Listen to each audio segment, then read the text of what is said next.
In competitive chess, the weight of a win, draw, or loss is all on one's shoulders. It's easy to feel alone. Those lonely days are over. Oh my goodness!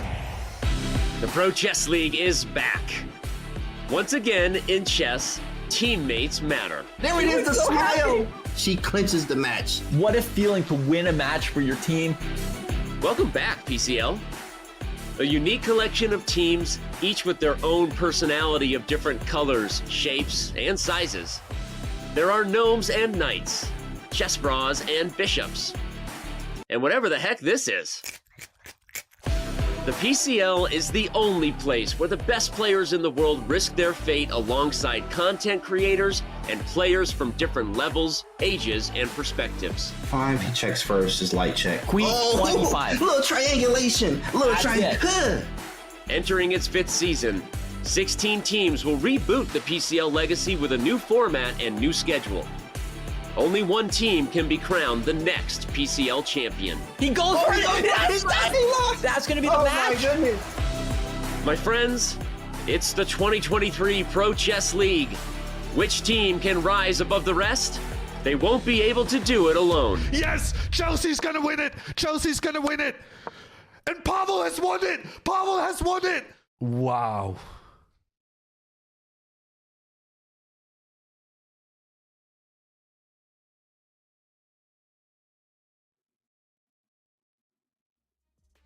Happy Wednesday, everybody, and welcome to the Pro Chess League. 2 incredibly exciting matches for you today. As usual, I'm your host, Grandmaster Daniel Naroditsky. Alongside me today, once again, it is a pleasure to be commentating with International Master Tanya Sajdev. Tanya, it's morning for me, it's late in the afternoon for you, but I think we're both excited to watch some chess. Daniel, we have an incredible day of chess coming up ahead, and saying that I'm excited would just not cut it. We started the Pro Chess League with 16 teams. The aim was clear. 3 wins takes you to the playoffs, 3 losses, and you're out. We're down to 15 teams. Daniel, I'm sorry about the elimination of your team, the Charlotte Cobras. And I know it was a tough loss. It was a tough loss, but hey, it's the Pro Chess League. Happy days for some teams, sad days for others. Here are the top of the standings. You can see the Indian Yogis and the Lebedov Chess Wizards, who are facing off today at 2-0. If they win one more match, they are in to the playoffs. Some teams are 1-1, such as Magnus Carlsen's team, the Canada Chess Bros. And Tanya, thanks for reminding me there are range. In particular, there is one team, the Charlotte Cobras, and unfortunately lost yesterday's match. I was not able to play. I was traveling. To be completely honest, I'm kind of glad I didn't get internet on the plane. Absolutely. As you're mentioning, it's really a big day, Daniel, with Indian Yogis and the Levetov Chess Wizards facing each other. These are the 2 of the 4 teams that are on 100% score right now. There's so much at stake. One of them will punch their ticket into the playoff. They have been the best performers at the Pro Chess League so far, and it's tough. It's a tough one to pick a favorite in this one because we've got to take a look at just their rosters that the 2 teams have got with them. And we also have the week 3 standings of the other teams, Daniel. Yeah, you can see the Charlotte Cobras, the only team that has thus far been eliminated. Some teams are on the brink. I think the most surprising element of these standings is the St. Louis Archbishops, which has won the Pro Chess League in the past. They have an incredibly strong team, but they have lost both of their first 2 matches. And I think what we're seeing is that it's really not about which team has the most super GMs. It's all about which team has the most well-assembled roster. That seems to be a lot more important than the average rating. But all of that is in the past. Charlotte Cobras will regroup. Today, we have 2 other very exciting matches for you. We will start with the Levetov Chess Wizards against the Indian Yogis. This is one of the most hyped matches that we've had thus far in the PCL. And then later today, we will have the Garden State Passers taking on the Canada Chess Bros. Super big day here at the Pro Chess League. We've been talking about getting to that 8.5 point victory, and today it's not just the match win, but making it to the playoffs at stake. And the Wizards, they've had a brilliant performance so far, as well as the Yogis. But let's not forget, Daniel, last week, the Yogis barely survived their match against the Canada Chess Bros. Meanwhile, of course, the Garden State Passers with James Canty III and the Chess Bra team are going to be looking at their journey to make it to the playoffs. I am super excited to kick off today. And what do you think? One of them makes it to the top eight, to the Well, playoffs? Which one is it going to be? Will it be the Levitov or the Yogis? both of them have demonstrated just incredible play in the first 2 weeks. And speaking of incredible play, let's look at the players who've made that incredible play happen. For the Levitov Chess Wizards, you can see a certain guy named Daniel Dubov on the photo there. He is making an appearance today. It is his first Pro Chess League appearance of the season, as if they needed any other reinforcements. Alexei Sarana, Rauf Mamedov, all of these names are incredibly familiar. Shmanov, Lazovic. I mean, look at these names, Tanya. It's just amazing. Daniel Dubov is the most creative player of modern chess. His style is absolutely inimitable. He plays for the fans, Daniel. He plays to the galleries. He's making his debut in the season in today's matchup. So I'm super excited to see what innovative opening ideas he comes to. And of course, we've got Valentina Gurina, who's also been a strong player for the Levitov Chess Wizards. I mean, look at their roster. There are so many grandmasters, so many big names, and we've seen it in their performance so far in the Pro Chess League.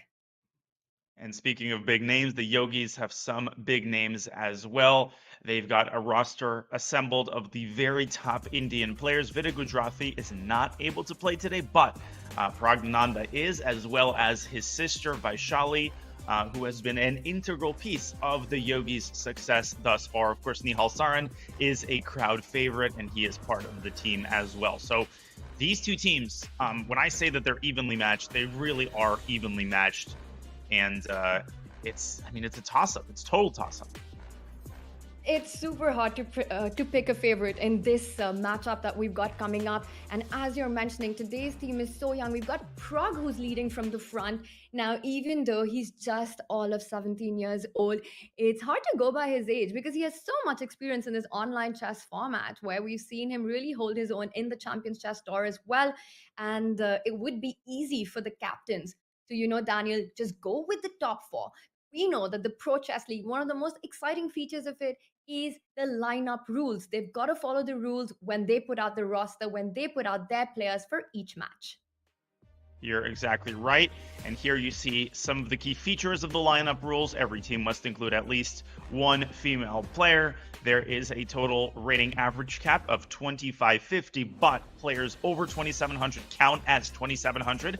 So Magnus Carlsen counts as 2700. That encourages more super GMs. And players under 2200 count as 2200. And women over 2350 count as 2350. And the Levitov Chess Wizards, of course, have two of the strongest female players in the world, Gunina and Kostenyuk. And on that note, let's kick off our first match of the day. The Levitov Chess Wizards and the Indian Yogis are going to face off. It's a complete and total toss-up as we look at the board assignments. Dubov is making his PCL appearance for the first time, Tanya. And so we see, Yeah, it's really interesting as we see that our board assignments of today. Now, Daniel, let's do a little deep dive into this. We see on board 1, 3, and 4, at least rating-wise, it looks like the Levitov Chess Wizards have an upper hand compared to the Indian Yogis. We've got Pragg, Vaishali, and Pranesh on board 1, 3, and 4. But on board 2, actually, Nihal Sarin's the one who's with a higher rating.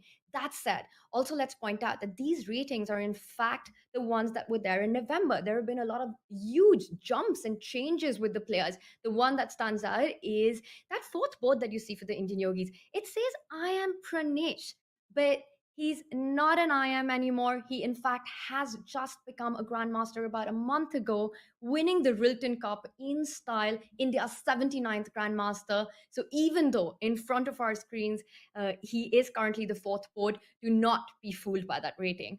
He's currently 2,500. That's great insight, Tanya. His GM application is open, but it will obviously be approved. And the Levitov Chess Wizards, they've got four grandmasters, but as you're saying, international masters, grandmasters, everybody is capable of impacting a PCL match, and we will see who the X factors are going to be. I think Pranesh's performance is going to be crucial. I'm on the same page. Tanya, the players are on the same page. The gong has sounded, the match is kicked off, and Pranesh is facing off against the Chess Wizards board one, Daniel Dubov, as they enter a Rui Lopez. What's been really interesting about these two teams has been the mix up of their player lineup every week. Daniel, every week they come out with a new team to play. And that is such a smart strategy because you're really able to see the performance and the form of each of the players on your roster. Now, this is Pranesh's first game in the Pro Chess League. He's up against Daniel Dubov. And I'll tell you one more thing about Pranesh. Openings have definitely been something that he's struggled with. He's very strong in the middle game and the end game. So this is going to be interesting to see who wins the opening battle here because we know Dubov. He's definitely someone who likes unconventional territory. And I see the position on our board. It's not something we see very often in the Royal Lopez. No, we do not. And in particular, I think knight b to d2, which we just saw, is a relatively rare line. Normally, you see white capturing on e5, and often that is followed by a queen trade on the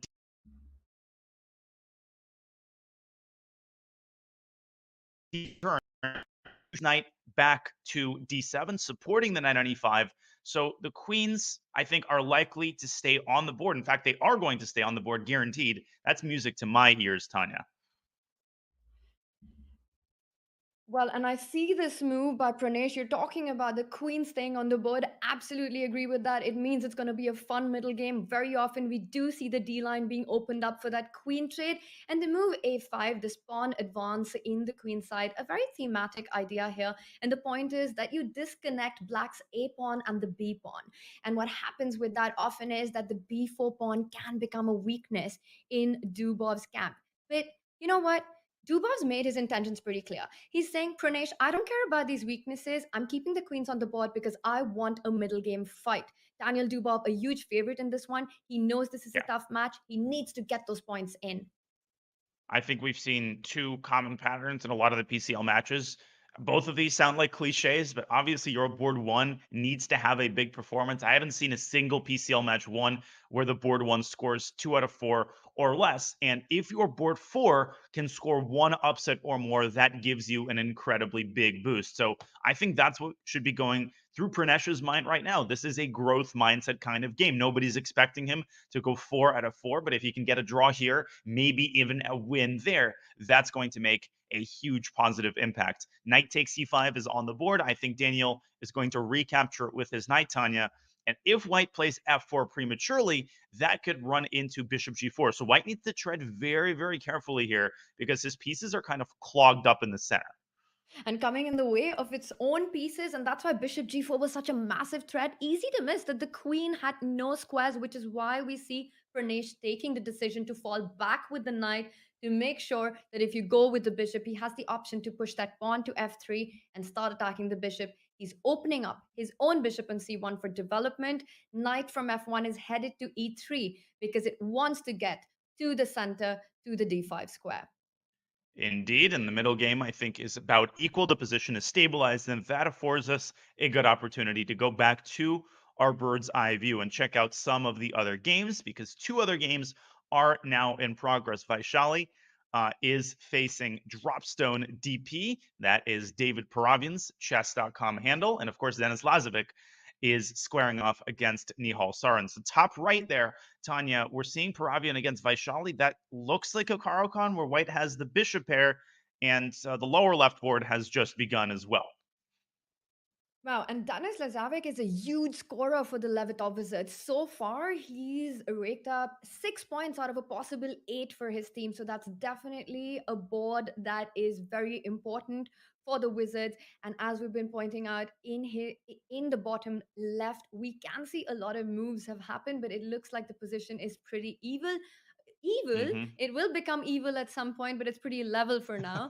While on the top left board, it continues with the queens on the board. I think so far it looks like each of the boards, Daniel, everything is pretty sane and normal Hmm. for both white and black, but it's the Vaishali board that catches my eye. And I think we should just jump straight into it.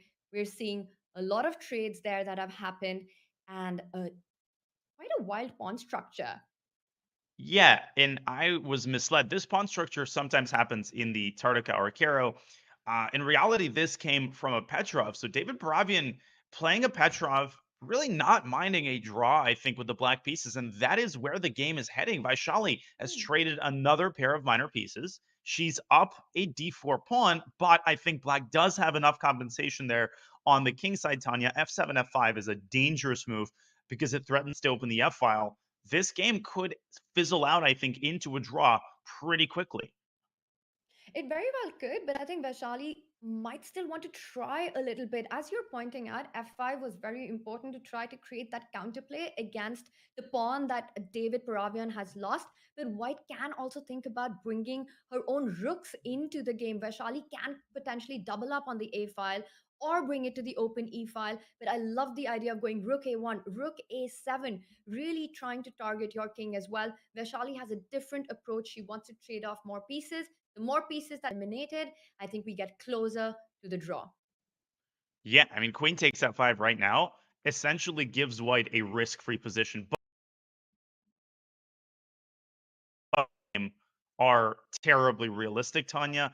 That's because of two main reasons. First of all, the kingside pawn structure is going to be quite weak. And second of all, David Paravian has very active pieces. You're going to find it very, very difficult to get this d pawn past d5. That's a really great point, Daniel. And interesting, Vaishali slows down a little bit, but after you've traded on f5, keeping the queens on the board with that king on g1 open, it's hard to imagine that happen as well. Perhaps she wants to trade on her own terms and wants to improve the pawn structure while doing that. So move like queen to g4, saying that if you Mm. trade queens, I not only improve my pawn structure, but then create better winning chances with the f pawn and the g pawn connected where Charlie's slowing down. Daniel, I think that's the trade that she's looking at on the G4 square.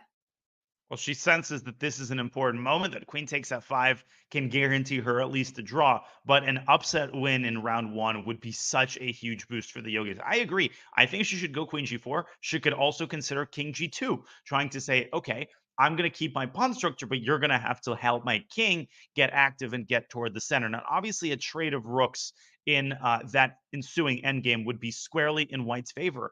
And a great move by Vaishali. She plays Hmm. king g2. David Paravian still has over 10 minutes on the clock, but I do think that he's got to tread carefully if he wants to ensure half a point here. I like that move, king to g2, but I'm just worried that can black actually now just decline a queen trade and say that your king is in the Hmm. open? It's, you don't have that pawn shield in front of it. I'm going to decide to keep the queens and actually fall back with the queen to either to e6 or d7 or just any square where you can keep the queen still on the board. And that might put the pressure on Vaishali to again try to keep her king safe. Vaishali, this match, this round, is actually the third seeded player for the Indian Yogis. Usually we see her Hmm. play on board four. And this is a big one for her against David Paravian. So far, she's scored 3.5 points out of a possible seven for the Indian Yogis. She's been a solid board, and it's a great start with the white pieces. Bishop to e7 can still go ahead with the trade on f5, or the other Hmm. idea, queen to g4. But now, don't forget, notice that king on g2, queen g4 might allow a check on d5. Queen g4 might allow that check, and the last thing you want to do is lose the pawn on c4. The last thing you want to do is take any unnecessary risk, because a draw is a very reasonable result for Vaishali. And as she ponders ways to keep the initiative going and keep that extra pawn alive, we go back to the bird's eye view, because some of the other games are reaching a very, very interesting point. Top left, we still have that same pawn structure, two minor pieces a piece that looks relatively balanced, maybe even a slightly more pleasant position for Pranesh. I'm looking at the bottom right, though, Tanya, where we have a very unbalanced pawn structure in Valentina Gunina's game against Pragg. White has the bishop pair. White has damaged kingside pawn structure, but it's hard to say. It's hard to evaluate that position. So let's take a closer look. Who would you rather be playing here? I have to say that I'm liking White's compensation for the destroyed pawn structure, and that is because I'm very biased towards the bishop pair, and also the fact that the G line is open. You constantly have to watch out for sacrifices on that tender G6 spot. Yes, currently it's guarded by those two pawns, but it's something that you have to make sure that you've got enough pieces around your king. And look at what Pragg has done. He immediately strikes in the center with the move f4, and I like this because it comes with a devious trick, Daniel. Now, you might be thinking of a possibility to push that pawn to e4 to block that bishop on d3, no more sacrifices on g6.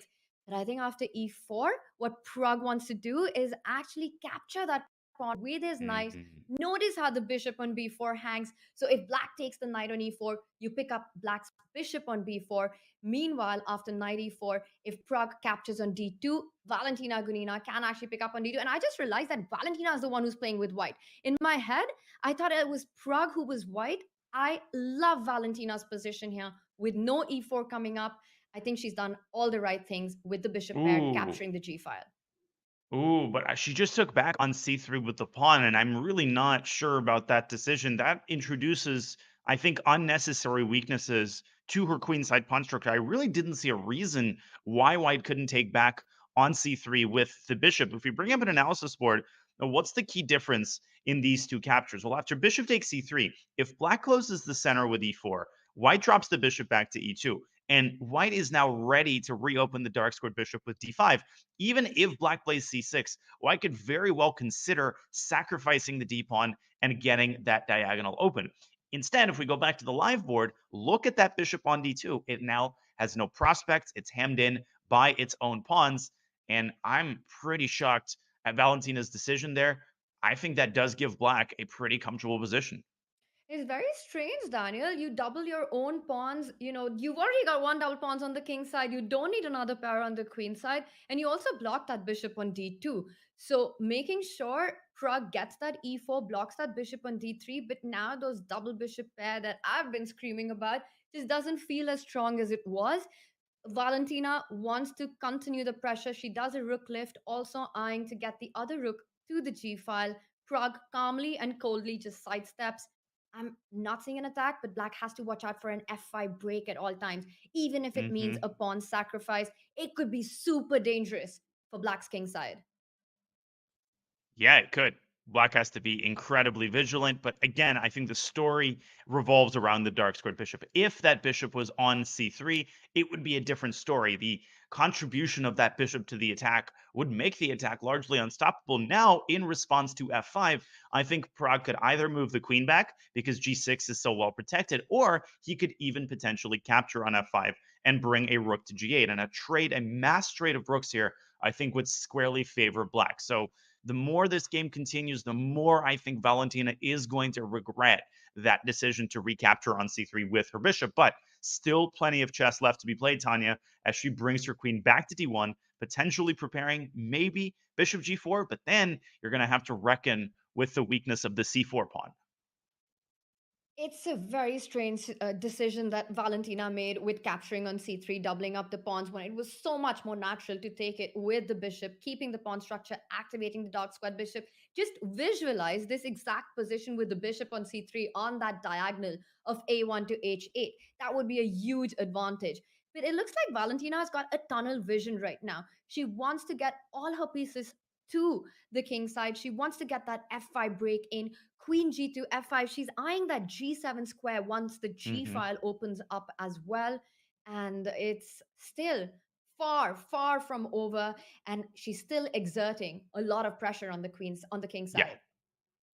agreed completely. I think practically speaking, as you see Pragnananda's clock start to dip down below 5 minutes, a lot of attacking chances here for white. So let's go back to the bird's eye view because some of the other games have been progressing. We still have that pawn up endgame in Vaishali's game against David Paravian. She's managed to push her pawn to d5. So there's no doubt in my mind that Vaishali is the one attempting to win that game. She's not Mhm. quietly going to agree to a draw. She's going to torture black while she has the chance.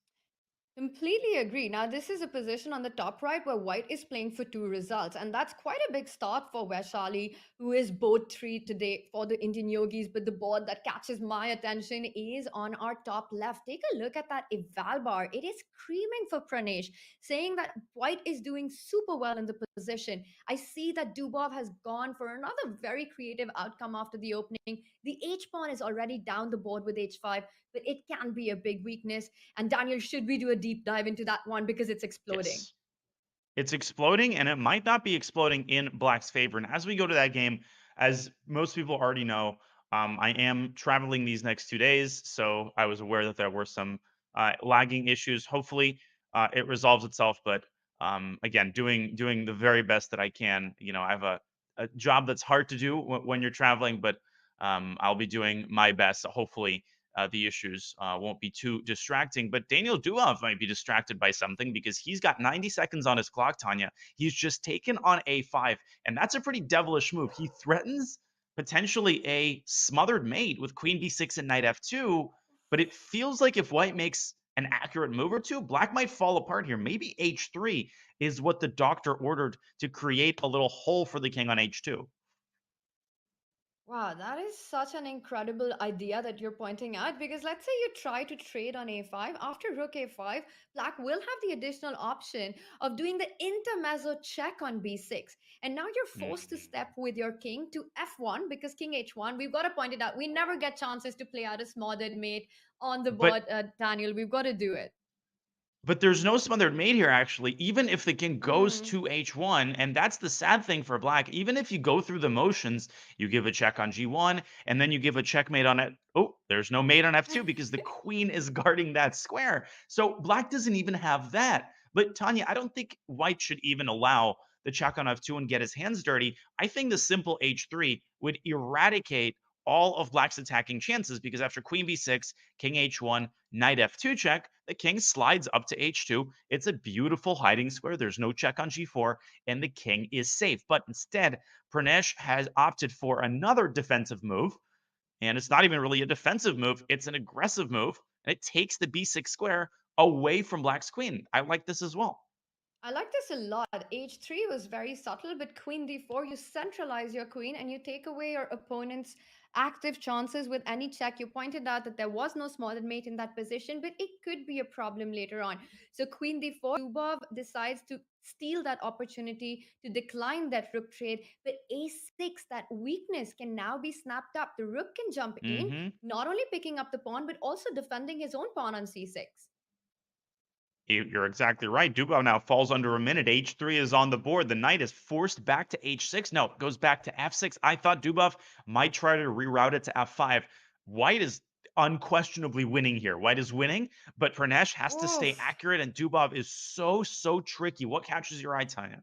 Uh, Daniel, just the whole position. I mean, we are looking at something that could potentially be a huge upset. Pranesh Oh, is the phew. fourth board for the Indian Yogis, playing against the first board, against Daniel Dubov.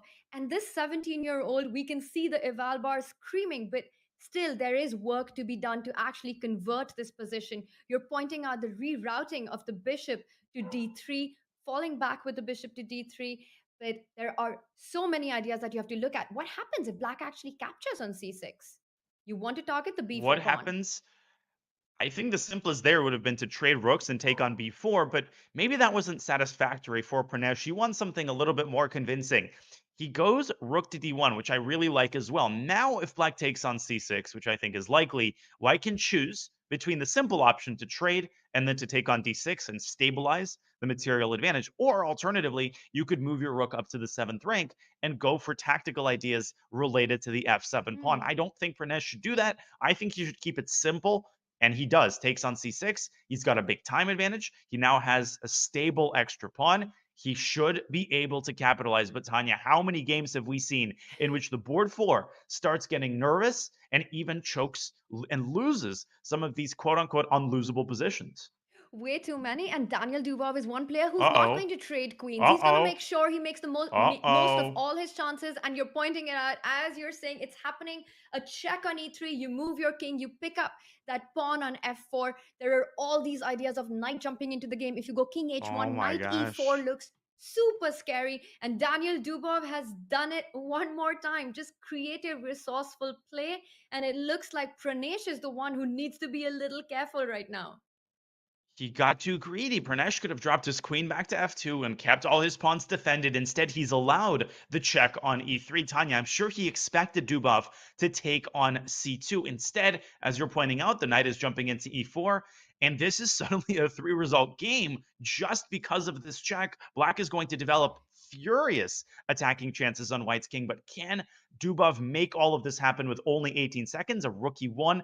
A well-placed move by Pranesh. Now, queen takes f4. There are tactics with a discovered check by the bishop. Where should Dubov go with his knight? Knight f2, knight g3. I don't know what to do. He's got 5 seconds. He might not be able to figure this out. He needs to make a move, and he makes them with barely any time on the clock. He gives a check because if you go back to g1, Black's knight will pick up that pawn on h3 with a check, a double check at that. So it's just a complete mess, this position, because the line can continue with White's king stepping up to h2, and it is just really tough to understand what's going on. If you go king h2, Black can pick up the f4 pawn with the check. Daniel Dubov down to 4 seconds on the clock and a complete mess on the board. Oh my goodness, and this is the most interesting game. I'm keeping an eye on Vaishali's endgame, but let's stick to this pivotal game for now. Like you said, a win by Pranesh would be a massive upset. We've seen this happen a couple of times in the PCL so far. The queen steps into g3. The threat is knight takes h3 check, and Tanya, Dubov won't just deliver a perpetual. He might actually Ooh. go for it with knight takes f4. Pranesh is now dropping on the clock. Maybe knight h1? No, he takes on f4. Oh! There's no bishop f7 because the queen captures. Oh, that's a nice tactic. You do have your queen picking it up, so you don't lose it. King goes to f1, queen Repetition. f4. Wow. 2 seconds. He goes for it. He's going for it. He's down a pawn, but it is Daniel Dubov who wants to play for the win. But he does have the Yeah, it's perpetual. perpetual. It's perpetual. I don't think Yeah. it's much going for it, Daniel, because you still don't have another piece into the attack. And that is it. This game ends in a draw. It is a huge result for Pranesh, but Daniel, he's got to be a little upset that he could not convert it. Oh, without question, I think he's going to be upset. But I also think he was calm. He didn't do anything rash. And half a point squeezed from the top board is still a big result for the Yogis. All 3 of the other games are still going. They are all heating up simultaneously. Bottom right, you can see a lot of moves being made. And Gunana is struggling with that dark squared bishop. Vaishali is trying to squeeze out that endgame advantage against David Paravian. It doesn't appear that she'll be successful, but let's have a look as that game reaches its climax because Vaishali now has 2 passed pawns, and let's see if David Paravian can hold half a point in that game. This is looking very dangerous for Black, for David here, because you can't pick up the d6 pawn. The white bishop jumps onto c5, pinning that rook on d6 and winning it. So currently Black can't pick up that pawn. So he can step up to g8 first with the king, hit that rook, and then start threatening to pick up the pawn on d6. Is that something that David can do? Move that king to g8 and then pick up the pawn on d6. I actually think you can maybe get away with rook takes d6. I'm not totally sure. Bishop c5, you can meet that with king g8. I actually think that's what David is calculating, and you're absolutely right. He starts with king g8.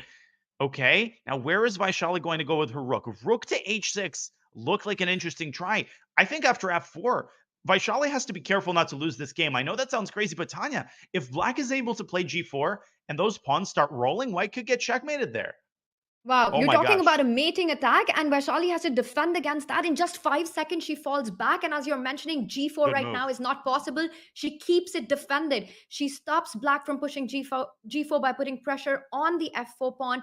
Bishop to e5. Vaishali is playing Oh on no, seconds g4. right now.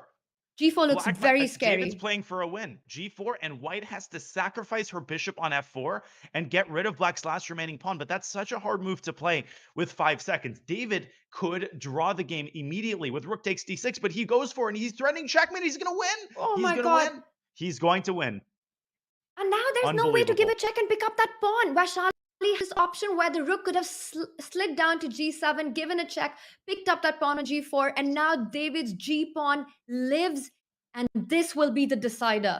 It looks like I David's think had a so. massive turnaround, but I think Vaishali still got some idea. She wants to trade this pawn off. She goes rook e4, and is she gonna go? She just keeps the rook on the 7th rank. Black's king is stuck on h8. Fantastic resourcefulness by Vaishali. But Tanya, if I'm honest, I think the problem isn't that Vaishali won't get rid of the pawn. I think she might. I think in the ensuing position, though, David can squeeze rook and bishop versus rook, which is one of the most notoriously difficult endgames to draw when you've got just a couple of seconds left. So I think Vaishali might even be able to get rid of the pawn, but can she draw the ensuing endgame? That's what I'm doubtful of. And she just allowed g3. No, I mean, she now won't you're even not get to getting the rid of pawn. that pawn ever. Once that pawn gets to g3, that pawn is going to live till the end of time here, Daniel. But you made a really good point that rook bishop versus rook is one of those endgames that I can never defend. And yet, I can also never win them. It's so hard when you're playing on seconds. I always seem Yeah. to be the one who comes Oh, up with the worst kind of whoa. defenses in that f5. This is getting crazy now. Whoa. Who is David, playing I for a think win? he should have kept the bishop on the b8 g3 diagonal. I'm not sure why he got it to h6. Now Vaishali might be able to get a rook to g6, but she's going to flag. She flagged. Or did Oh she? my god. Yeah, we saw David and She flagged. she Oh my flagged. gosh. And even David does it Oh, looks like rook he can't quite e6. believe what just happened. Yeah, Yeah, and it this looked like the server, yeah, Vaishali lags, and I think her internet might have lagged out there, but I don't think she would have saved that anyway, Tanya. I mean, 2 seconds left, and she's down a bishop. What a heartbreaker there by Vaishali. We've got 2 games still in progress, a likely draw between Lazovic and Nihal, and that means the Gunina game is going to be really, really crucial. super important for both these teams and Vaishali. There a heartbreaking result, but there's so much positive to take from there as well. It was a big fight. Daniel, we've got to rush to our games. The players are playing on seconds, and we see Valentina there in this position. Mm. She picks up the g6 pawn, but Pragg, the knight, he's got an extra pawn on the queen side. The knight is going to jump around. Notice how white's pawns are fixed on the light squares, which makes it impossible for the king to defend them. The knight is coming into e5. Your king can't go to d3 anymore to save that pawn. And I think knight e5 just picks up the second pawn for Pragg. Oh, man, these are 2 heartbreaking games for the Chess Wizards. Valentina had a great position out of the opening in this one, too. And Vaishali, she had a rook bishop in 3 against rook bishop in 2, but she let those pawns through. And we just see how hard it can be to handle the position in time pressure. These GMs are so tricky. They'll find winning chances in literally any position. This one's over, though, Tanya. I mean, all black has to do is just push these pawns forward. And fantastic time management for Pragg, who's got 40 seconds to figure out the winning process here. That's a very confident win by him. And as you're mentioning, not just the position on the board, but the clock as well. And he plays with a lot of speed. He keeps the pressure up on the clock. For white, there is no counterplay, no passes at all. Pragg has a clear idea to advance the pawns. Right now, he needs to fall back with the knight as it was attacked. You can never trade off the bishop for the knight. That is a lost king pawn endgame. This is going to be an Indian yogis game, while Vaishali lost. So Pragg, the power siblings of the chess world, they've got each other's back. They do, and they're probably playing from the same location. Looks like Prague's internet is okay for the time being, and he's left himself with enough time to survive a potential lag. He's getting the king to c5, and he's going to eliminate another pawn. I think it's only a question of when Valentina resigns this one. She's going to go down 3 pawns, and Prague could also just promote his queenside pawns. He can play c3 whenever he wants to. Now would be a pretty good time to do that, I think. c3, king c4. This is basic Betty. You called it. It's on the board and everything. You can just even pick up the h5 pawn, gives a check, and will go on to pick up that pawn. He's a million pawns up right now. It is a good time to resign, but it is, you're playing on seconds. You want to keep that team feeling alive. So I can understand Valentina continuing the position till the very end. I don't know. I mean, even without any of the A pawns, this would be totally winning. I would just, and there goes the bishop. That I think will be the That straw will be the that end. breaks the camel's back. And a big win. A big win by Prague there, who survives a dubious middle game position. And B takes C3 in the early middle game. That is going to do Valentina in. We've got 1 game remaining. It's not going to be remaining for very long. It is a well-known theoretical draw called the Philidor position. Wow. And Dennis has just admitted the inevitable. But okay, I'm getting worried there about the clock and about the potential lag issues. All right, and this is elementary stuff, as you're pointing out. The black side, the king just maintains opposition, and it's going to end in a stalemate. And there we have it. Nihal knows his stuff. And with that, what an exciting round 1 of this anticipated matchup. Daniel, it ends with a level score, 2-2. I think that is the fairest score we could possibly ask for, because there were some missed opportunities, Tanya, for both sides. Pranesh, let's applaud him for drawing Daniel Dubov. That is a result to be proud of. He did have a potentially winning position, but man, these top guys, they weasel out of everything. The most frustrating player for the Yogis, a frustrated player, is going to be Vaishali, who doesn't manage to draw that end game, but her brother Pragnananda had her back, and nothing has been decided after round 1, Tanya. Wow. What a round this was, and really setting up the tone for the rest of the day for the fight that we expect out of the 2 best performing teams of the Pro Chess League so far. And we've got 3 more games coming up. It's going to be a fun one. 3 more rounds and fascinating new matchups. Do not go anywhere. You're watching the Pro Chess League. This is our first match of the day, and we will have the second round of that match coming up for you in just a couple of short minutes.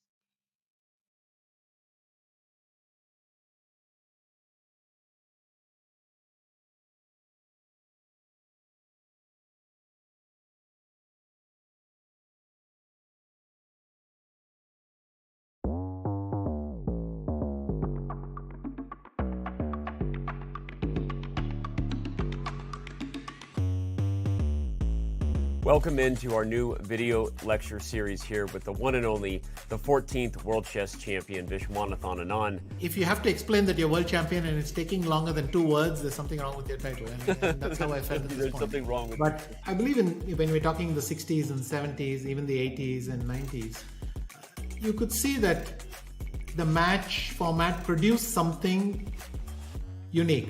And I remember there was a funny moment at the press conference where I was trying to tone it down, not get very excited, and also I had not had time to collect myself. In fact, I already wanted to calm down and think of the next game, because I knew this is a wounded animal there. I knew that I had to play a game against a man who was desperate for the match to be over so that he could clinch his title. He wanted a draw at any price. I mean, you can make a joke that he had spent a week out of the swimming pool already, so he must have been exhausted and waiting to finish the match. So for all of us, there was this feeling of we got to grab this chance with both hands, because it's not going to come by way.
welcome back to the Pro Chess League. The first match of the day features the Indian Yogis and the Levitov Chess Wizards, and their first round has ended in a 2-2 tie. Nothing has been decided yet, so make sure your seatbelts are still fastened. We are going to review the round 2 lineups alongside International Master Tanya Sajdev. Tanya, we could not have asked for a more entertaining start and for a more entertaining set of round 2 matchups.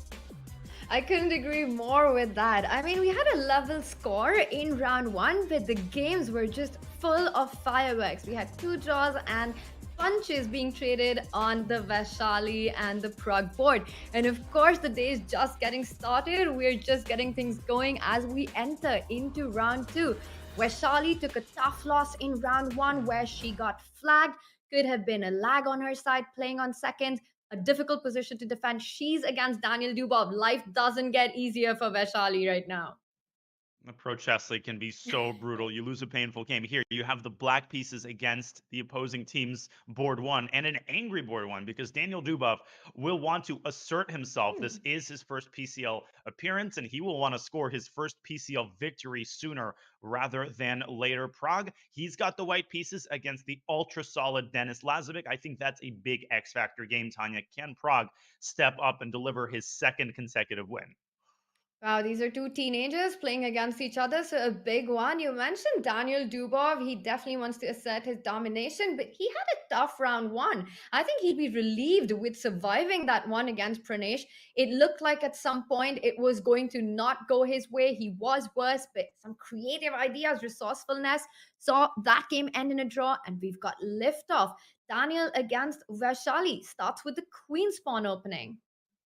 Okay, let's see whether Vaishali takes on c4. Nope, she opts for the queen's gambit decline, but this could morph into a bunch of other related openings like the Rogozin. But Dubov, he opts for a relatively rare move. Of course, knight c3 there is the main line. Instead, he develops his queen's bishop first, then secures it with e3. And he's actually delaying, Tanya, he is delaying the development of his knight. This is typical Dubovian stuff here. He always seems to find a way to make things original.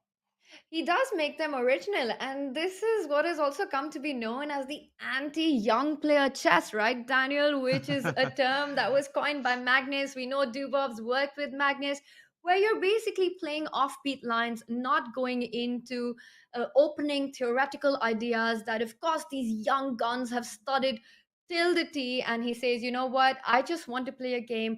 I don't want to battle it out in any big opening preparation. So he just mixes up the move order a little bit. The knight from b1 can land to c3, can go to d2. And Dubov now slowing down, looks a little bit on the side, deciding what kind of an opening approach does he want. Does he want to pick up the pawn on c5? Does he want to develop the knight? Or does he trade the other central pawn on d5?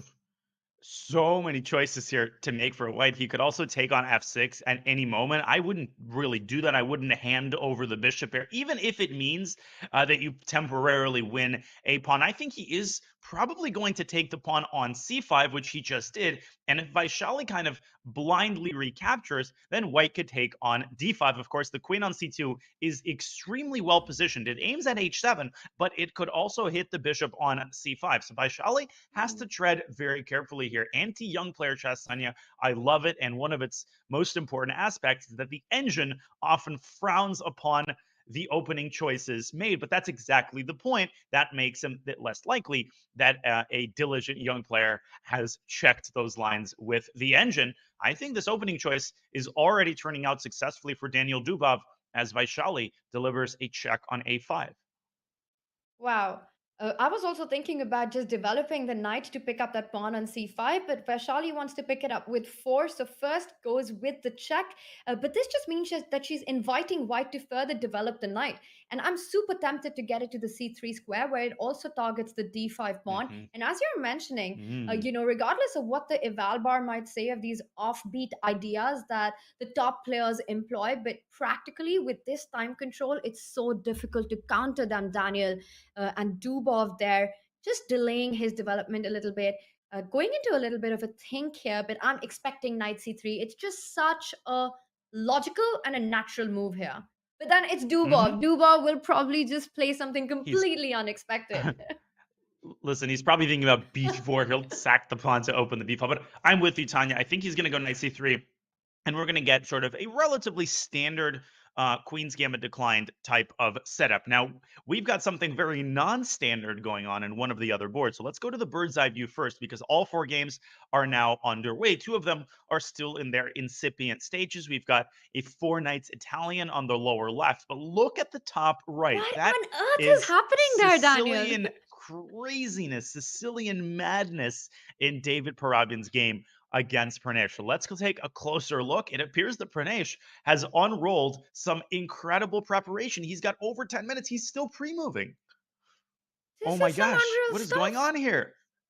He's taking all of White's pawns.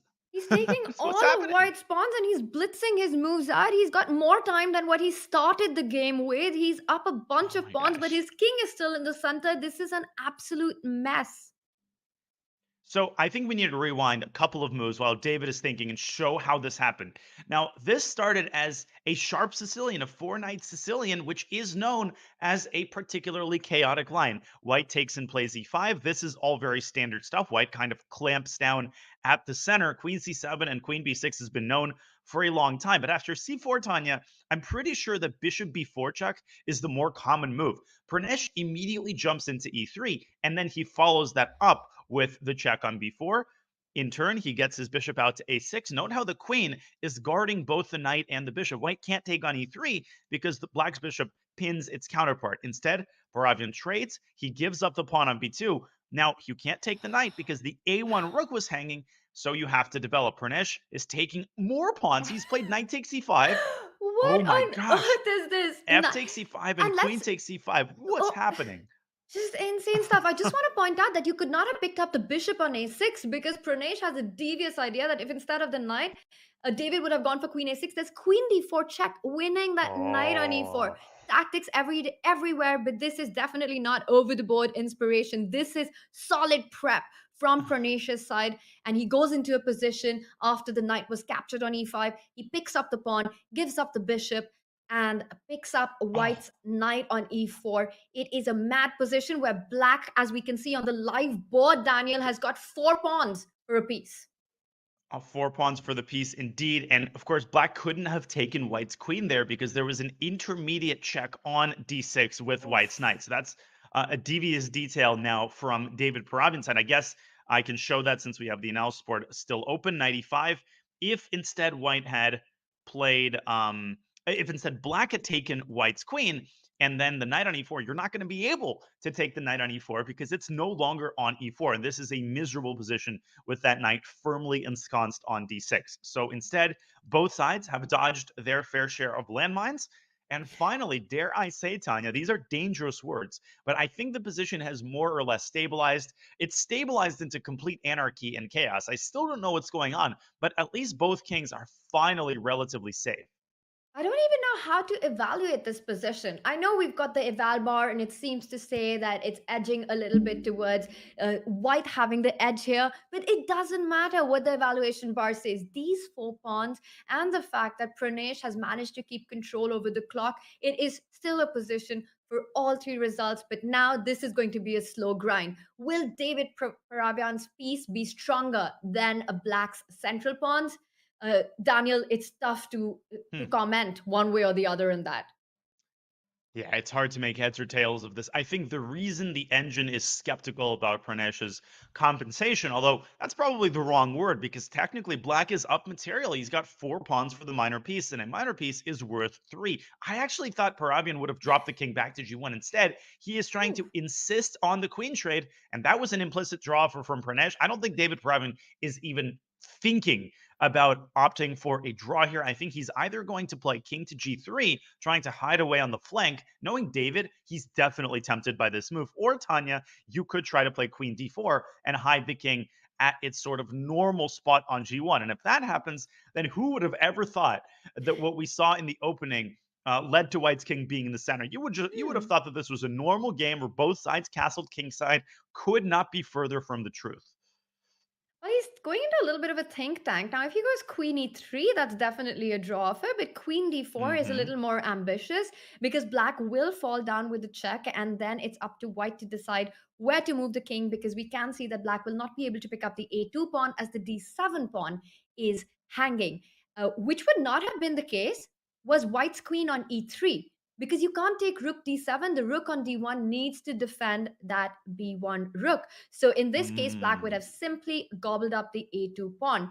But we do have moves, in fact. And I see that queen d4, queen c2, a check was given, king falls back. And now I'm expecting black to start pushing that d7 pawn. You want to go d5, you blunt that bishop on f3, and now you're Great threatening call. to pick up the a2 pawn.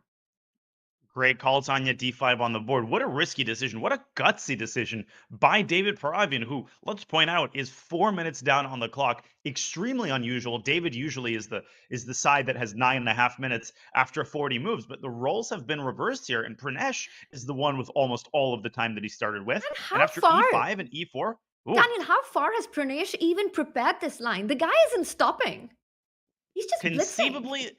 Conceivably, this still might be preparation. I think more likely is the fact that he's just used process of elimination to play quickly. Maybe he was taking that minute to review his files. This could conceivably be preparation, though, still, Tanya, which is incredibly terrifying. It's just a terrifying prospect that you're on move 26 and you're in a position this sharp and your opponent is still fully acquainted with the typical ideas. E5, E4 is coming, and David might regret that choice pretty soon to not repeat moves and keep the draw.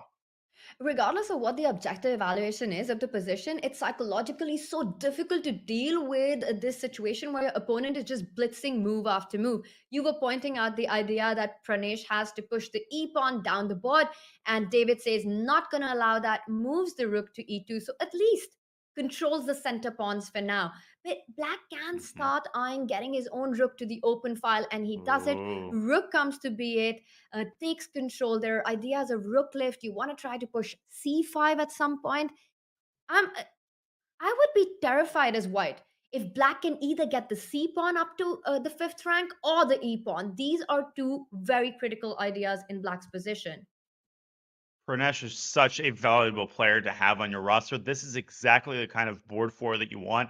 You pointed out that he is a Grandmaster elect, so take his FIDE rating with a grain of salt. It's now closer to 2,500 than it is to 2,400, and the confidence with which he's playing. I think he's signaling with his play in these first two games that he believes that he can not only eke out half a point, maybe another half point. I think he's fully confident that he can come up with a plus score, and he can essentially be the MVP of this match. Rook B1 is on the board, initiating a trade of rooks. And actually, if you can get the rooks and the queens off the board, then obviously those passed pawns are ultimately going to overwhelm the bishop. So I think it's important for David to be the one at this point to keep at least one set of heavy pieces on the board and to keep some time on his clock because he's down to 3 minutes now. This is a very strong statement by Pranesh, who's making his debut this season in the Pro Chess League. He draws the first game without too much trouble, without any trouble at all, actually on his own terms, being better against Daniel Dubov, and then blitzes out this prep, and it looks like David Paravian is the one who needs to be careful. He has an extra piece, but for 4 pawns, and he makes the move rook b2. Now, Pranesh needs to decide which rook do you want to trade.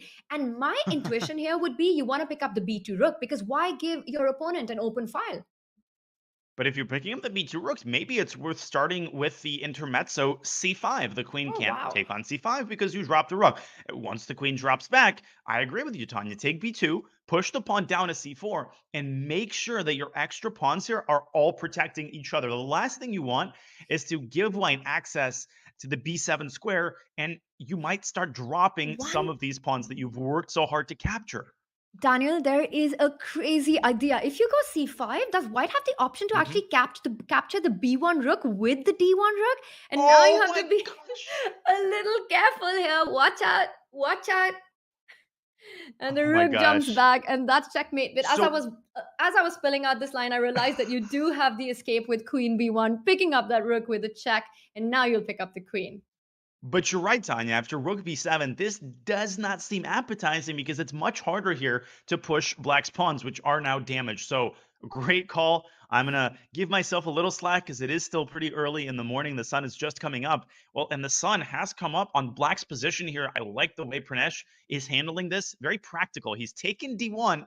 I do agree, Tanya. I thought maybe taking the other rook would have been a little bit more clinical, but he is still very much in control of this game after he slides the queen. Let's say to G5, threatening to move into C1. Good position here for Pranesh. But in the meantime, some of the other games have been heating up as well. So maybe we can leave Pranesh to handle this incredibly complex position. We'll come back to it in a couple of moves. But if we look at the top left, Tanya, that's the game I want to go to. I think you're not going to I blame know me for that, are exactly. you? I know exactly where you want to go. I mean, it's kind of obvious. Look at that bottom left board that we've got, Yes. right? The Yes. bar says it's screaming for Pragg, but take a look at the position. It is so scary. Black looks like he's set up all the attack against White's king with our eval bar. It loves Pragg's position. I would be terrified as White here with the knight jumping onto Listen. f4. Daniel, make sense of this for us. As my coach would say, white might be better, but I might need to change my pants here if I'm playing white because you're right. The knight is coming to f4. When the engine looks at this position, what it sees is, hey, white's got an extra pawn on the queen side. Let's just take on a6 because what could possibly go wrong when black plays knight f4? Everything. If we could bring up an analysis board, I think the reason knight gf4 is not scary, and remember, we have the benefit of knowing that it's not scary because we see the eval bar showing +2. White moves the rook up to f2, obviously defending against mate. Black does have some exciting tactical prospects here, such as knight takes g2. But Tanya, if we follow this line to its conclusion, white could maybe drop the bishop back to e2. The engine actually gives the incredibly cold-blooded rook to b3, lifting the other rook up and knocking the queen off of its active post, forcing it back. And now white just continues his queenside campaign with bishop b7 when the red carpet has been unrolled for the a-pawn. But how hard is it to convince yourself that even in this final position, black doesn't have any scary prospects on the king side? Knight f4 looks terrifying. If Pragg has the cojones to go for this, I will be very, very impressed. So let's go back to the live board. Wow. So this is the current position. And as you were pointing out, once the a6 pawn is picked up and you can take care of the attack, the red carpet will be rolled out and the a pawn will be the star of his own movie. But it's so difficult to navigate through those complications. Seeing those knights jump into the attack is terrifying. Pragg makes a simpler, safer move, goes for the rook lift to b3. His idea is against that knight g2 sacrifice that you were pointing out. He over defends the f3 knight currently. But this means black has the opportunity to defend that a6 pawn. But of course, Denis Lazavic, he doesn't care. Of course. He doesn't Rook even think about A8. it. He just goes rook f4. Rook a8 would have upset you, and I'm sure a lot of fans. Rook f4. He wants to go for fire. He wants to pick up that e4 pawn. I do not see Pragg going for bishop a6 right now. Rook e4 is super scary. I think that ship has sailed. I think white needs to keep this e4 pawn alive because if that pawn falls, not only is white's queen going to be hit and the f4 square vacated for one of black's knights, but I would just try to keep this center stable with either bishop d3 or knight e2. Instead, he goes for active defense with h3. Oh my gosh, if knight g3 check, Pragg simply wants to slide his king over to g1, and there will be no way for black to maintain contact between the queen and the knight. So knight g3 check, as tempting as it is, would actually be a blunder.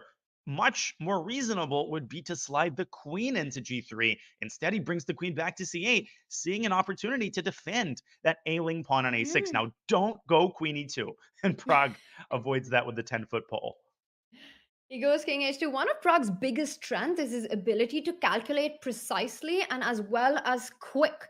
And that's really a strong point in these formats. So we can see he's very cool and calm in a very scary looking position. King h2. Now that rook lift that we saw from Denis, moving that rook up to f4, also gives him the opportunity to in fact double up on the f file. He can currently move the rook from e8 to f8, really put the pressure down. It just seems like it continues.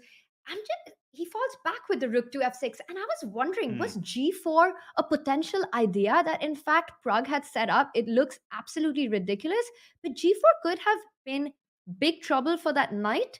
Would have had to fall back to f6. He says, I'm going to fall forward with rook knight to f4.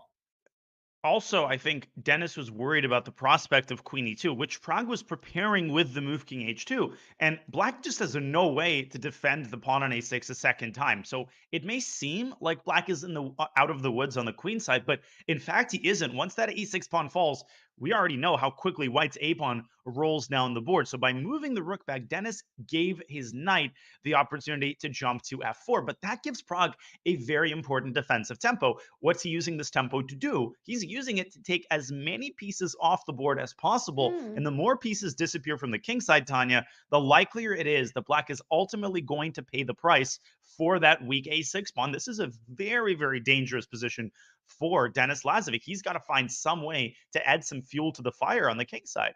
And we see the trades are on, and you made a very key point that imagine this position when the major pieces, the queen and the rooks, are off the board. Black will be dead lost unless Black can arrive with the knight to c5, a very key defensive square. Knight can go to d7 and c5 and protect that a6 pawn. But all endgames will be very dangerous for Black here.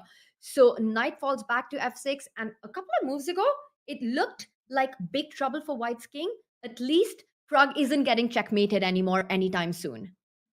I'm always so impressed by his ability to stay cool under pressure. It's an ability that he has worked on for many years with his longtime coach, one of the key figures in Indian chess, Grandmaster R.B. Ramesh, who is just well known for helping top Indian talents develop their calculation skills. I've had the pleasure of training with Ramesh and seeing it firsthand, and it's incredible what Pragg is capable of, particularly in acute time pressure. But he has a lot of work to do. Bishop d3 is something I would consider to reinforce this pawn on e4, and then maybe you could guide your queen back to home base on e2. White's plan is so very clear, but Pragg is investing some time here trying to find the best arrangement for his pieces. Instead, I think he's got his eyes perhaps even on the king side. What a twist that would be, Tanya, if White would ultimately be the one to go after Black's king. Who would have thought? Oh.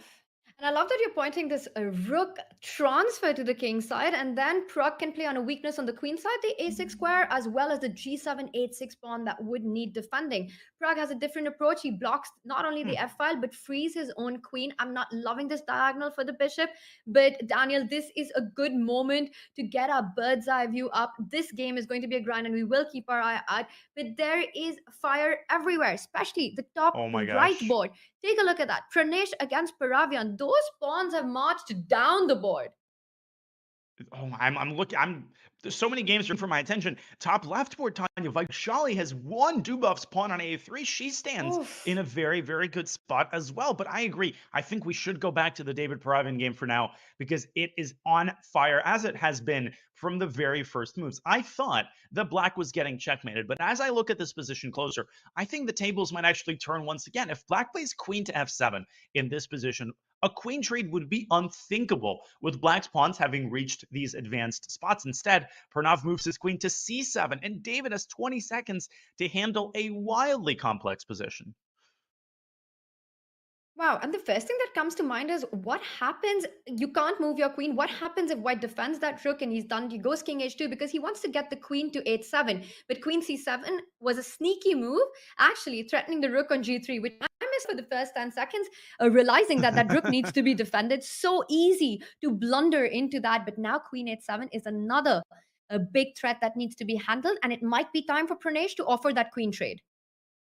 It might. I think it's time to play queen f7. Now, you could pursue that black queen to g8, and we could get a repetition of moves with queen f7, back to g8, back to f7. But Pranesh must be thinking right now about how he can generate winning chances. Of course, c3 is very tempting, but White might be able to set up mating threats with bishop to e6. Tanya, that has to be calculated very carefully. The last thing Pranesh wants is to give up half a point here. We've got a bunch of other crazy games. We have a time scramble in Dubov against Vaishali. I think we should go back to our bird's eye view. I think we should pay our respects to Vaishali, who is handling Daniel Dubov with tremendous precision right now. She's got winning chances, but she's also got 5 seconds on her clock. Let's watch that time scramble unfold. Yes, Vaishali is black. Yes, she is up a pawn here. She's up a pawn, and this is just giving me nightmares from the previous round. She was also handling David Paravian with a better position, but then she got flagged, missing her opportunity, and lost that game. Here knight c6. It looks knight c6 and the b4 pawn. She's going to win a second pawn. She wins the second pawn. And look at Vaishali declining the repetition a couple of moves ago. That's Wow. what great players do. She is completely winning here. But Daniel Dubov, how many of these games has he pulled out of the jaws of defeat? He is Just the going to last try. one. Just the last And one, Daniel. and for just one, just one. Now Vaishali has to keep time on her clock. We know that her internet lagged out in the last game. Knight to d8 or knight a5. Trade the bishops and push your queenside pawns. Well, she does it. She goes for b4. And of course, Daniel is going to try to keep those bishops. If Vaishali trades on d5, Daniel gets a passed pawn. She's Take never it, going to and do that. b3. Knight c5, advancing and attacking the a6 pawn right now. She defends it with bishop b5. b3 is still not possible because the bishop and the knight stop it. I thought Knight Vaishali c4 could have check. taken on d5. Instead, she gives the check. Daniel Dubov trying to get his pieces as active as possible here, but the knight is heading to d3. Or is it? Vaishali, she goes knight to g6, stopping the king from going to e7. Daniel wants to go with that e pawn, but it's not advancing any further, while Vaishali making a lot of progress on the queen side. She is, and bishop d3 was an excellent move. The knight didn't have the f5 square. All she has to do is avoid getting forked, and she can just push her pawns to oblivion here. She is so close. He gives Amazing. a check on d7. The king runs away to g5, far away from all the checks. Right now, you can't push the b pawn. The a4 pawn will be hanging. Now, Vaishali wants to get her knight towards the queen side. She is playing with machine-like precision, but don't play b3. That blunders the pawn. a3 is correct. She's almost there. Knight d3 check wins. Oh, she goes bishop b1, but is there h4 check? And Vaishali has to make sure she doesn't lose that knight or lose any of her pawns. Bishop d3 wins. Bishop d3 ends the game. She goes a2, and now he can pick up the a2 I pawn, don't pick up the know. b4 pawn, and this can be a little more trickier to convert now. Just one pawn remains. One pawn remains, and Dubov has to find a way to give his knight up for the h-pawn and make Vaishali demonstrate the knight-bishop checkmate with, let's say, 6 seconds on the clock. The internet might not save you if with 10 seconds, you got to figure out the procedure. Dubov needs to get his knight back to the king side and give it up for the h-pawn, which is not a given. He might not be able to do that.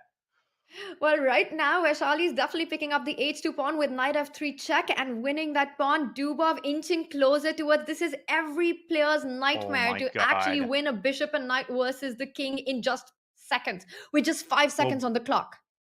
We have to stay here. We have to watch this game. I will point out that David Paravian, I think is going to win his game. His opponent, Pranesh, he went for the win. He blundered, so David Paravian is knocking on the door. But we're staying on this game because this would be a sensational victory if Vaishali can bring this to its natural conclusion.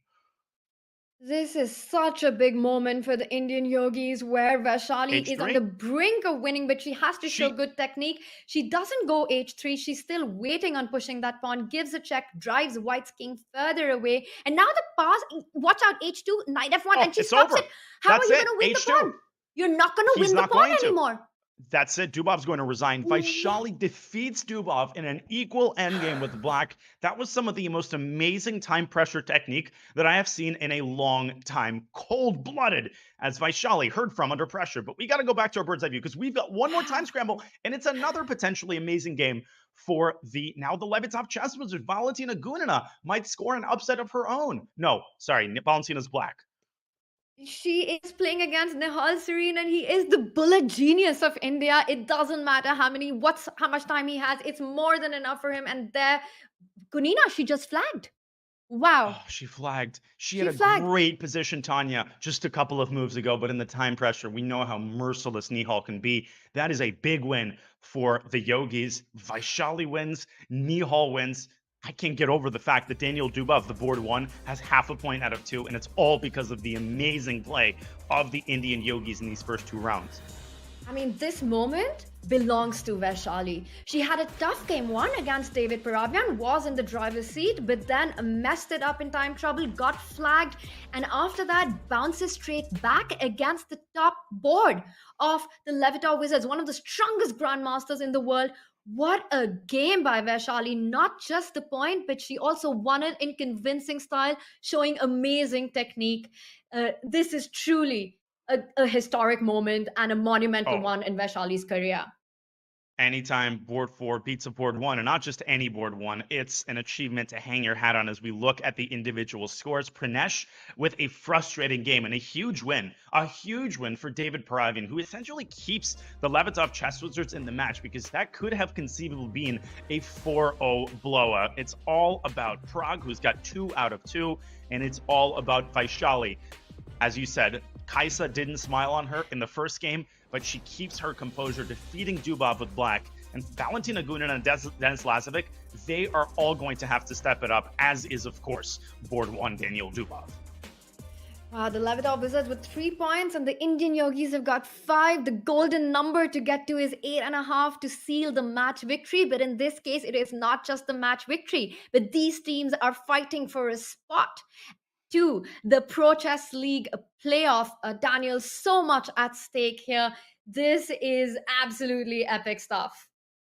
Epic stuff indeed. We hope you've been enjoying the match, and folks, do not go anywhere, because the golden 8.5 points is far from being reached. The Chess Wizards are going to put up an amazing, what will hopefully be an epic resistance of their own, and we will take an epic break. So ladies and gentlemen, you're watching the Pro Chess League, and we will be back with round 3 of this amazing match on the other side of this short epic break.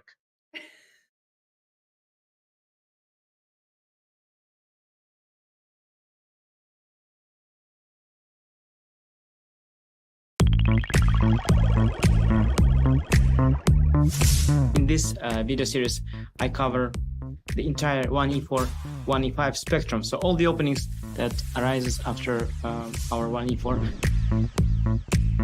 I have had a lot of experience in this. I've played several games with prominence. I had a game against Levon Aronian from the World Team Championship. I also had a game from Gibraltar against Marcus Rager, which is the game that I'm going to show here.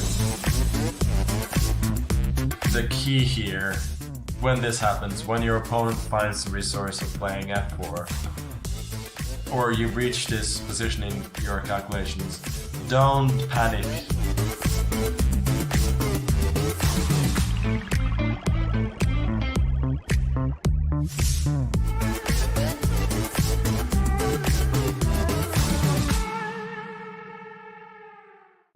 Your subscription makes shows like this possible, which is why our Twitch subscribers will never see ads on chess.com. Connect your chess.com account and Twitch account at go.chess.com/connectaccounts, and bang, boom, voila, you're done. 100% ad-free bliss forevermore. Whether you're following our events on site or on stream, type the command connect in the chat, and thank you for helping bring these shows to life.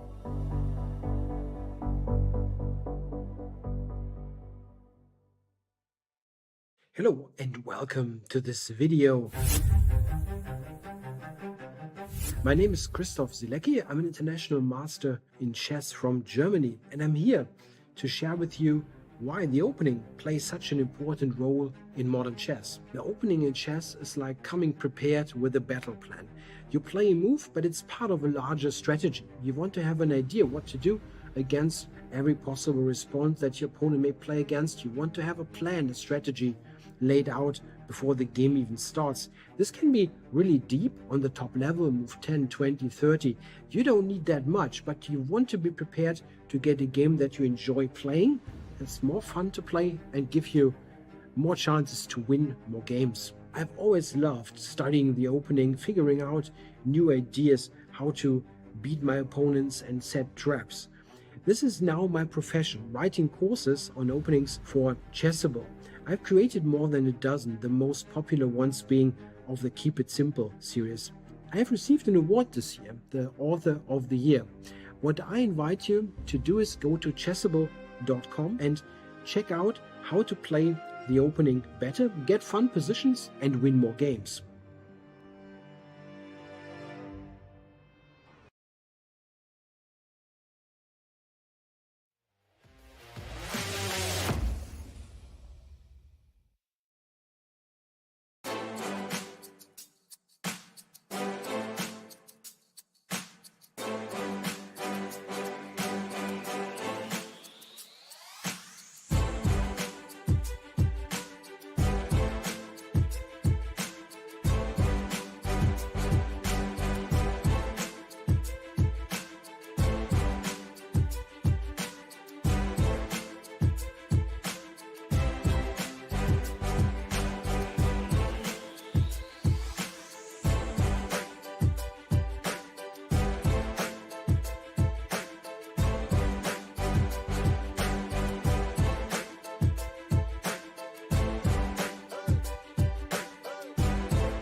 In competitive chess, the weight of a win, draw, or loss is all on one's shoulders.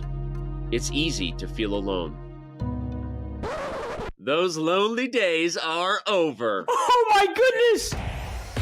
The Pro Chess League is back. Once again, in chess, teammates matter. There it is, the smile. She clinches the match. What a feeling to win a match for your team. Welcome back, PCL. A unique collection of teams, each with their own personality of different colors, shapes, and sizes. There are gnomes and knights, chess bras and bishops, and whatever the heck this is. The PCL is the only place where the best players in the world risk their fate alongside content creators and players from different levels, ages, and perspectives. 5, he checks first, his light check. Queen 25. Little triangulation. Little triangulation. Entering its 5th season, 16 teams will reboot the PCL legacy with a new format and new schedule. Only one team can be crowned the next PCL champion. He goes for it. That's going to be the match. My goodness. My friends, it's the 2023 Pro Chess League. Which team can rise above the rest? They won't be able to do it alone. Yes, Chelsea's gonna win it. Chelsea's gonna win it. And Pavel has won it. Pavel has won it. Wow.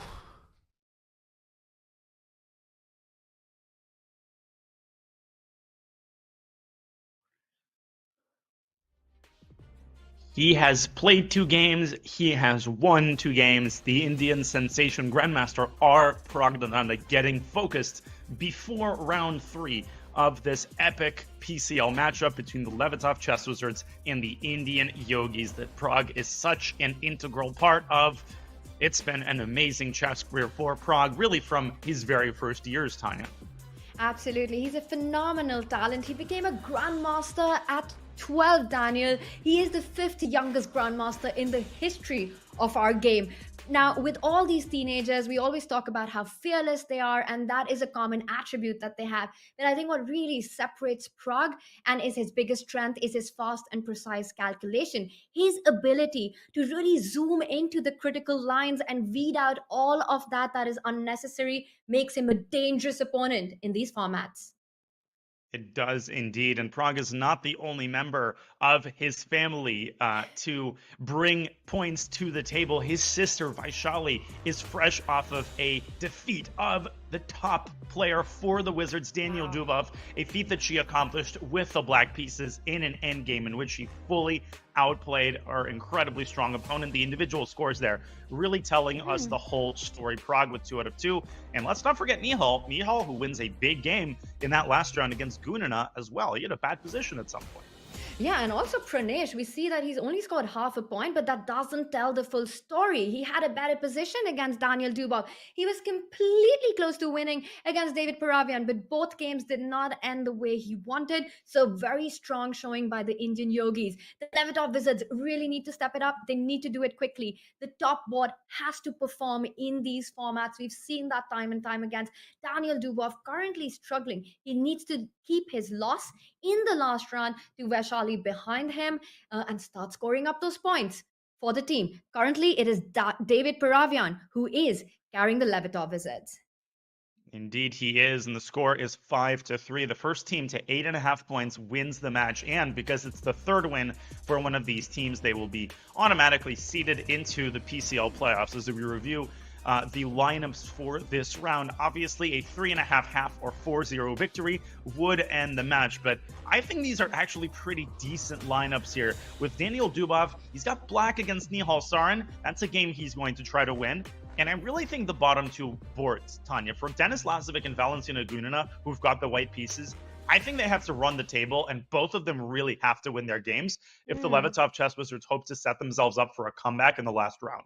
That's a really important point that you make, Daniel, that Dubov on the top board, yes, he has to try to make the most, but he's playing with black and he's playing against Nihal.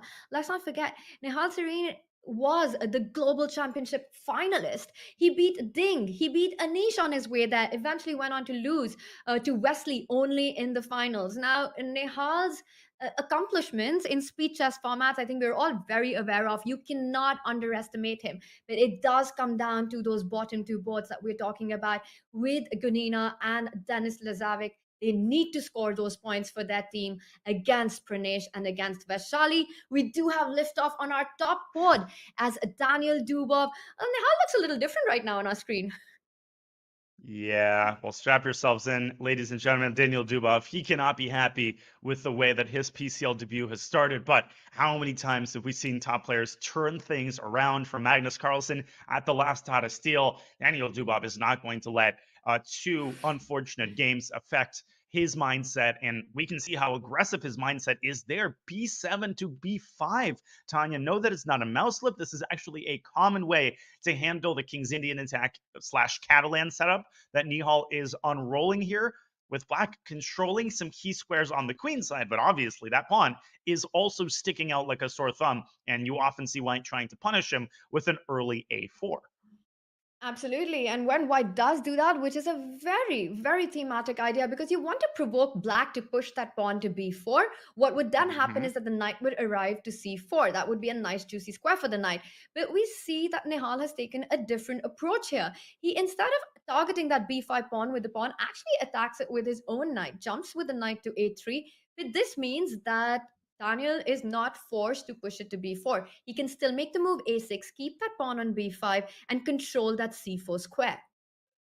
And I think it's likely that he won't cooperate. And the secondary point of knight a3 might be to prepare c2, c4. I actually really like that move by Nihal. I think it's inventive. And I think it's exactly the way that you want to handle this setup for black. After a6, c4, maybe Daniel can push his pawn to b4 and support it with a5. What's the point of waiting for white to play c4? That might seem counterproductive. But of course, the point is that the knight is not able to reach, as you called it, that juicy square. If black plays b4 and a5 immediately, then the knight is, of course, putting even additional pressure on black's already tender and potentially overextended queen side. So I'm expecting a6, but Daniel is obviously deciding between these two viable continuations, b4 versus a6. And also, let's point out that is not Nihal on our screen. That is Pragg, who currently is playing against Paravia, and we are getting that fixed up. It is Daniel Dubov against Nihal Serene. So definitely here is a big moment for Dubov. He wants to defend that b5 pawn. He's thinking about the different ways in which he can do it. Gotta move. He's got to move. He decides A6. to play a6. And that makes a lot of sense, Daniel. We've been pointing out you keep that c4 square defended. And as you mentioned, c4 is the idea that Nihal had. And the players are now blitzing out their moves. c4 was played. Black pushed the pawn, attacked the knight. The knight now falls back to c2. And Dubov advances the a pawn one more step down the board. Quite ambitious play there on the queen side. Yeah, I mean, this is a very aggressive setup. It obviously could backfire if Nihal continues to needle those pawns, but he's got to be careful about how he does that, because if he plays a3, then black can actually play b3 and a4. The pawns keep sort of metastasizing and advancing forward, and the last thing you want is for the pawns to land on b3 and a4, where they are literally unattackable by white's other pieces. So both sides have to can't handle this with a lot of caution. I'm eyeing the move d5, opening up the d4 square for the knight, but reopening the long diagonal for black's bishop. So incredibly strategically complex position here, with a lot at stake here, as Nihal now taking a bit of a think and perhaps giving us an opportunity, Tanya. I think you might have another thought on this game, so don't want to go out if you have a line to show.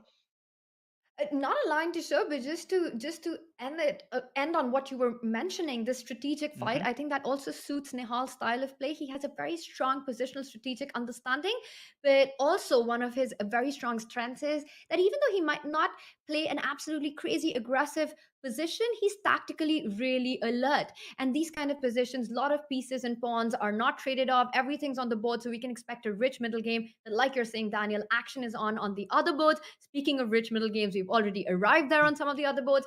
So let's jump on to our bird's eye view. to the bird's eye view we go, and my eyes are drawn to the bottom left side. Lazovic against Pranesh are in the midst of a crazy opening sequence. In the top right, we've got a somewhat more kind of strategic, a quieter position, also structurally unbalanced. So definitely Pragg against David Perevian is a game that's worth looking at. But I'd like to go to the Pranesh Lazovic game. Lazovic has the white pieces, of course, and he now has secured the bishop pair. So the situation already starting to clarify. Let's draw some opening conclusions. Let's draw some endgame conclusions, Tanya, because now the queens are off the board. Oh my goodness. They're not even letting me finish. The queens are off the board, and the b3 pawn was attacked, which has been pushed, as you were pointing out. Well, this can be almost called a queenless endgame. There's still the two rooks, and white hasn't castled yet. I do like white just a little bit here, Daniel, and it's because of what you pointed out, just the bishop pair advantage. Right now, the good thing for Pranesh is that he has no pawn weaknesses. There are no easy targets in the position, and that bishop on d5 is actually a beautiful piece. It stops white from really finishing development very easily, which is why we see the move f3, because the bishop on f1 was tied down to defend that g2 pawn. So f3 just makes sure that white's bishop can jump into the game. The king might decide whether you want to put it to f2 or to e2, because very often white in fact doesn't even want to castle in these positions. Yeah, black has out exactly the same. Both players have to decide where they're putting their kings. Pranov has made his decision, and now it's time for Dennis to make his. Now, if he castles prematurely, Tanya, I'm with you. I think that bishop is a monster piece, and it could even make its way. It could worm its way to b3, and black will actually have, obviously, a mate threat on d1. And the last thing you want, if you're Dennis Lazovic, is just to exchange all of the pieces here, because I think a minor piece endgame, despite Light's bishop pair, is going to be basically a dead draw. So if you're Dennis Lazovic, I think you're going king f2, trying to put your rooks in the center, rook c1, rook d1, and trying to punish black for leaving himself with this knight on c6 that could become a serious liability if white could find a way to set his queenside pawns in motion. Absolutely. And once we see the pawns advance a little more, we might even see this bishop pair really showing the venom that they can have in these open positions. So Pranesh needs to be a little careful. It doesn't look very dangerous at the moment, but this is exactly those kind of positions which are deceptive like that. You make a couple of inaccurate moves, and in just 4 to 5 moves, your position can be falling apart. So Pranesh needs to find a way to try to neutralize this bishop pair advantage. But we do have a lot of other action on already on the other boards as well, which see the queens on the board. So let's bring up our other boards. And the one that really caught my attention was take a look at the top right, David Perevian against Pragg. Now, this is such a big board for these two teams with the Levitov Wizards at 3 points. But look at that pawn structure. That doesn't look ideal for Pragg. Is Pragg in trouble here? So I'm kind of adjusting my eyes to this position. I think the answer is no. I think the position is approximately balanced. So yes, with his last move, in fact, Pragg was the one who voluntarily went for this pawn structure. If we rewind just a couple of moves, he played knight to d2. This makes sense. He opens up his bishop, but then he makes a move which I think a lot of players would never play in a million years: knight t2 to c4. And what could possibly be the point of permanently ruining your pawn structure? Well, no, I don't think Pragg has gone crazy. Far from it. I think the reason he's done this is not only to grab control of the d file, which he can do with rook to d1, but that pawn on c4, as weak as it may look, as weak as it is, it can also be an anchor point for the light squared bishop to hop into d5, which he could further secure with e4. So bishop d5 is possible. And the last thing I'll say, Tanya, is that the b7 pawn is also very, very tender. And if you move it up to b6, you're walking right into some massive queenside pressure that white could orchestrate with a well-timed a5. So I think Pragg has very good dynamic chances here to compensate for, yes, a very, very disturbingly bad pawn structure. It's a very interesting position with this give and take that both white and black have, as you pointed out, Daniel, in a very instructive manner.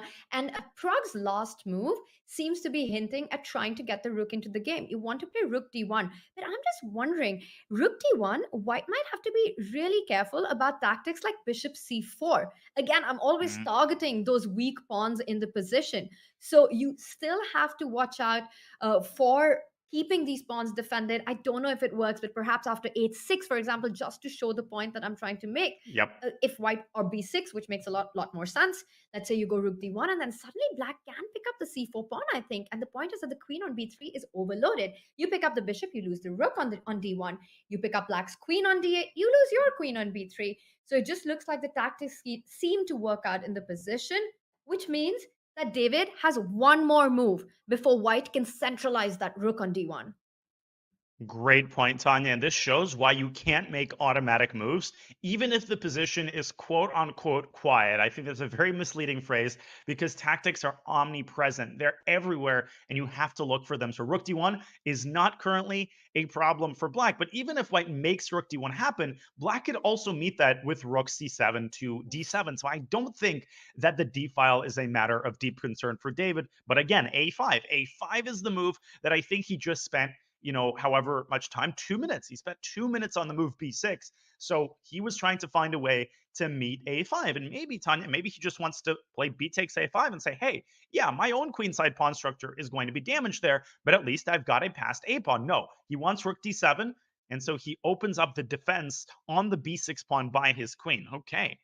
Yeah, I would have been surprised to see b takes a5. Just spoiling the pawn structure would just seem like too committal in that position. Now he's threatening to win that pawn on a5, and he could now pick it up with the queen as well. That is a legit alternative in this position, because after queen b6, Daniel, you were talking about having the a passer. That is there, and if white decides to trade the queens after a takes b6, now that c4 pawn gets really tender. Great point. I was thinking about that as well. And David Paravian is thinking about that himself. Obviously, you can sense the wheels turning in his brain, right? The fact that he's thinking means he's deciding between AB and queen b6. It's a very committal decision. These are two different, completely different paths that you can take. It's on the board, and Pragg says queen trade. I don't think so. He drops his queen, but not to a4. Tanya, he drops it to a2. And again, I think the reason why is that he wants to keep the d5 square under control. He wants to open up the possibility of bishop d5. And maybe for that reason, black should consider stacking the rooks on the d file. Then, presumably, Pragg will complete his development with bishop e3. It's on the board. You called it out. Rook d8 makes so much sense. You control that d5 square, so no trading on that d5 with bishop d5. You bring your piece, you bring your rook onto the open file, doubling up. Watch out for threats of rook d1. Never going to arrive now with Pragg's last move of developing that bishop to e3. Connects the rook. Now white can start thinking about getting the f1 rook all the way across to b1, targeting black's queen and asking black questions about where you'd like to go with that queen, because not too many pleasant choices there. No, not at all, right? You go to d6, you walk into an open d file, you go back to c7, you're walking into rook to b7. So David Paravian actually taking some very creative measures in order to carve out some more real estate for the queen on the queen side. I think after rook ab1, you can now move the queen either to a7 or maybe more to the point is queen to a6, piling up on that c4 pawn. And Tanya, you could get some kind of liquidation here. If Pragg wants a draw, I think he can take on a5 and basically force a trade of just about everything on the board. c4 is going to fall, white's going to take c5, black's going to take e2, and you're going to get one of those sequences that end up in a symmetrical position. I apologize, that move was not on the board. That was terrifying. I thought, wait, did Pragg play g4? What just happened there? I mean, I've seen all sorts of mouse slips happen, but I've seen everything, but we could get something like this. I'm showing on the analysis board, takes. Now, actually, now that I look at this, Tanya, white has to be very careful. It's so easy to calculate to this point. It's a draw. No, it's not a draw. Rook to d1, and black actually wins the game on the spot, because after white takes, he will have to give away his bishop to avoid checkmate. So I correct myself. This is still a very sharp position where both sides have a chance to blunder. Wow. And it's so easy to fall for such lines because you kind of just see it till a certain point and feel you're equalizing, neutralizing, liquidating, but then you miss that last move and suddenly you're absolutely busted. But Pragg here, taking his time, I think he is going to calculate this till the end. He's not going to pick up that a5 pawn. Rook b1 still comes to mind as a move that asks a lot of questions. You pointed out the a6 square putting more pressure on c4. After rook b1, queen a6, it's also very difficult to pick up the a5 pawn. Let's just show that as well, because it's just the kind of tactic tactics that exist in this position are insane, Daniel. Rook Oh. b1, queen a6, and if you pick up queen a5, you trade on a5 or maybe give a check first, but rook a5, and now you give a check, forcing a rook trade. And again, the back rank problem is screaming bishop f1, bishop h3. And you might be like, wait a second, white has a back rank thing as well. Rook a8 check. But black falls back, and white is just one move shot. After bishop to c5, you're the one who gets Ugh. mated on f1 first. Almost there. I'm one move away, but that's how chess works, ladies and gentlemen. And I think this line is so instructive. Glad we show that, Tanya, because you see that just because you have a fianchettoed bishop doesn't mean that your problems with the back rank are solved. You might be avoiding immediate checkmate with rook d1, but this rook d1 bishop h3 idea is so common. It's won so many games, and black could even potentially sacrifice his queen for it. So a lot to think about here for Pragg, who's now down to 3 minutes. Now, last thing I'll say, and we should definitely look at the other games, but I think he can play queen takes a5, Tanya, and maybe, I'm not going to show that line again, but meet bishop c4 with bishop f3. Instead, he's gone for a different kind of liquidation, and I still think the likeliest result here is a draw. And I think this was the safest alternative. You get rid of all these ideas of back rank checks because you vacated that g2 square. Very important. And I have to say that David Paravian's that move a5 was super tricky. It forced Pragg into a long think, really going low on the clock. We saw all these different tactics that existed, but it seems as if Pragg has navigated his way across from the troubles. And as you said, this is most likely to end in an even result. Although most likely those are dangerous words in a PCL match because we've seen all sorts of games go haywire. And speaking of other games, let's have another look at our bird's eye view there. Bottom right, you see another interesting endgame, sort of a typical Grunfeld endgame with Valentina Gunina. I don't want to say in a must-win situation against Vaishali, but winning that game would give the Levitov Chess Wizards a huge boost. And another endgame on the bottom left. But these are interesting endgames, Tanya. These aren't just your average, boring, symmetrical types of endgames. Which one should we go to? You know what? I know that the end games are very exciting, but it is the top left board. It is Daniel Dubov against Nihal Serene that catches my attention. It is a rich middle game, and I see we have a central pawn break. Daniel, let's take a deep dive into that one before we head to the end games. Absolutely. Listen, I don't need any convincing to go to the game with the queen still on the board. And I actually think that Daniel Dubov has done a good job of unbalancing the position. And he's not gotten tilted, right? You can tell that he's playing objectively, but he's created a very intriguing middle game that's going to result in an early time scramble. Look at the clocks. 2 minutes now for Nihal, 2 minutes and change for Dubov. And this is the kind of position in which one of these players could easily spend, Tanya, 15, 20 minutes per one move in a classical game. Here, they're going to have to make decisions lightning fast. Wow, and he does make a very committal decision of trading on e5, allowing Daniel to jump in with the knight to e5. And this is what Nihal had seen. After the trades, he gets a c5 break in. The position is really opening up right now. C takes d6 is a big threat, winning that pawn. If black was to capture on c5, white retakes with the bishop, hitting that rook on f8, a potential threat on the b4 pawn. Big questions for Daniel. How does he respond to c5? There's no question that structurally, positionally, white is better, especially if black acquiesces to the trade. That's why I think Dubov might have his eyes on the knight sally to g4. Knight e5 to g4 opens up the bishop. You might have to sacrifice the pawn on d6. But if you can root out white's dark squared bishop, then black's bishop on g7 will operate uncontested. Instead, he does trade on c5 and simply plays rook e8. And I just think black's pieces here are so incredibly active. If white plays knight d3, well, then black takes, and Nihal has to be so careful not to catch a stray here because e2 and b2 are weak. If you play bishop d4, Tanya, then the c-pawn is set in motion. So black's position has a lot of potential energy. And I would actually take black any day of the week in a time scramble, including Wednesday. I love that. Wednesday, Thursday, Friday, it doesn't matter. But today, especially, black looks like he's got the position you want. You can never allow that c-pawn down the board, which is why Nihal goes rook c1, just overprotecting that c5 square. But this also gives black the opportunity to perhaps come forward with his queen as well. You can start looking at options like queen to g4, queen to f5 catches my attention, queen b7 check as you're pointing out. Great call. Queen f5 on the board. There are all kinds of threats now. You can potentially move your knight to g4 at an opportune moment. The knight can also go back to d7 because the queen on f5 attacks that bishop on c5. You'll be hitting that bishop, you'll be hitting that pawn on e2, and once the bishop falls back to e3, the c Man. pawn can start advancing down the board. We're used to machine-like precision from Nihal in time scrambles, but man, will this be hard to handle with 45 minutes.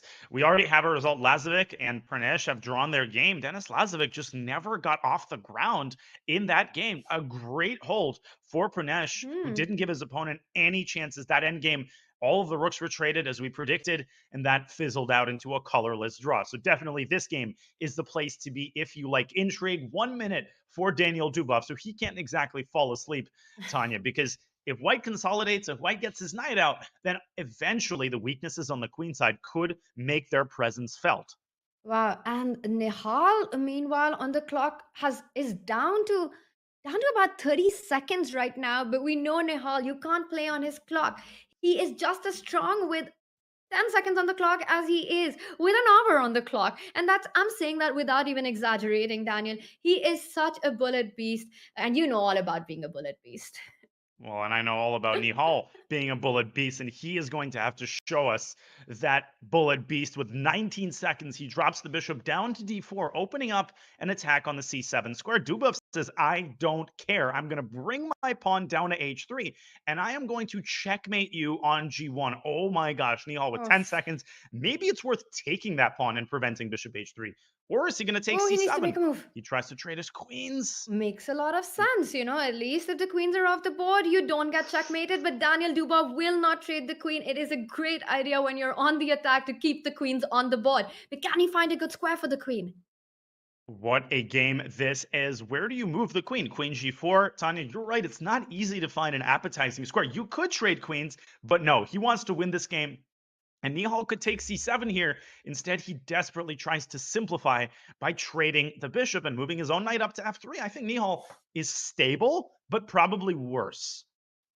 Wow, knight f3, and I see the eval bar, and it gives a big advantage to black, and I think it all comes down to this queen side majority that black has. b3, a move thrown in, attacks the queen goes to d2, bishop f4 is still not possible because it can be captured by the queen, even though the g-pawn is pinned, and now Dubov falls back with the bishop to f6, defends that h4 this is pawn. bad. This is very bad for Nihal. He's playing with his last seconds. Rook b to d8. This must be winning by force. Wait, and now he takes it and goes rook e2? Does he just... I think you should trade everything and rook e2. Or no, that wasn't right.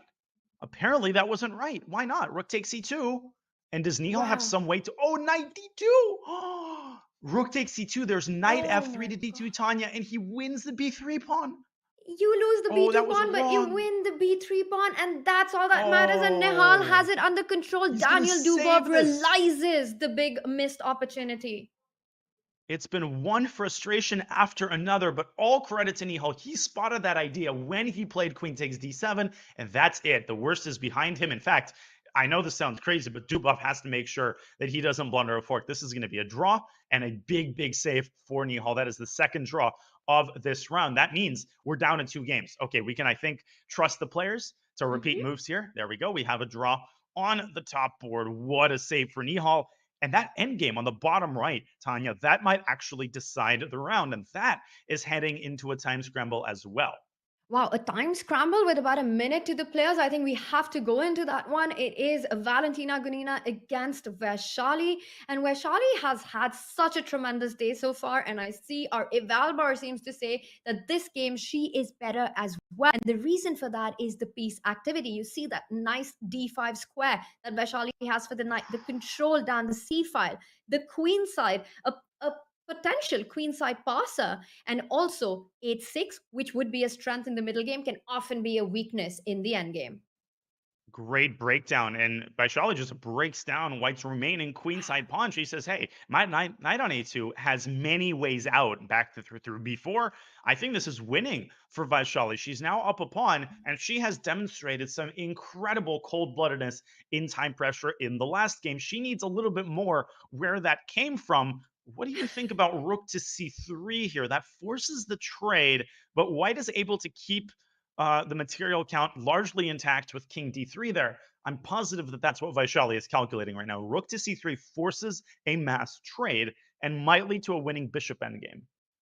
This is reminding me so much of the advantage she had against Daniel Dubov in the last game, where she had those extra pawns on the queen side, and now Yeah. it is the similar technique that she needs to show. Vaishali taking too much time right now. She needs to decide, either go with the rook to c3. The problem with moving back your knight to b4 is you have to look out for knight b5. That is the counterplay, the counter idea that Valentina Gunina has currently in the position. So Vaishali needs to make a choice. Does she go rook c3? Does she go knight? She decides to go for the trade with rook to c3. I think it's an excellent decision. Given the match situation, you want to eliminate all risk if you're Vaishali, because a 2-2 round would be okay with the Indian Yogis, but I think she's going to drive this point home. Okay, so the rooks have to be traded. Valentina has no choice. Then I think Vaishali is going to take that knight and try to rush her king up into the center. Gunina is pinning all of her hopes on the counterplay provided by this passed d-pawn, but man, am I pessimistic about White's chances here. King f7, but this allows king c4, and I was wondering if black had the time, instead of playing the automatic king f7, to maybe start pushing that b5 pawn to take that square under control. But perhaps it doesn't change too much. You always have a6, b5 in the air. And once again, I want to point out that h6 pawn can be a weakness for white in these positions. Yeah, absolutely. And also important is that black's kingside pawns are all on light squares. So you never have to worry about those typical bishop endgame tactics where white sacks a bishop for the pawn. 4 seconds. She has to worry about her clock, though, as she brings her king back to d7. And Tanya, I think all Vaishali has to do is maybe get the bishop back and ultimately figure out a way to set your pawns in motion, because anytime white makes a mad dash for the queen side, which maybe is what Gunina has to try, black will happily give away both of these pawns, because these kingside pawns are going to be all sitting ducks with black's king and bishop taking their forks and knives out. That's really nicely pointed out, that white just doesn't have enough time. But also, Valentina doesn't have an option. She needs to create her chances. And now the h6 pawn under attack, bishop g7 doesn't really help, because black will go king to d6. She loses that h6 weakness, but takes control of the d6 square. And now if you take on a7 with the king, the b pawn will start advancing. Bishop f2. This is just over for white. I'm beyond impressed with Vaishali's handling of these endgames in time pressure. She is making it look incredibly easy, but this all had to be calculated. And now bishop takes g3. Bishop g3 is a without, massive threat. Without that move, her entire strategy would have failed. Gunina pushes her pawn up, trying to preserve as many pawns as possible. That's a great move by Valentina. The game is not over. Black still has to be accurate. You just go h5, and h4 is coming in with the bishop stepping to g3. Bishop g3. Do not forget about that h pawn. Daniel, I told you, the h pawn is what will tell. Bishop g3 played. What a beautiful tactic there. Just amazing. What a great stuff. call, Tanya. You called this in the middle game, even before the queens were off the board. That h pawn, it became a weakness. It does white in, and this is an easy win, because Vaishali is not giving away her last remaining pawn. Just f4 or bishop f6, and white is in Zugzwang. What a huge win for the Yogis, because Pragg, he drew his game as well, Tanya. That means 3 of those games ended in draws, and the Yogis are going to take this round as well, an inch so close to the playoffs with a 1.5 victory in this round. So Vaishali, with that win, wraps up the match for the Indian Yogis with 2.5. It was the only board with a decisive result, and Indian Yogis take this one away with this. They have a bigger margin going into round 4. What a huge match this was, and it gets tougher now for the Levitov Wizards. Daniel, what are the chances of a comeback in this one? Oh my gosh, and they need a 3.5 victory. They need 3-1 just to force the playoffs. So listen, we've seen a lot of 3-1 rounds. It's possible, but some of those players who've scuffled today are going to have to, again, step up in a huge way in the last round. I'm looking at Daniel Dubov. They have a little bit of margin for error. No, they actually have to go 3.5. I apologize. To force the playoffs, Tanya, because if the Yogis score even 1 point, then they hit the golden number, 8.5. So, oh my gosh, I mean, let's be real. This would be definitely, perhaps after the Yogis' own comeback against the Canada Chess Bras, one of the biggest comeback wins in the PCL. They need a miracle performance in the last round. Wow, there's so much big action. The Levitov Wizards need to go super big and all out, all guns blazing in the last one. As you pointed out, Yogis need 1 point to wrap up the match win to punch their ticket into the 2023 Pro Chess League playoffs. 2 draws, 1 win. That's all they need. We need a little bit more coffee. So don't go anywhere. The final round of our first PCL match is coming right up in just a couple of minutes.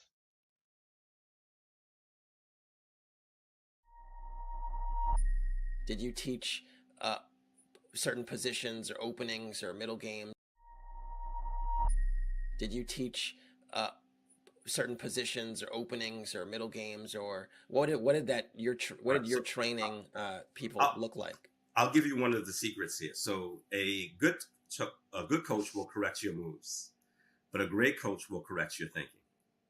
And all right, hold on. I want to repeat that again for the people in the back. Can you just repeat that again? So a good coach will correct your moves, and a great coach will correct your thinking. So really part of the magic of coaching is holding a mirror up to a child so they can see their own thinking. And sometimes you made the move because you were overconfident, you were dismissive of your opponent. And so whether they were this kind of self-knowledge, this self-awareness is part of the cognitive process, and it helps to accelerate their learning curve as players. And so meaning games are not lost because you didn't know the Roy Lopez, or you didn't know the 14th move of the Roy Lopez, or because you couldn't execute a rook and pawn endgame. Yes, of course, these are technical things that you need to win chess games. But games are also lost because of lack of self-knowledge. So the issue of Spassky losing to Petrosian, I tell the story many times, but Spassky lost the world championship to Petrosian in 1966. Spassky goes back to Botvinnik and he says, why did I lose? Now, many people may not know, but Spassky was an incredibly talented chess player, right? In many ways, he's considered one of the first universal chess player. He can attack like Tal and he can defend like Petrosian, but he loses this match. And Botvinnik told him, the great talented Boris Spassky, did you study Petrosian? Right? So meaning he didn't think it was important to study the opponent. The famous line from Sun Tzu, know your enemy, know yourself, in 1,000 battles you will never lose. He just thought it was about Spassky. And so he had to take the time and recognize that he needed to understand Petrosian. Beating you means I must understand you. Chess is a conversation, is a dialogue between the two chess players. So by 1969, he knew what to expect at the chessboard. He has studied Petrosian, and he eventually becomes the 10th world champion.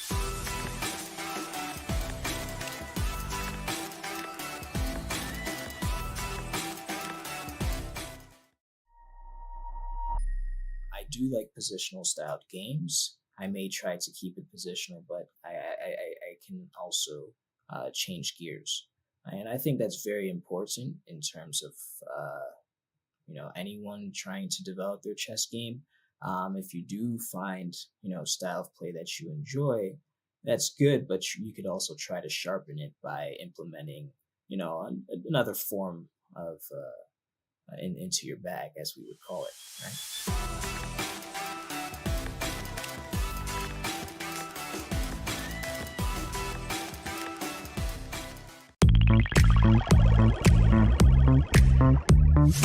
In this video series, I cover the entire 1e4, 1e5 spectrum. So all the openings that arises after our 1e4. I have had a lot of experience in this. I've played several games of prominence. I had a game against Levon Aronian from the World Team Championship. I also had a game from Gibraltar against Marcus Ragger, which is the game that I'm going to show here. The key here, when this happens, when your opponent finds the resource of playing f4, or you reach this position in your calculations, don't panic.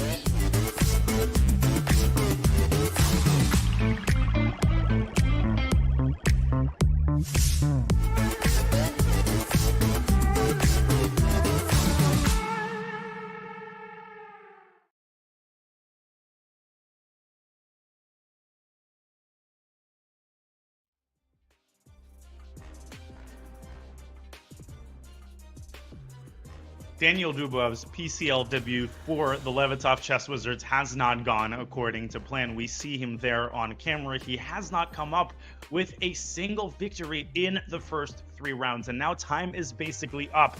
And the Chess Wizards need a monster score in the 4th and final round of their match against the Yogis to stay in the match and force a tiebreaker. As we see the match format, everybody plays everybody. Of course, it's up to 4 rounds. We will have a 4th round coming up right now. And the Indian Yogis, all they need, Tanya, is 1 point to reach the golden number, 8.5, and punch their ticket into the PCL playoffs.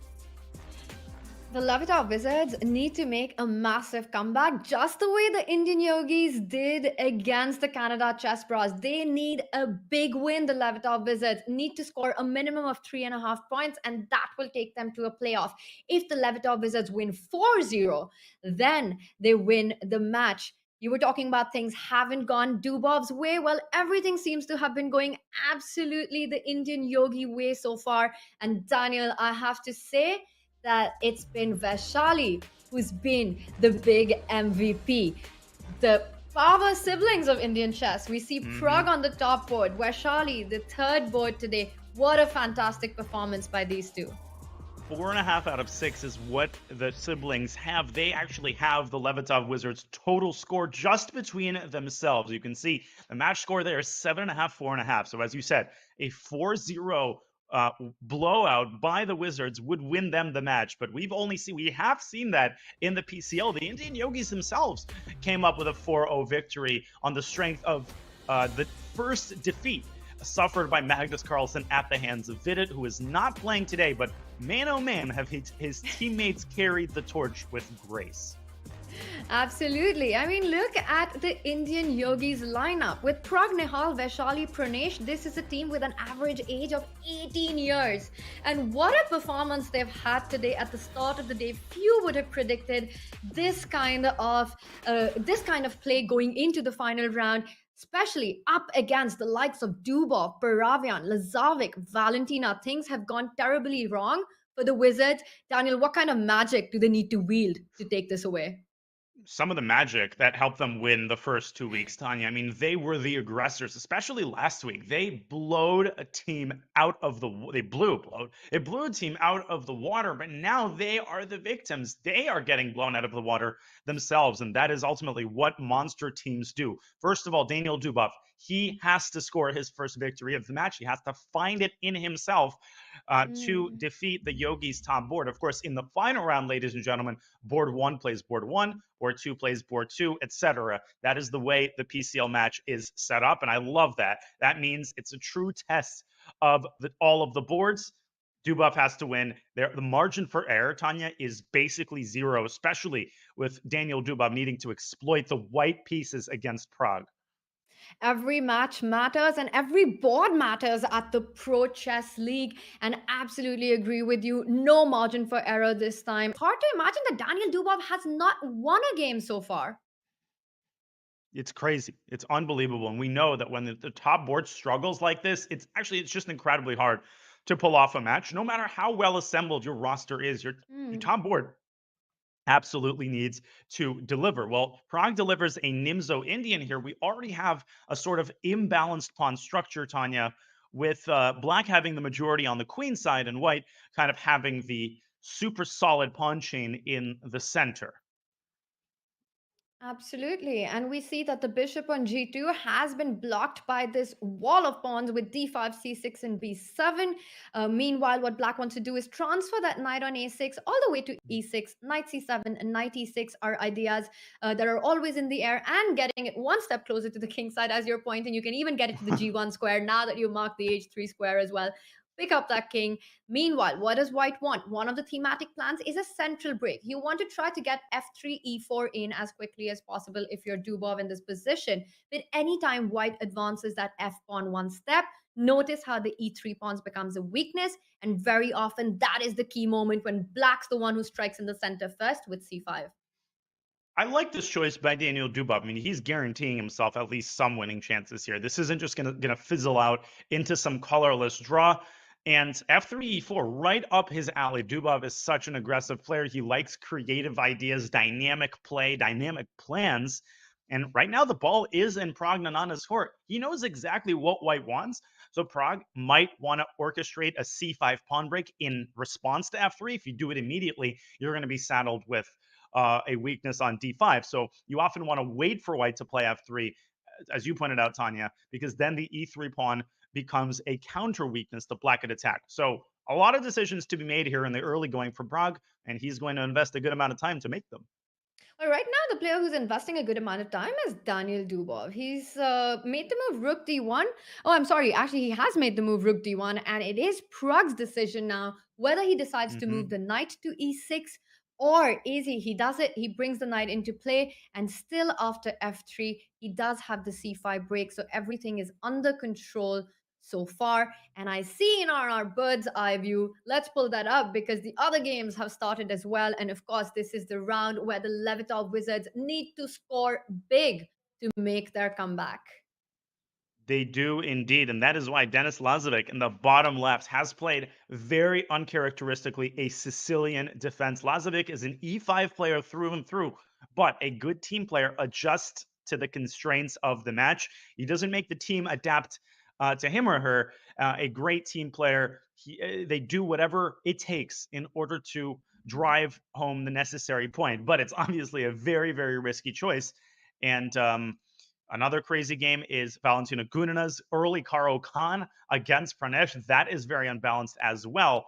But I would actually like to go to the Vaishali Denis Lazovic game because Vaishali is suddenly taking a long think and it's only move 8. So, Tanya, can you help me make heads or tails of this rather unconventional Sicilian that we have here?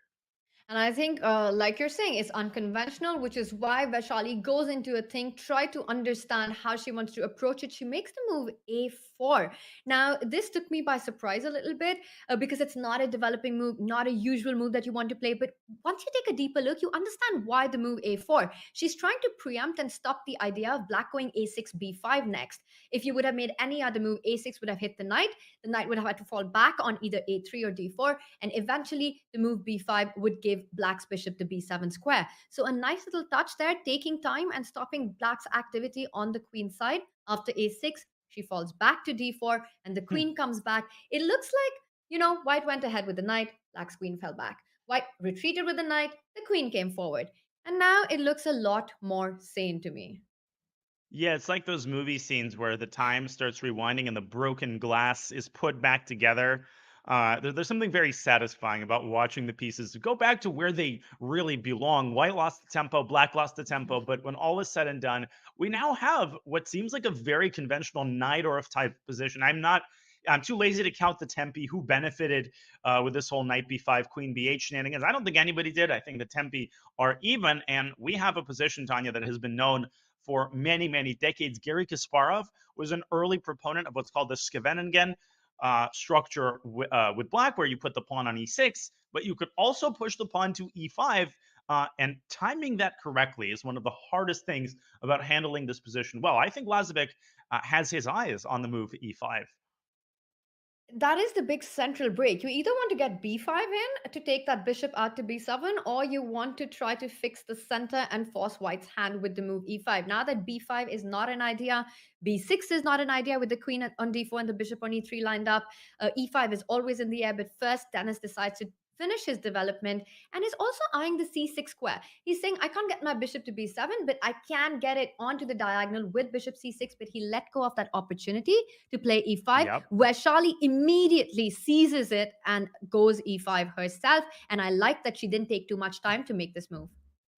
The best way to just get this match to where it needs to be if you're the Yogis is just to, not to think my teammates have it handled. Let me just play a passive game and try to eke out half a point. No, that is exactly how you allow a miracle comeback. For Vaishali, she believes that she can win this game and single-handedly guarantee the victory for the Yogis. I think that's what we see from her last move. E5, trying to make Denis Lazovic, as you said, regret not playing e5 himself. But it should be pointed out that black's structure here is incredibly solid. As passive as his position may seem, White might actually end up overextended with her e5 pawn, now seriously pressured by the queen and the pawn. And look at Vaishali, original inventive play, pinning the bishop on e7. But what is her response going to be if Lazovic completes the typical maneuver with bishop c6? That's what I'm curious about, and he's curious about it as well. Great call that, Dennis. We were talking about this idea of developing the bishop to the diagonal. He gets it there. Was almost forced by Vaishali to play the move bishop c6. And Vaishali answers your question. This is what she had in mind. She jumps in with the bishop to b6, forcing the black queen to perhaps d7, because you need to keep that bishop on e7 guarded, as well as the pawn on d6.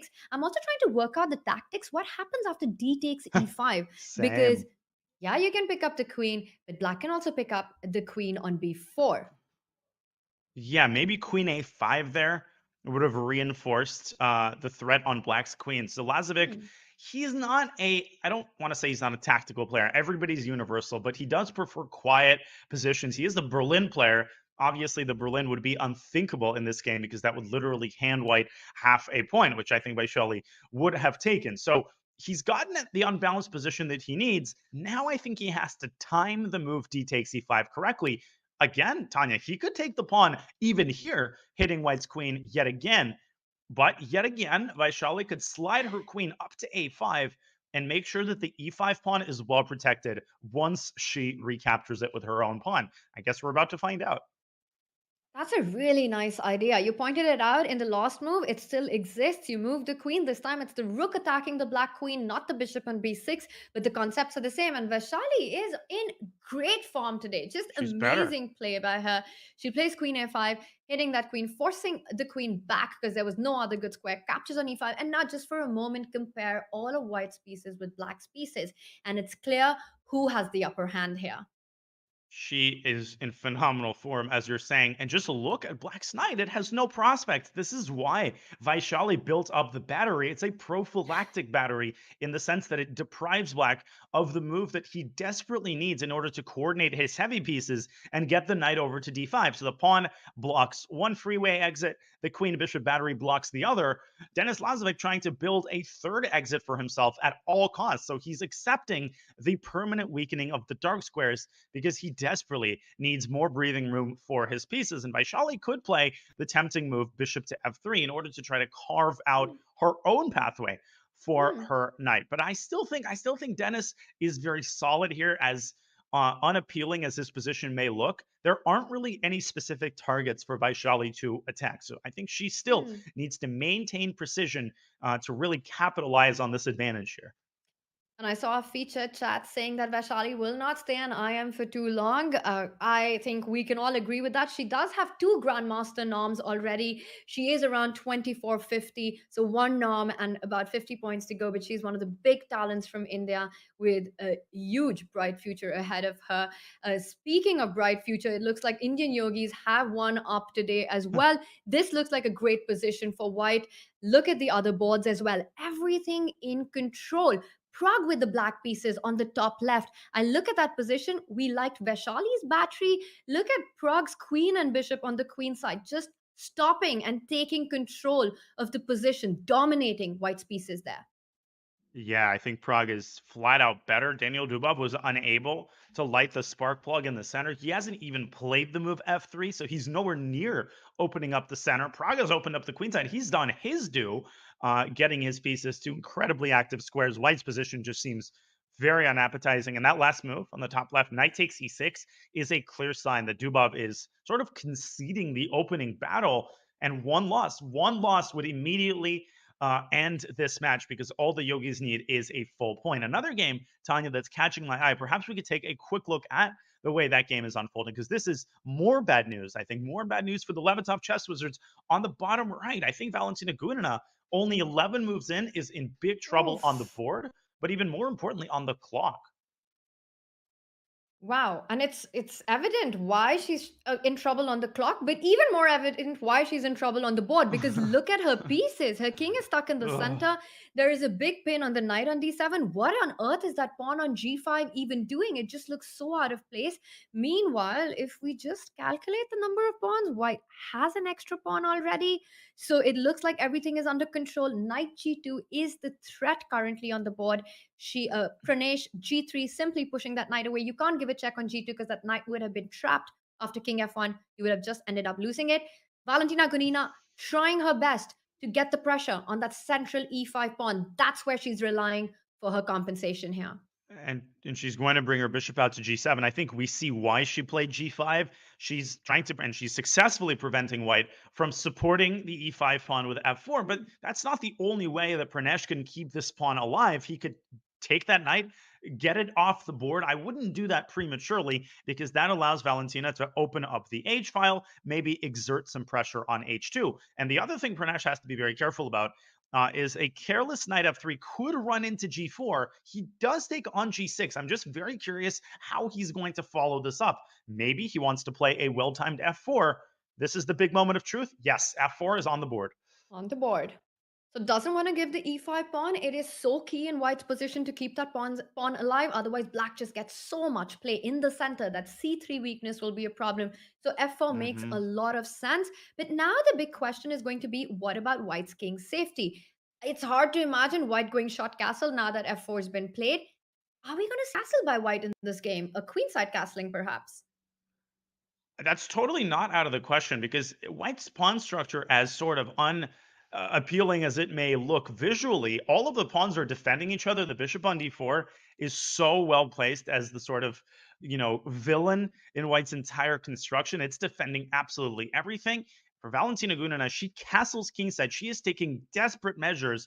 And I think on the next move, she's going to have to try to explode that entire queenside with the move p6. But the eval bar, Tanya, has crept up steadily in Pranesh's favor. Barring a cataclysmic turn of events in this game, I think he might be the first one to dash the Levitov's Wizards' hopes for a miracle comeback. But there's still work to be done on that because it's just such a complicated position. And with the king in the center, anything can happen. As we can see on all other boards, action is on. But Vaishali is still dominating the position with white, her knight in the center on e4. That bishop and queen just looks like more activity for her. Meanwhile, Daniel Dubov, I think we have to go into that position. Daniel Dubov against Pragg is such a big game for the Levitov Wizards, and it looks like Pragg has everything under control. Look at that eval bar. It is screaming that Pragg is close to winning here. He is indeed. He is dominating now on both crucial sides of the board. We've talked about the queen side for a while. That's where Pragg was operating to begin with. But even in the center, that was supposed to be white's territory. That was where white was supposed to get the e4 pawn break, which Dubov has not been able to do. Instead, he has conceded a big pawn center, and he is just reeling. He is reeling this entire match. He has not found his footing at all. And he hasn't found this footing in this game either. He's just played the move rook a1.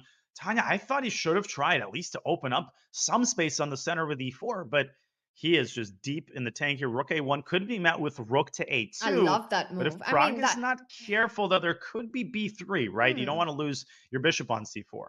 I was just screaming how much I love that move, and then I realized that I've just walked into the one tactic that perhaps could be big trouble for black.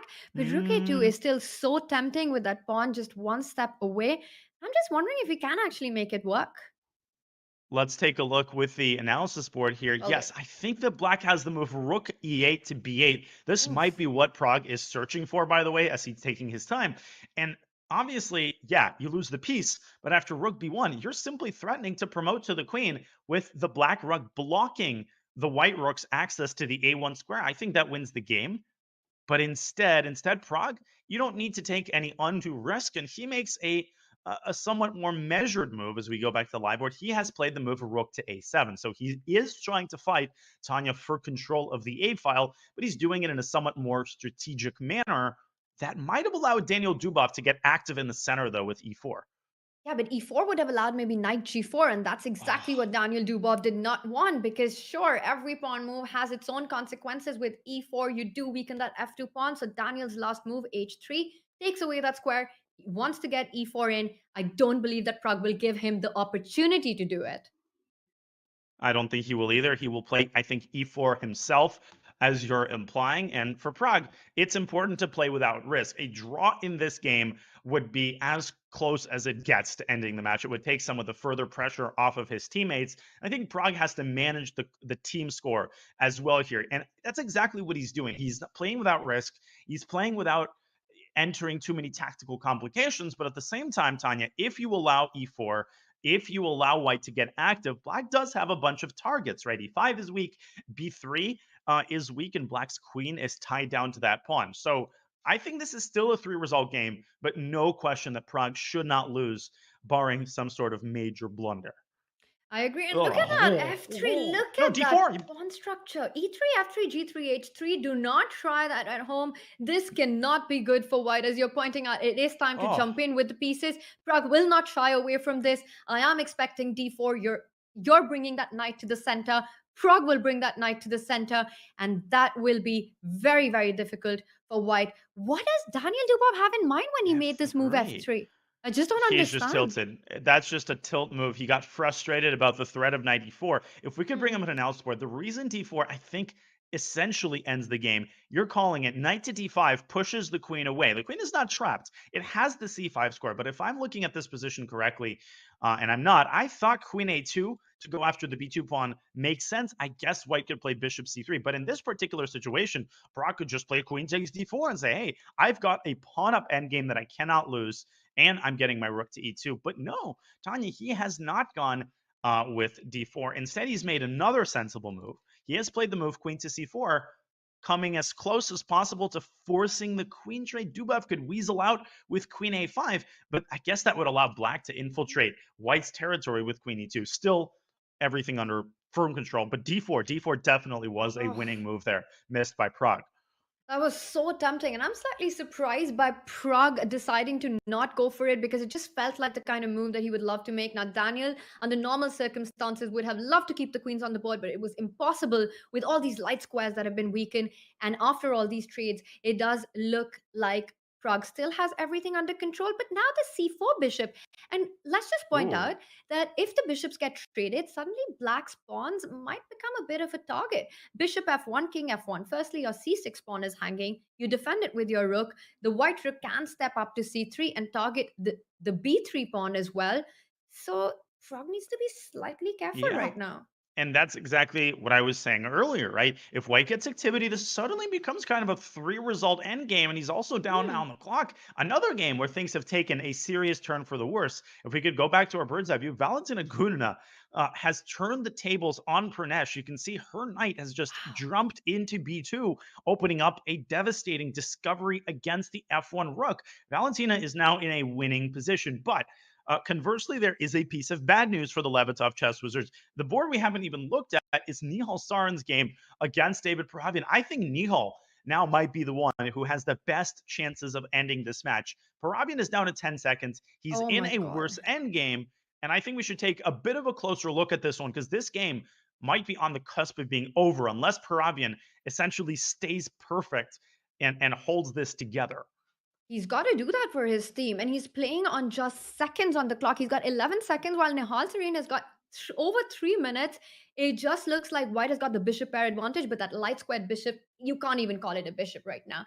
It is like a big pawn, as we say, just defending that c4 pawn, but with very little future ahead of it. Cannot imagine it getting into the game. The only open file in the position is in Nihal's control. Draw would be the best possible result for David in this one. Yeah, a draw would be the best possible result. I'm also looking at Vaishali's game. She is knocking on the door of a victory. She's got a crazy position in her own right. So I think this endgame is going to last for a while. I think we should actually go back to the bird's eye view for a second, because we might have rushed into this game. Vaishali's game against Denis Lazovic is getting crazy as well, Tanya. I'll let you make the call. Shall we go there? Or is there another board? 100%. And we have to go there right now, because take a look at the position on the bottom left. Let's bring up the Vaishali board. Knight on e3 with a fork. But 1 second, what about that f7 pawn? Rook f7 comes in with a check. And it does. And after king g8, the problem for Vaishali isn't just the d1 is hanging. It's the black also threatens just to take the knight off the board and then take on f7. Amazingly, I think Denis Lazovic is doing all right here. Vaishali could play a move like rook d4. Tanya, it's chaos on the board. It's chaos, because take a look at what all is hanging. Rook d6, as you pointed out. The knight on d6 is hanging. The rook on d1 is hanging. The bishop on c2 is hanging. The pawn on g2 is hanging, with the bishop on c6, and the knight on e3 targeting is. How do you keep everything in control when you're playing on seconds? This is unbelievable. I actually don't know I'm what I struggling to should find a play move here. here. I'm struggling as well because the last thing you want to allow is for the knight to take the rook and then for black to take on d6. So there's a case to be made for a move like rook to f6, but that's very underwhelming, Tanya. Clearly, you don't create any threats with that move. 30 seconds now for Vaishali. This is crazy, but Denis Lazovic is somehow staying alive, and moreover, he might win this game. Queen to d2 by Vaishali. Oh, knight takes d1. She wants queen Ooh, h6. What an idea. Oh my god, that is amazing stuff. Queen h6, and there's no way to defend against queen h7. A mate in one that would be unstoppable. That is a nasty trick, not only for knight d1, but knight c2 as well. Runs into queen h6. And if you pick up No rook way. d6, is rook d6 an option here? Rook Not only that, d6, I think it might be forced. I think you might have to take on d6 because your knight's hanging. but after rook d6, you don't pick up the knight because then black picks up the rook with a check, picks up the other rook as well. A lot of complicated stuff. Instead, Denis plays the move queen a7, defending that knight on e3. And still, g2 is under attack. Oh my god. Oh my gosh, and he can take it with the bishop, forcing the king to step into a discovery against the queen. That was the best move by Lazovic. He is What a pulling out nasty some move. heroic series. 7 seconds now for Vaishali. I don't see a move for her. Oof. Maybe queen to f2 to cover the diagonal, but 2 seconds left. She's got to make a decision. She drops her rook back, and I think that might have been a losing move, just giving away the exchange. There might also be, yeah, I think just knight takes d1 and rook f8 should win this for black. Wow. A draw by Pragg, though. Yeah, we do have a result on our top board with Daniel Dubov, Pragg. That one ended in a draw, but I think we have to stay on this with the players playing on seconds, and this could be a big board for Denis Lazovic. We've been pointing out that the Levitov need to score 3.5 points to take it into the blitz. That I don't want to say that's it, but Nihal is also going to hold his position. That is a guaranteed draw against David Paravin. So this match is, yeah, he has just drawn. And in fact, yeah, that's it. The match has been pocketed by the Chess Wizards, who've scored the necessary 1 point. But definitely we should stay on this game, Tanya, because this has been an amazing, scintillating affair. And it's going to be a wasted effort for Denis Lazovic, who I think is going to finish this one off. Yeah, which is a bit heartbreaking because what a series of moves Denis came up with. I mean, queen a7, that was absolutely brilliant and so easy to miss. Just shows immense board vision there by the 17-year-old Denis, and now he's dominating. Vaishali goes down. There was nothing to be done. Bishop takes g2, rook takes g2. Everything ends in a mate. It turned badly, but it doesn't matter because the Indian Yogis are the first team to make it to the playoffs. They are, and they're going to make it in very close fashion. You can see the only remaining game, bottom right, Valentina Gunina has turned the tables on Pranesh. She has a winning position. The game's not over because she has 20 seconds, but if she wins, Tanya, all that the Levitov Chess Wizards needed there was a win on the top board. And Daniel Dubov, you know, we never assign blame in these team matches, right? Precisely because they're team matches. But Dubov, I think, is going to be largely blaming himself. A slightly better performance would very well might have yielded a win for the Chess Wizards. And look at this. Pranesh is also swindling Gunina as well. Rook h3 check. And Black's king is the one on the chopping block. I mean, whose king is more in danger? It's hard to say. And there we might have it, as you're pointing out, a repetition with rook h3, king g5, or will Pranesh fight for more? I think it depends on whether he knows what the team result is, what the match result is, and he says, I don't care, I want to play on, plays the move a5. He still has rook h3 check. Just gutsy calls for the Yogis, and that's what they've been rewarded for. Probably Pranesh, maybe even if he knows the match score, that might even be more of a reason to play for the win, because at this point, there's literally nothing to lose. He might as well work on getting a better individual score, which, of course, these team members want to do if they want a place in the roster for the next PCL season, Tanya. And if they want a place in the roster in the playoffs, they're alerting their team captain right now. Queen h8. Queen h8, king g5, and there's a perpetual.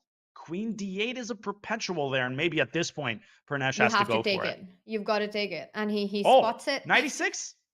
Queen d1 mate. mate. Missed it. Or she not missed mate. 96. She missed 96. Oh my God. Queen d1 is not mate, but it wins everything. But you can just pick up the rook. You just give a check. The king has to fall back to f5, and can you just go knight f4? He does it. That's it. You can't pick it What up a with the king. heartbreaker. Rook takes f4. Rook takes h4 wins the house. If you pick it up with the queen, rook f3 wins the house, and this is all over. And queen d3 wins everything wins the game. And oh, what a heartbreaker. The Chess Wizards are going to end up not winning a single individual round. This one is going to end 2-2. And now, Pranesh, a rook to the good, rook f3 check, I think is the simplest, just hunting after the king. He's going to have some fun here, let me tell you, figuring out the mating pattern here. He's got enough seconds to do it. You can't pick up that knight. Rook f5 check wins the queen. And that means if you fall back with the king, rook takes f6 is possible. And then the queen jumps in to e7. This is just over. And we see Valentina Gunina. She knows it. She's shaking her head. It has been a disastrous day for the Levitov Wizards. It has indeed. Oh, and what a beautiful mating pattern. This is going to be the classic queen e4, rook c2, and then queen e2, a kind of type of ladder checkmate, although I don't know if there's a specific name for it. Well, there's a name for what has happened in this match. And it is destruction. I don't know what name that is. Daniel. It's destruction. Thank you for saving me there, Tanya. Destruction through and through, a wire-to-wire victory as the Yogis hold the final round. They score even more than they needed. They needed a point. They got 2. Absolutely. And not just the score, but also the games that they had. Vaishali, a brilliant performance today, even though she lost the last game. What a show by her. Pragg, Nihal, Pranesh, they all made great contributions to this very crucial win for the Indian Yogis. Indeed, they did. And speaking of crucial and contributions, let's take a look at the overall contributions by each team member. It was a story of Pragg and his sister. Vaishali set the tone, Tanya, with that round 1 loss. Yes, she lost to Paravian, but she turned everyone's eyebrows. That loss was a fluke. And in round 2, she showed what she's capable of, defeating the Wizards' top board, Daniel Dubov. And Pragg contributed 3 out of 4. He was the top individual scorer. Nobody scores below 50%, Tanya. Try that on for size. And then on the other side, we can see that it was a top board, Daniel Dubov. He really struggled today. David Paravian had a great performance. He has scored 3 out of 4 previously in the Pro Chess League. That's been his contribution. And today as well, he scores 3 out of 4. But just one board is not enough. Denis Lazavic with a 50%, and Gunina really struggled on the last board. I think with Daniel Dubov and Gunina's performance today, it was just not Levitov Wizards' day. No, it was not, but they're still obviously in the tournament. They only now have 1 strike because this is their first loss of the PCL season. And of course, the Yogis are officially through. They are 3-0. They run the table, and they are going to be a force to be reckoned with in the playoffs. Now, the big question is, who will they face in the playoffs? The Shanghai Tigers and the Gotham Knights are incredibly well situated, and they will be facing off tomorrow. And the Levitov Chess Wizards, obviously, this is no time, Tanya, to fall asleep on them. They still have great chances to make it into the playoffs, as do our next team, the Garden State Passers. Absolutely. We've got a big matchup coming up with, as we can see on our scoreboard, the teams have to have 3 match victories to make it to playoffs. If you lose 3 matches, you're out of the Pro Chess League. And these are our standings. Levitov Wizards had a tough loss today, but Daniel, they have had 2 match victories. They just need 1 more to seal their spot. And you know what? I think we all want to see them in the playoffs because it's just such a strong team. They do. Yeah, we absolutely do. And some of those teams are 0-2. You shouldn't fall asleep on them either. Like the Archbishops, of course, you should fall asleep on the Charlotte Cobras. But hey, we will be back next year.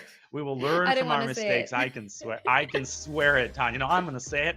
I'm going to make everybody know. And I want everybody to know who we have playing for the Canada Chess Bros. Some dude named Magnus Carlsen is on the roster, and he will be playing in this pivotal match between the Garden State Passers featuring Samuel Sevian, who's been unstoppable, and the Canada Chess Bros. And you can see there, it's coming up at 10 a.m. Pacific today. Yes, that is 5 minutes from now, ladies and gentlemen. So we are only a couple of minutes away from our second match of the day. But first, we need to fill our coffee cups. We need to give everybody a chance to put off their work meetings for another couple of hours, because you won't want to miss this match, will we? Will you, Tanya?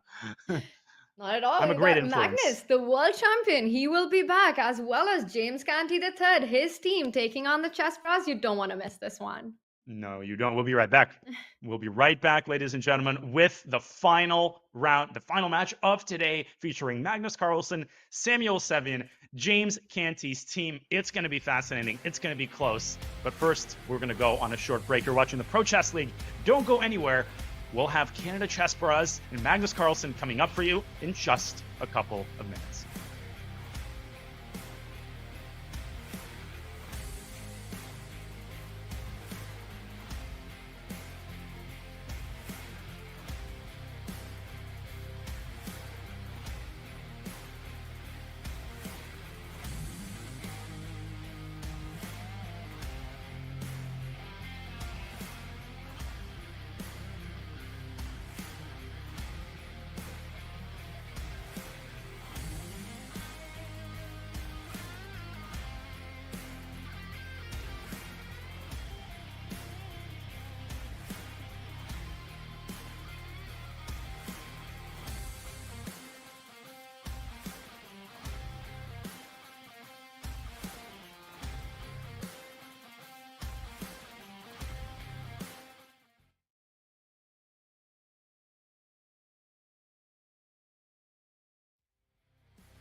or loss is all on one's shoulders.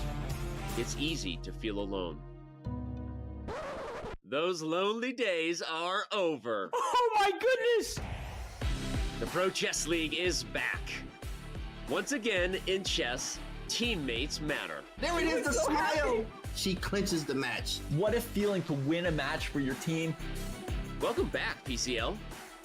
A unique collection of teams, each with their own personality of different colors, shapes, and sizes. There are gnomes and knights, chess bras and bishops, and whatever the heck this is. The PCL is the only place where the best players in the world risk their fate alongside content creators and players from different levels, ages, and perspectives. 5 checks first is light check. Queen 25. Little triangulation. Entering its 5th season, 16 teams will reboot the PCL legacy with a new format and new schedule. Only one team can be crowned the next PCL champion. He goes for it. That's going to be the match. My goodness. My friends, it's the 2023 Pro Chess League. Which team can rise above the rest? They won't be able to do it alone. Yes, Chelsea's gonna win it. Chelsea's gonna win it. And Pavel has won it. Pavel has won it. Wow.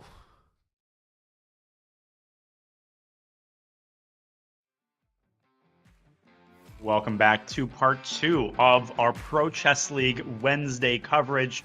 GM Daniel Naroditsky and International Master Tanya Sajdev bringing you analysis and commentary of today's 2 incredibly fascinating matches. One of them has already concluded, and one team, the Indian Yogis, have made the playoffs on the strength of a wire-to-wire victory against the monster Levitov Chess Wizards. But boy, they didn't look like wizards today. It was the Yogis who looked like the Wizards. 9.5, 6.5, Tanya. What a win. What a win, Daniel, that was. And even though the match has concluded, it's still on our minds. What a dominating performance by the Indian Yogis. The Levitov failed to win a single match. And I will say this, that when Indian Yogis perform the way that they did today against the Wizards, one of the strongest teams currently, what a performance the Wizards have had so far. Indian Yogis did it without the man who beat Magnus Carlsen, with a team with an average age of 18 years. This is a team that's definitely vying for the top spots in this season of the Pro Chess League. It is indeed. They have made it, and the Wizards will try to come next. They need one more win to make the playoffs. Let's have a quick look at the top of the standings. You can see the Yogis there are still perfect, and there are 2 other perfect teams that are facing each other, the Shanghai Tigers and the Gotham Knights. One of those 2 teams will be the second team to join the Indian Yogis in the playoffs. And of course, one team has already gotten eliminated, but we don't see that team here, and I don't know if we should show that team. Tanya, I think we should stay here on Daniel, this let's part of just stay here. standings. Let's just stay here a bit. Of course, I mean, I think it's just the brutal format of the Pro Chess League. And we know that 3 losses and you're out, 3 wins, you're into the playoff. And that's what the teams are vying for. Let's just smooth over what I don't know if our producer feels the same way, Tanya. I feel like having heard that, no. Oh, there we go. Well, we're not going to talk about the team on the bottom, but the Unicorns, the Blitz, the Bulldogs, a lot of teams are still 1-1, and those are not teams that you want to fall asleep on. And let me make a crazy prediction, Tanya. The St. Louis Archbishops have their back against the wall, but they've won the PCL before, and I have a feeling that we will still hear from them. I am so shocked to see them at the bottom of the table with 2 losses, 1 more loss, and they're out of the season, Daniel. And the St. Louis Archbishops are 3 times winners of the Pro Chess League. So I completely get your feeling that they're going to make a comeback, but they've got no margin for error. They need to win 3 matches. They do indeed, and not a lot of margin for error for the teams that are playing next. So let's have a look at, first of all, the Garden State Passers. Their roster features the MVP. Why do I say MVP? Because Sam Sevian has 7.5 out of 8. Let me repeat that, 7.5 out of 8 in his first 2 matches. He has been carrying the team, but he's finally had reinforcements arrive with Alexander Bortnik, Lenderman, and others. So it's not a one-man team, Tanya. And just to take your point home, Sam Savian has 7.5 out of 8. That is more than what the world champion has on the top board, who currently has a score of 7 out of 8. That is the beast that Sam Savian is. Sam Sevian has made a name for himself in the last few years as one of the top American players, but he will need one more very strong performance today because he is facing a team that has the world champion. Magnus Carlsen is playing for the Canada Chess Bros. He made his presence felt immediately with a 4-0 performance in the first week. But last week he suffered that shocking loss against Vidit. That was a loss which sent the Canada Chess Bros to a shocking comeback loss. Magnus Carlsen, Tanya, he is not going to forget that one for a while, and he is going to try to erase that memory with a redeeming performance here in week 3. And it's not just that he lost that game to Vidit. He had a checkmate in 3. He could have wrapped up the match for his team. He could have been on 100% 8 out of 8. He missed a mate in 3 and eventually blundered and lost that game, which definitely was a heartbreaking moment. But we know one thing about Magnus, he doesn't pay much heed to that. We saw his frustration on camera in that moment. He's definitely moved on. He knows that he needs to deliver today for his team. And of course, he plays all sorts of open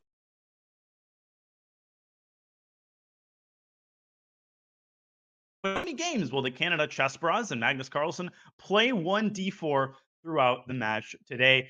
Tanya, that's an incredibly hard question to answer because most of the players on the Chess Bros are capable of playing both e4 and d4. We've got a couple of choices there. Tanya, what does your intuition say? Over 6.5 or under 6.5?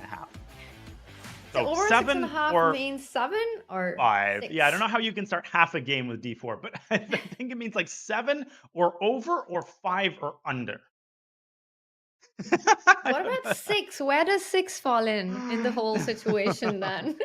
Well, I'm going to make we'll my have the prediction. chat figure that out.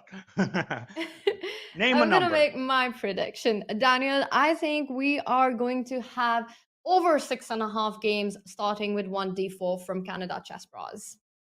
And we're getting word that 6 is under and 7 is over. I don't even know how under over works. I'm totally embarrassingly amateurish when it comes to like betting. I never even know what people mean when they say over under. So I'll let the chat figure this out. We'll figure the commentary out.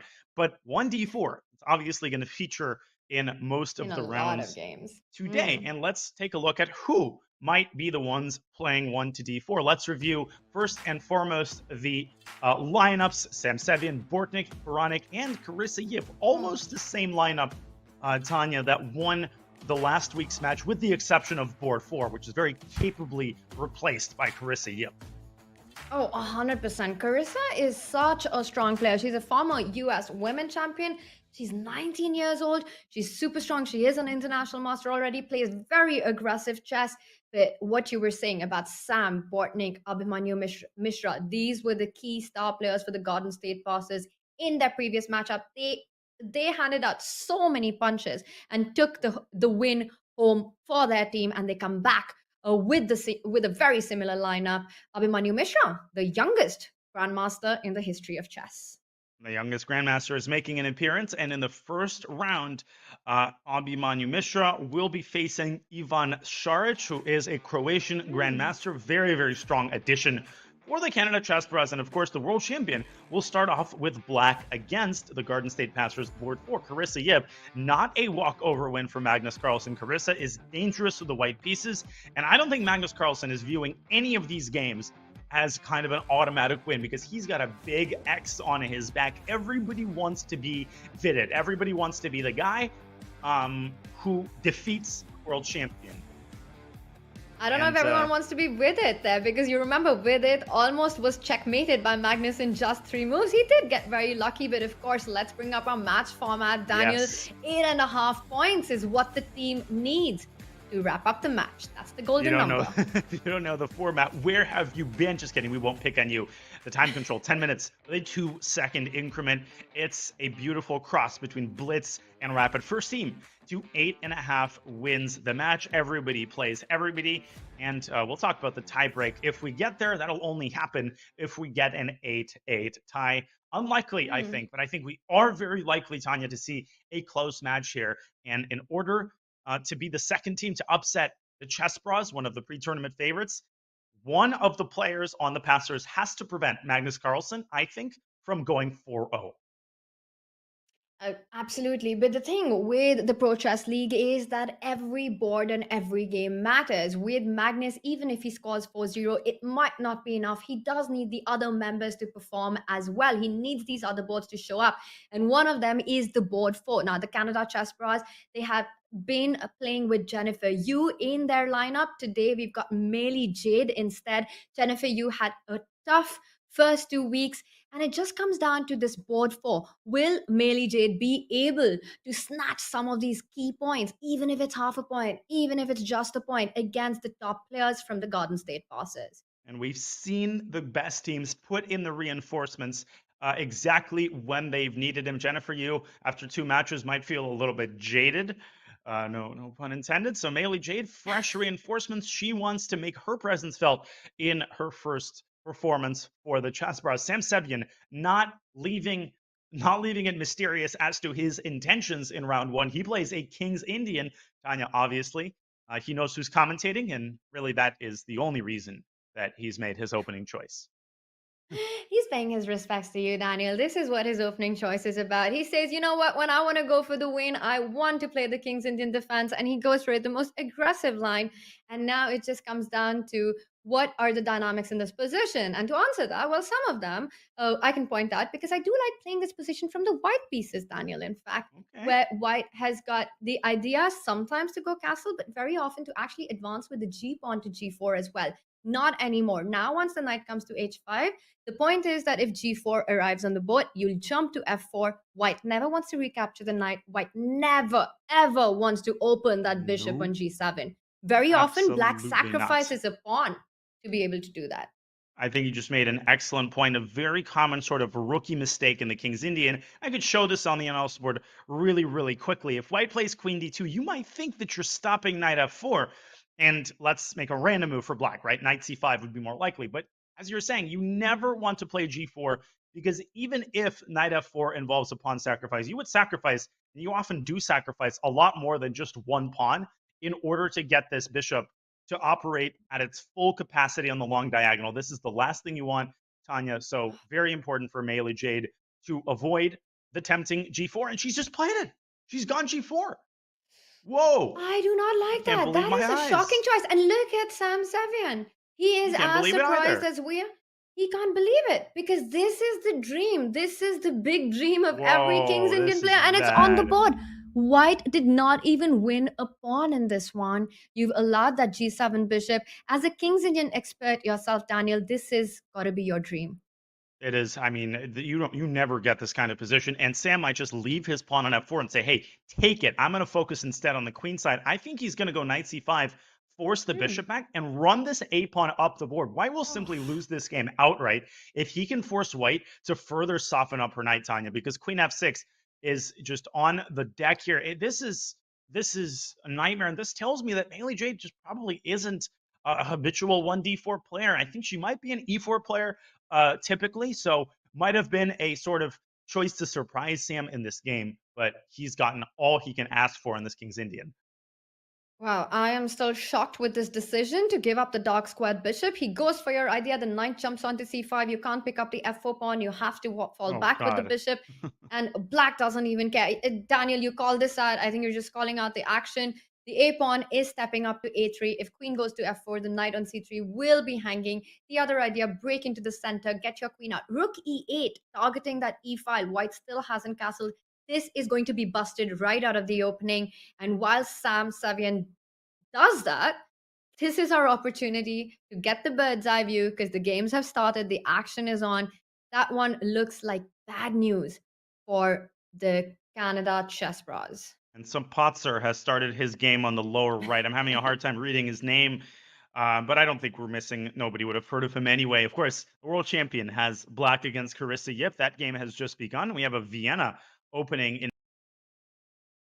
top right. We have got Alexander Bortnik, who was one of the critical pieces of the Passers win last week. The new look Passers, as Bortnik was a week 2 acquisition. He's got black against Eric Hansen in an Alekhine. But I think that we should watch Magnus Carlsen's game unfold, Tanya. because we Mm. already have a very unbalanced position in the early going of that game.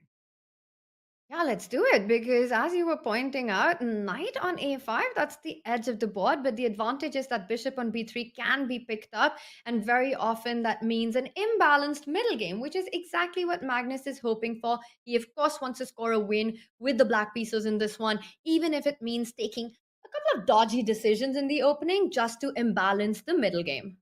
Magnus, one of the best in the business at doing exactly that. When he wins games with black, we take it for granted that it's easy to generate winning chances from the black side, but so many top grandmasters actually struggle against that. And I like the way that Carissa is handling the opening.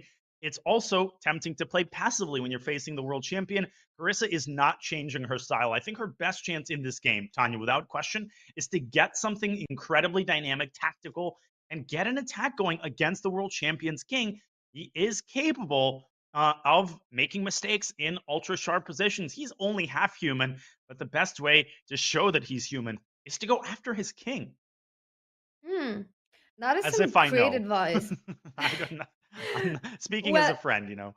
if anybody knows, it's got to be you. We've all seen those games late at night, early in the morning, all your bullet brawls against Magnus. We're all well aware, Daniel. If anyone has the answer of how to get to him, it would be you. And as you're pointing out, you have to play aggressively. You have to play fearlessly against Magnus, because if you let that get into your head, you already got very little chance against a player like Magnus, but then it is almost none. And Carissa, with that move f4, makes it clear that she's going to try her best to create a chaos on the board. And it reminds me of this famous saying by Mikhail Tal about these kind of positions that, you've got to drive your opponent into a deep, dark forest where there's a path to get out, which is only big enough for one of you. And I think that's where you might have the biggest chance against a player like Magnus. And Sebzal, where 2 + 2 = 5, right? You don't want Magnus to add up the numbers and get a rational result. You want him to start feeling nervous about his ability to handle the complications. But all of that, of course, is talk. You have to walk the walk and actually get that kind of position, because Magnus, he's so good at channeling the position into the direction, into the kind of situation that he wants. So what has he done here? He's pushed the pawn to d5, moved the knight back to e8, by the way. Knight d7 might have run into e6. So he wants his light square bishop to control these key squares in the center. And he is telling Carissa, hey, why don't you take my pawn on a7? If white takes it with the bishop, that runs into an easy tactic. Takes in bishop c5 is a fork. But Anya, I would be seriously considering rook takes a7 if I'm Carissa. Call Magnus's bluff. I'm curious what the world champion has in store against rook takes a7. You've got to calculate all these lines where Magnus might trade on a7 and push that pawn to c5, blocking your bishop and potentially trapping it on a7. And Carissa decides to not go for those complications. Instead, she makes sure that she's got control over the center. But these are exactly the kind of chances that you can't miss against Magnus. Knight d3, I still like white's position because of the stronghold on e5. It looks like things are still under control. But Daniel, I agree with you. She had to take a small think there, or a big think, and then decide to go for that pawn on a7. Yeah, because now the situation is stabilized and the world champion is going to try to exploit his bishop pair. Well, Carissa Yip is part of a Garden State Passers team that changed its look completely going into week 2. They are now one of the most fearsome teams in the league. And a lot of that is due to their captain, FIDE Master James Canty. If only we had Mr. Canty to join us here to talk about the games, but unfortunately he couldn't make it. Oh, wait a second. When you call a Jedi appears. Welcome. Jedi appears Exactly. as soon as we hear everything. Okay, Danya, just like the prophet Danya. How you doing, Tanya? Hello, Danya. I like that. Tanya and Danya, Hey, that's James. sweet. Bro. How you guys James, doing? welcome This to is the a fun Tanya and match. Daniel show. But we really wanted you here because this is such a big match that we've got going on. And the position in front of us, we were talking about how fearlessly Carissa played the move f4. What was your feeling at that moment? Were you a little terrified?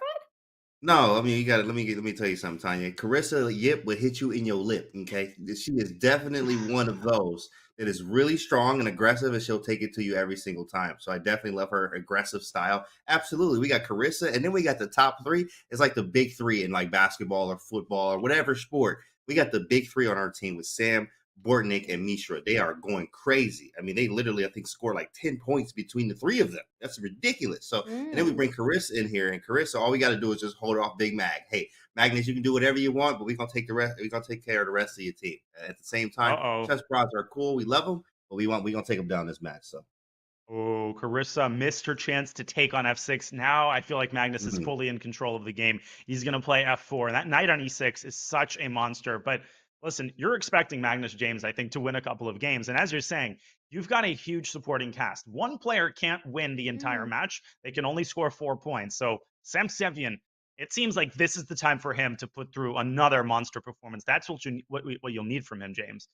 Absolutely. It's Mr. Sam I am, green eggs and all the ham. He wants it all. That's Sam. Sam is a monster. We know this. And he every time he performs, he always performs. That's why I love my man Sam. So Sam is playing with the King's Indian too. We got that nice bishop. You know how we like a King's Indian, Danya. So that's looking good already as I'm taking a look at that board still. Rook's on a6. We got the bishop on e5. He can play f3, open it up, play h5 as well. King g7, rook h8 is nasty. There's some nasty positions for Sam right now, so I'm already counting that as a dub there. But of course, we still have to wait. Yeah, well, let's go to that game actually, because Sam Sevian is playing a textbook King's Indian game.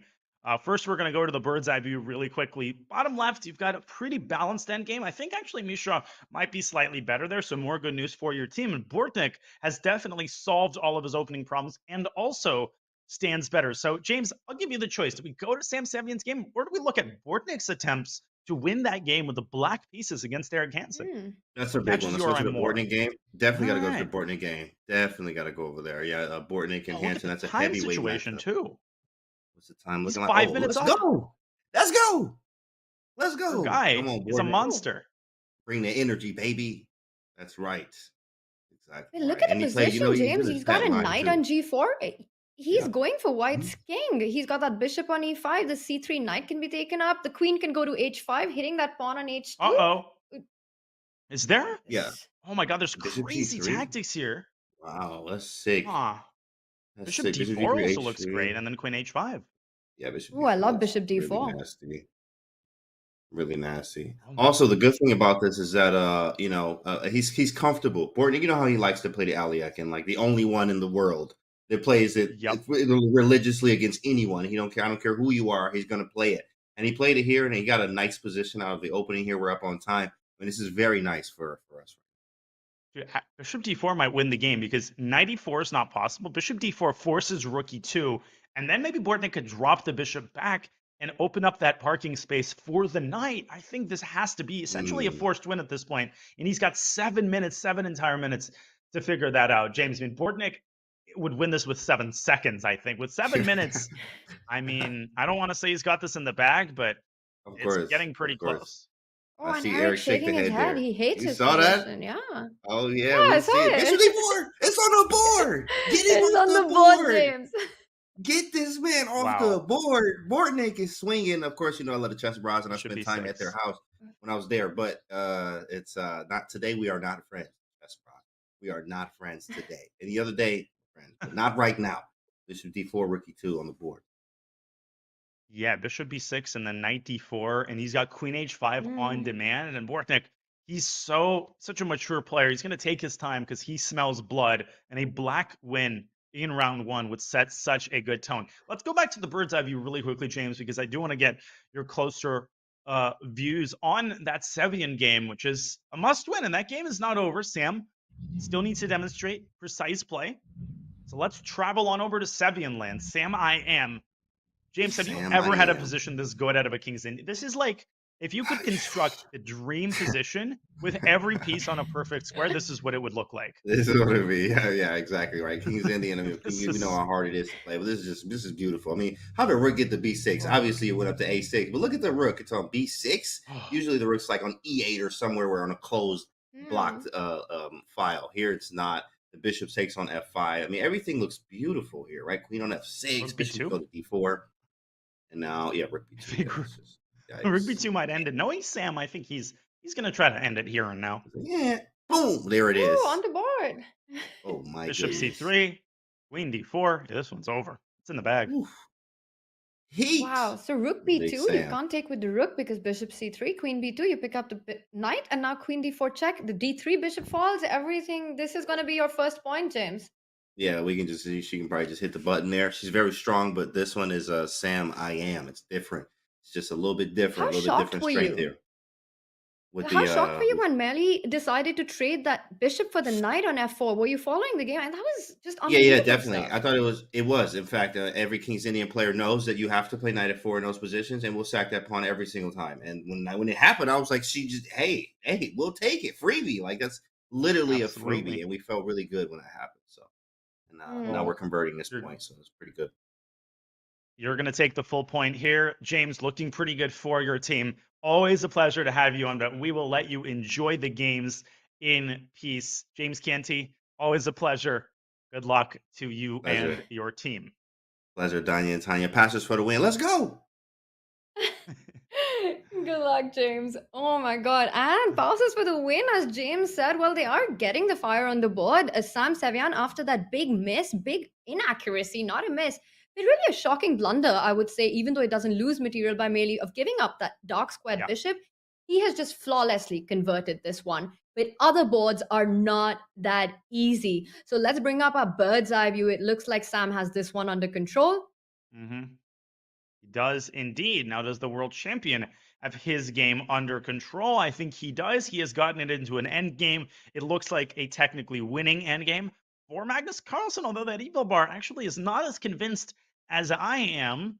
Sam, I am. Alexander Bortnik, he's still trying to finesse a win out of his massive initiative in the middle game. And okay, Mishra against Saric, I think that is the likeliest game to end in peace. So, Tanya, I'm going to put you on the spot. I'm experiencing some decision anxiety. Where do we go? Where do we go? What do we look at? I agree with you with the Magnus against I am Carissa. Yep, Sam, I am. But we're going to let that one be for a bit. We're going to go up to the top right board because Eric Hansen was making his debut in the Pro Chess League. Let's bring that one up and go into a bit of a deep dive with that. We see all of Black's pieces. Bortnik with all his pieces centralized. But I look at him on the camera. He looks a bit phased by something. He was just throwing his hand in the air. Yeah. I don't know what's going on there. I think he was hoping to win this a little bit more smoothly, but hey, he's got Black. He's 25 moves in, and he's winning in an Alekhine, so it can't really get much smoother than that. But Eric Hansen, that's where his blitz and bullet experience really comes in handy. He is a weasel. He's not giving this one up without a fight. Look at what Bortnik just did there, Tanya. He just took the pawn on c4, and he moves back to e5. He's in no hurry. He's enjoying his position, and he is milking. I was going to say Sam Sevian. No, Sam would not have a position like this. Eric Hansen's clock down to 0. I don't see any realistic chance for the chess bra here.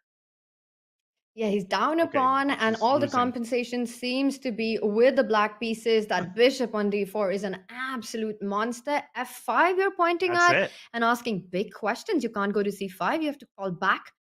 Knight c3 is not possible because you pick up the knight, you pick up the rook on e2. You have to go back to d2, and that is coming in the way of your own bishop. e2 hangs, everything hangs. f5 won on the spot. e2 would have hung there, and f5 just won the knight on e4. Instead, Bortnik solving this tactically. Okay, where is he going to go from here, though? Does he want to go knight to e1? And is he allowing Eric Hansen to force the queen trade? If Eric can force the trade of queens and get into a pawn down endgame, I think he gives himself a serious fighting chance. Bortnik missed f5. It's happening. He should still be winning, though. Queen C4. But it is about narrowing down your margin for error. f5, as you pointed out, was game over. Knight e1, he goes queen c4, no more f5 right now. But this is dangerous. You can't pick up that bishop on g2, knight g2, king g2. But you need to really rush with it. He goes knight f3 check instead, so white has to trade on f3.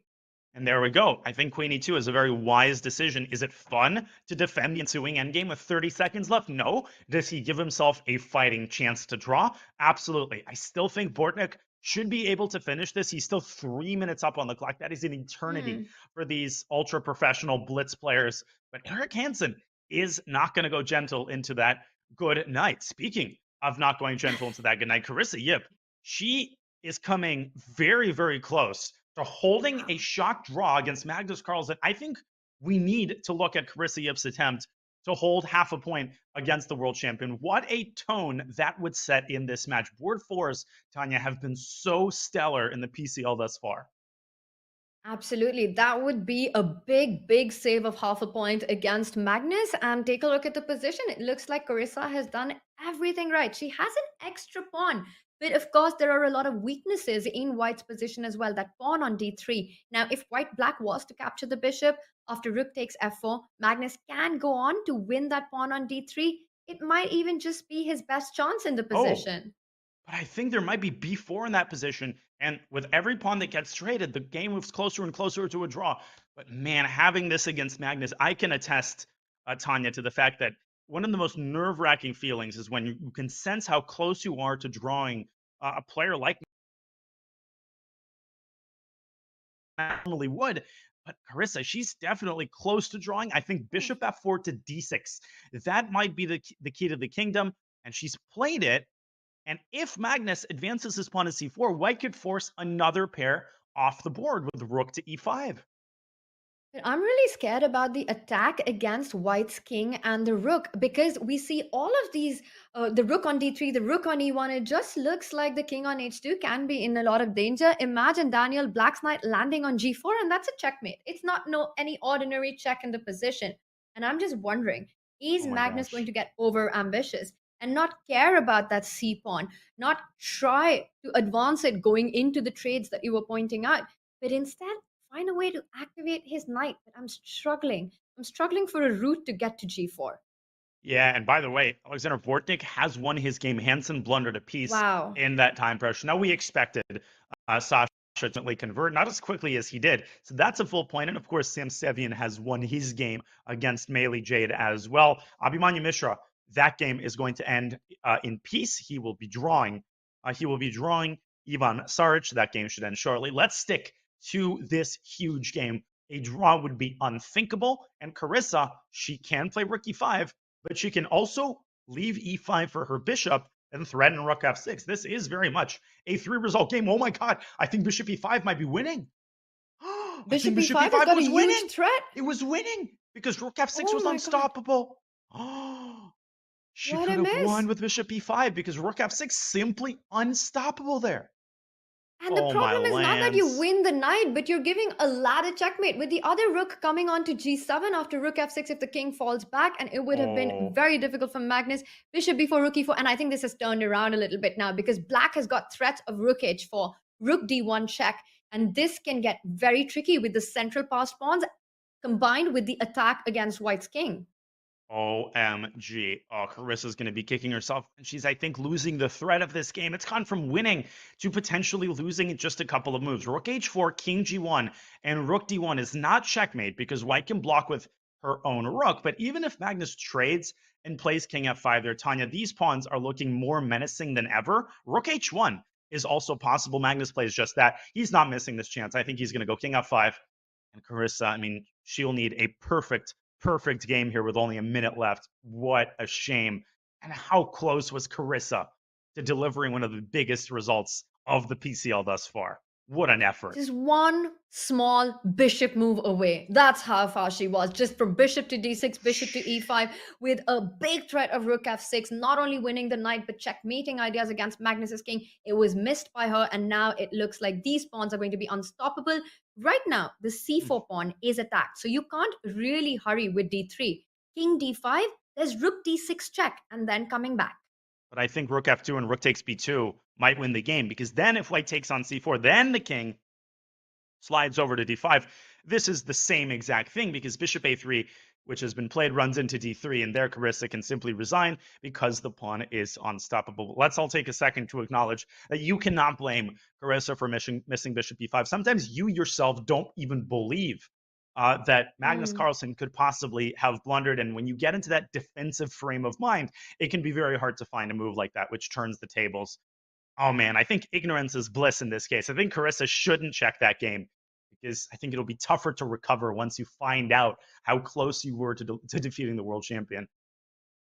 But you can also believe the fact that you came close to defeating him. There's a lot of positive to take away from that. It was an incredible game really played by her, start up until this point. Of course, against Magnus, it is difficult to defend these positions. Knight d4, d2, big threat in the air. And with that, Carissa throws in the towel.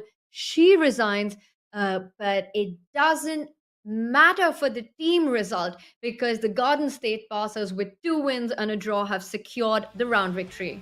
They have secured the round victory, but they are further from 8.5 than they otherwise would have been. The world champion has, one way or the other, by hook or by crook, he's managed to pull out a full point. Sam Sevian has done the same. He moves to 8.5 out of 9 in his first 9 games. Abhimanyu Mishra has been solid as a rock. I think a draw with Ivan Saric is a great result for the Passers, and they lead by a point. Things could have looked a little bit differently, Tanya, but if you're the Passers, if you're James Canty, you really can't complain about a first round victory.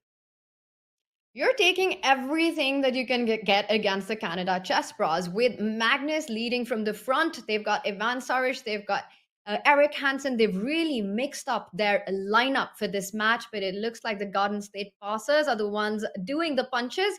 And Daniel, round 2. Will the Canada Chess Pros be able to make a comeback?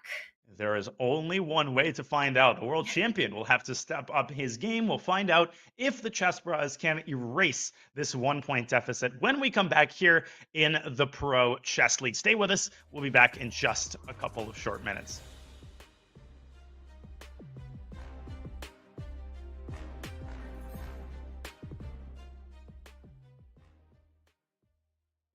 Interested in becoming a chess streamer like your favorite creators, such as Hikaru, Gotham Chess, and the Botez sisters? Come on. Look at this. Woo! Chess.com is excited to announce the Community Streamer Program. Whether you're just getting started with streaming or already established and looking to expand your audience, you can now connect your account to Chess.com and have your stream promoted on the game's largest platform. Simply link your account at chess.com/settings/connected accounts, set your category to chess on Twitch, and start streaming. You'll get an ad-free experience on chess.com. You will pop up on our list of live streamers. Your chess.com profile will feature your Twitch stream, and your stream will be linked to your games on our Play server. Type Command Community Streamer in chat and start growing your stream today.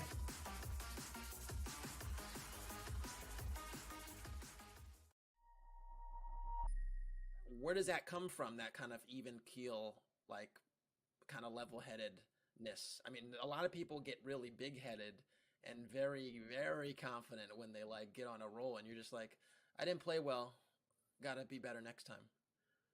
I mean, you can never relax. I mean, I do that so I don't relax. I keep the same amount of energy and concentration during the tournament.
We're back at the Pro Chess League. It's a delightful Wednesday with two really, really interesting matches. One of them has concluded. One of them is one round in. The Garden State Passers, on the heels of a comeback Week 2 victory, are now leading the Canada Chess Bras by 1 point. International Master Tanya Sachadev, it's been an impressive display for the Passers in the last 5 rounds that they've played. Sam Sevian is a big reason why, as we review the individual scores. This is what is amazing about the Pro Chess League, right? The Garden State Passers had a disastrous start in week 1, and they were so quick to change things up, get the new players on their lineup, and change their match approach. They had a stunning week 2, and they start against the Canada Chess Bras with a win. But it's a win with the smallest margins, 2.5 to 1.5. Magnus Carlsen got the job done for his team, but now it's time for the other team members to deliver. Indeed, it is. And round 2 is upon us. Let's review the matchups for this round. In particular, Eric Hansen suffered a very painful loss with the white pieces against Alexander Bordnik. It's his first appearance for the Chess Bras, so he is going to have to rebound, but not just against anybody. How about black against a Sam Sevian who's got 8.5 out of 9 points? Mealy Jade Wale, she committed a big error in round 1. And once again, Tanya, we talk about it all the time. In the PCL, you don't get an easier pairing just because you've lost. In this case, yeah, welcome to hell. That's Alexander Bortnik with the black pieces. It gets tougher and tougher every round. You know, in open events, you can go, you lose a game, and then you're playing against somebody who you have a good shot against. Here, you lose a game, and you're playing against Alexander Botnik, who was an absolute beast in round 1, taking down Eric Hansen. Eric with the white pieces lost in a disastrous way in that one. And we've got Carissa Yip playing against Ivan Saric. Now, Carissa lost to Magnus, but she was a brave fighter. She needs to keep that up and save some points. Yeah, I mean, she has to do something similar to what Vaishali did in the previous match, where she loses her first game in painful fashion. Not the same thing, but she came through and delivered a second-round victory against the top board of the Chess Wizards. So we'll see how Carissa handles her task. But first and foremost, Sam Sevian is going to be facing Eric Hansen. That is the marquee matchup of the round. We're going to keep a very close eye on that. And Samuel Sevian, really, you can't say it enough. When you've got someone on your team who has an 8.5 out of 9 score, Tanya, you know that you've built up a good roster. You just know. You just know when you got 8.5 out of 9, what an MVP he's been for the Garden State Passes. He's really delivered there for the team. And look at him. He looks confident. He looks ready to go. I think he's a little superstitious as well. He's been wearing that same jumper every single week, Daniel. I hope it's been through the laundry machine a couple of times, or I'd be glad that there's nobody in his room watching him play. But chess players, they are superstitious, whether it's pens or, you know, the same jumper or the same sweater. You got to do whatever you got to do to put your mind in the right place. Well, Sam has put his C-pawn onto the right place. He's been playing the English a lot. In the PCL, he can play whatever the heck he wants, D4, C4, E4. He seems to know it all. And this is a mainline English. You can think of this, Tanya, as a reverse Sicilian. I think that's a easier way for some players to conceptualize the philosophy behind playing this with white. It's like a reverse accelerated dragon. Yeah, absolutely. The structures are very similar, and that's why whoever is a Sicilian player with the black pieces often answers with the king pawn move against the English opening as well, because the ideas are so similar, only the colors are reversed. Now, Sam chooses the move b3. The idea, of course, is understandable. You want to put that bishop from c1 on b2, target that e5 pawn. Eventually, white will put the pawn on d3, bring out the b1 knight to d2. Meanwhile, black needs to start developing. Bishop e7, short castle, f6 to defend that pawn, block that bishop out on b2. And that's how I'm expecting the game to develop. But I am surprised that Eric is taking such a long time to make his next move. And he suffered from this in the first game. He was 5 minutes down at some point against Alexander Bordnik. We know how much Eric likes his time pressure, but a 10+2 time control often lures people into a false sense of security. You feel, it's a rapid game, I can take my time. 1 5-minute think later, you're basically in acute time pressure. So he develops his light square bishop not to e6, which is pretty standard, but to the more aggressive square on g4. I'm anticipating bishop b2. And one thing that you have to avoid is a premature e4, because oftentimes you get extremely overextended with the center. And especially if there's a bishop on the long diagonal, the last thing you want to do is give that bishop more control over key squares on that diagonal. So I'm anticipating maybe bishop b2, f6. And if Sam could play d4 in one fell swoop, then he wants to. Maybe that's one of the reasons why Eric got his bishop to g4. He wants to be able to take the knight on demand and increase his control over the d4 square. Oh, he definitely wants to try and get a d4 break in. The whole position revolves around activating that bishop on b2 once it gets there. Now, Eric's last move, bishop to g4, also hints at a potential queenside castling in some positions. You want to play queen d7, not only with the sly idea of bishop h3, trying to trade off this strong light squared bishop that white has, but also potentially looking at a queenside castling where the knights and the queen and the d file, it all seems to protect black's king in a good way. So bishop g4, it is not the most popular approach, but definitely the most difficult to combat with white if you're not sure or you haven't prepared how to respond to it. And he's gotten Sam Sevian to take a minute and a half in return, probably deciding between bishop b2. You could also throw in the move h3 to prevent black from building that queen bishop battery. So a lot of decisions to make in the early going. That affords us a good opportunity to travel back to the bird's eye view, because all 4 games have now officially started, including the world champion who has the white pieces against Abhimanyu Mishra. That was a game I was really, really looking forward to, because Abhimanyu Mishra has been incredibly tough to beat. He's been unbeatable in the Pro Chess League thus far. I don't think he lost a single game in his only appearance thus far in week 2, but he will have to pull out his A-plus game if he wants to hold the world champion with black. So we've got that game on the lower left, a pretty unorthodox opening there. I don't even know what opening that is.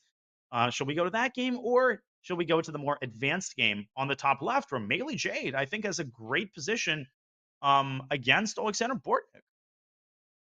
I do like the idea of jumping into the top right game simply because you got more moves there. And of course, we'll visit the Abhimanyu Mishra Magnus game in just a bit. But let's take a look at the Bortnik position that we've got now. Meili Jade, definitely a shocking loss. Well, not the result, but the way she played with white in round 1. But it looks like it's a lot more under control in round 2 for her. I like that unusual place of the queen on a6 from where it eyes the c4 pawn as well as the a2 pawn.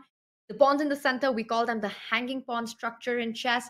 And when that is the case, white is often trying to look for an attack. But I don't see so many pieces for Bortnik to make that happen. Black, meanwhile, has centralized both rooks, placed the queen nicely, the knights in the center. You can't really advance one of the pawns because it does weaken the square next to it. You're pointing it out. If you play d5, you want to try and get it in at the right time, but it weakens the c5 square. But you're making the right point. The queen on e2 is also very vulnerable. It's making d5 impossible for the time being because black simply takes. The queen on a6, this literally is the best square on the entire board for black's queen. Rarely does black have an opportunity to get the queen to that square when you've got the hanging pawn structure. Meili used some really, really sleek tactics in order to get her queen there and to trade the light squared bishops. What white wouldn't give to have a light squared bishop right here on d3 to protect the c4 pawn and to make d5 and c5 a lot easier to achieve. So black has solved her opening problems, but now it's up to Meili Jade to hold her own in this complex middle game. What kinds of things would I be thinking about? Well, there's the obvious idea, which is stacking the rooks on the c file and pressuring c4, but there you have to be careful, right? If you put the rook on c6, you've got to reckon with tempo moves like knight e5, and just because d5 is not possible now doesn't mean Bortnik has abandoned hopes to push the d pawn. I think he might try to slide the queen onto a defended square so that d5 once again becomes a realistic possibility. It does seem like it's going to be a lot about tempo. Speaking of tempos, you can also think about a move knight to d5, hitting that bishop on f4 because the queen on e2 is hanging, but I don't think it helps black because white simply falls back with the bishop. And then what is your knight really doing there, Daniel? Yes, it's in the center, but once I defend my queen, you're once again going to be running helter-skelter with it. You can fall back with the bishop to g3, so that would not have gotten black anywhere. It wouldn't have, and instead Meili Jade slides her queen back to v7, and to help us process everything that's going on right now is one key piece of the Canada Chess Bras. Grandmaster Aryan Tari, the Norway #2, behind someone whose name we will not mention, is here. He is joining us. Grandmaster Aryan Tari, welcome to the show. Great to have you. Thanks for the introduction, Daniel. Nice to be with you. You guys, Chessbro had a tough first round, so I hope we can bounce back. Well, we didn't bounce back from that match. It was permanently traumatic, and we have withered away into nothingness. So thank you, Aryan. That was all thanks to your team. Now, your team is doing okay, I think, in this specific round. If we could go back to the bird's eye view, Aryan, I'll essentially give you the choice. But Eric Hansen has a crazy position against Sam Sevian. There's another game that you want to look at a little bit more closely. It's your call. Wow, that game is really crazy now. Sevian played rook takes c6. He went for sacrificing the exchange, followed by queen c2, which looks very dangerous for black because the king is very open, and white will follow up with like rook c1. But at the same time, anything can happen. Like black is an exchange up, so he has to play very accurate. Yeah, jeez. Tanya, I'm not making heads or tails of this position. But I don't envy Eric Hansen. Yeah, one thing's clear. Sam Sevian is going for blood in this one with that sacrifice. I think we should get that up because this position, just as you mentioned, Aryan, anything can happen. Black has an extra exchange. Time is of the essence. Black trying to get rid of the strong bishop on g2. How does it continue? Because you actually give up the c6 pawn now. Wow, he gives up the c6 pawn. He's probably going to follow up with queen d7 because you really don't want that queen to be on c6. But at the same time, I like the decision of changing that monster bishop on g2 because once that knight from f3 would move, the bishop would be really, really powerful on g2. So now I think, yeah, queen d7 played, and obviously white is not going to trade the queens here because you have to always remember when you're attacking and you've sacrificed material, you don't want to trade queens. So indeed, he plays queen c2. And now probably Eric is thinking about developing his bishop to get connection between his rooks.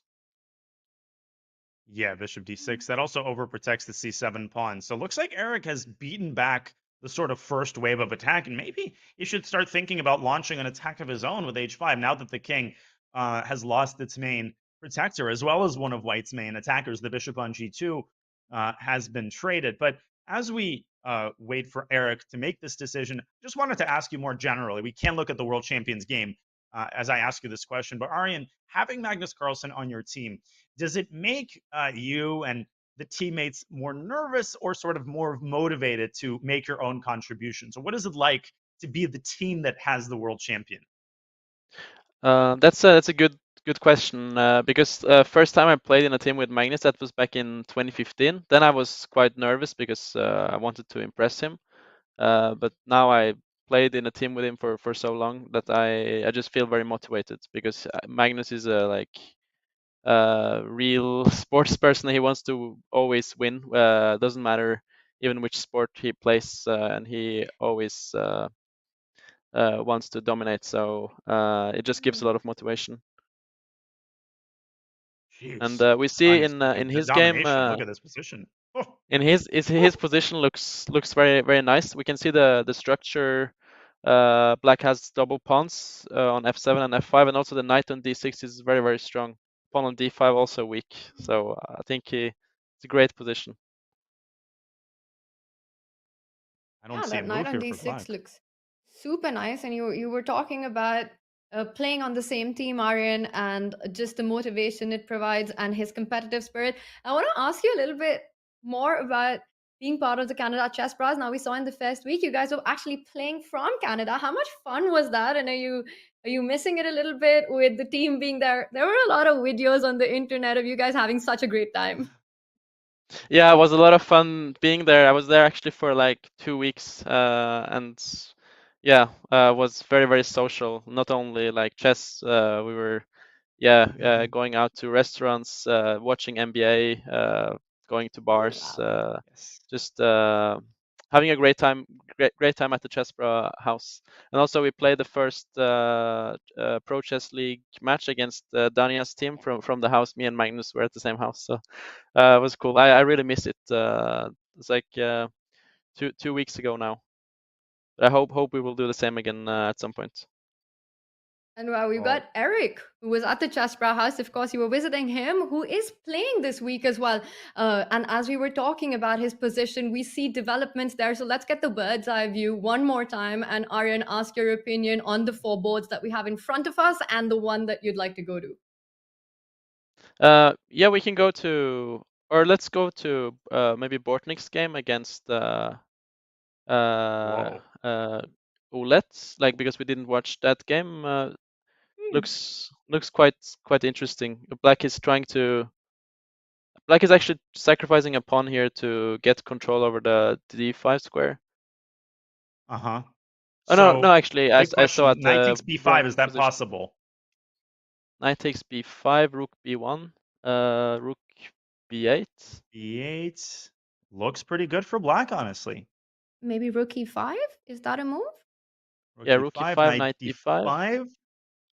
I mean, if black can take the pawn on b5, black should be doing very well, I think, because white has an isolated pawn and black has like very nice square for the knight on d5. She actually takes the pawn, so Bortnik definitely has to prove something here. Yeah, I guess he's gonna play maybe bishop c5 is also a move. Bishop c5 and just try to goes rook b1 first.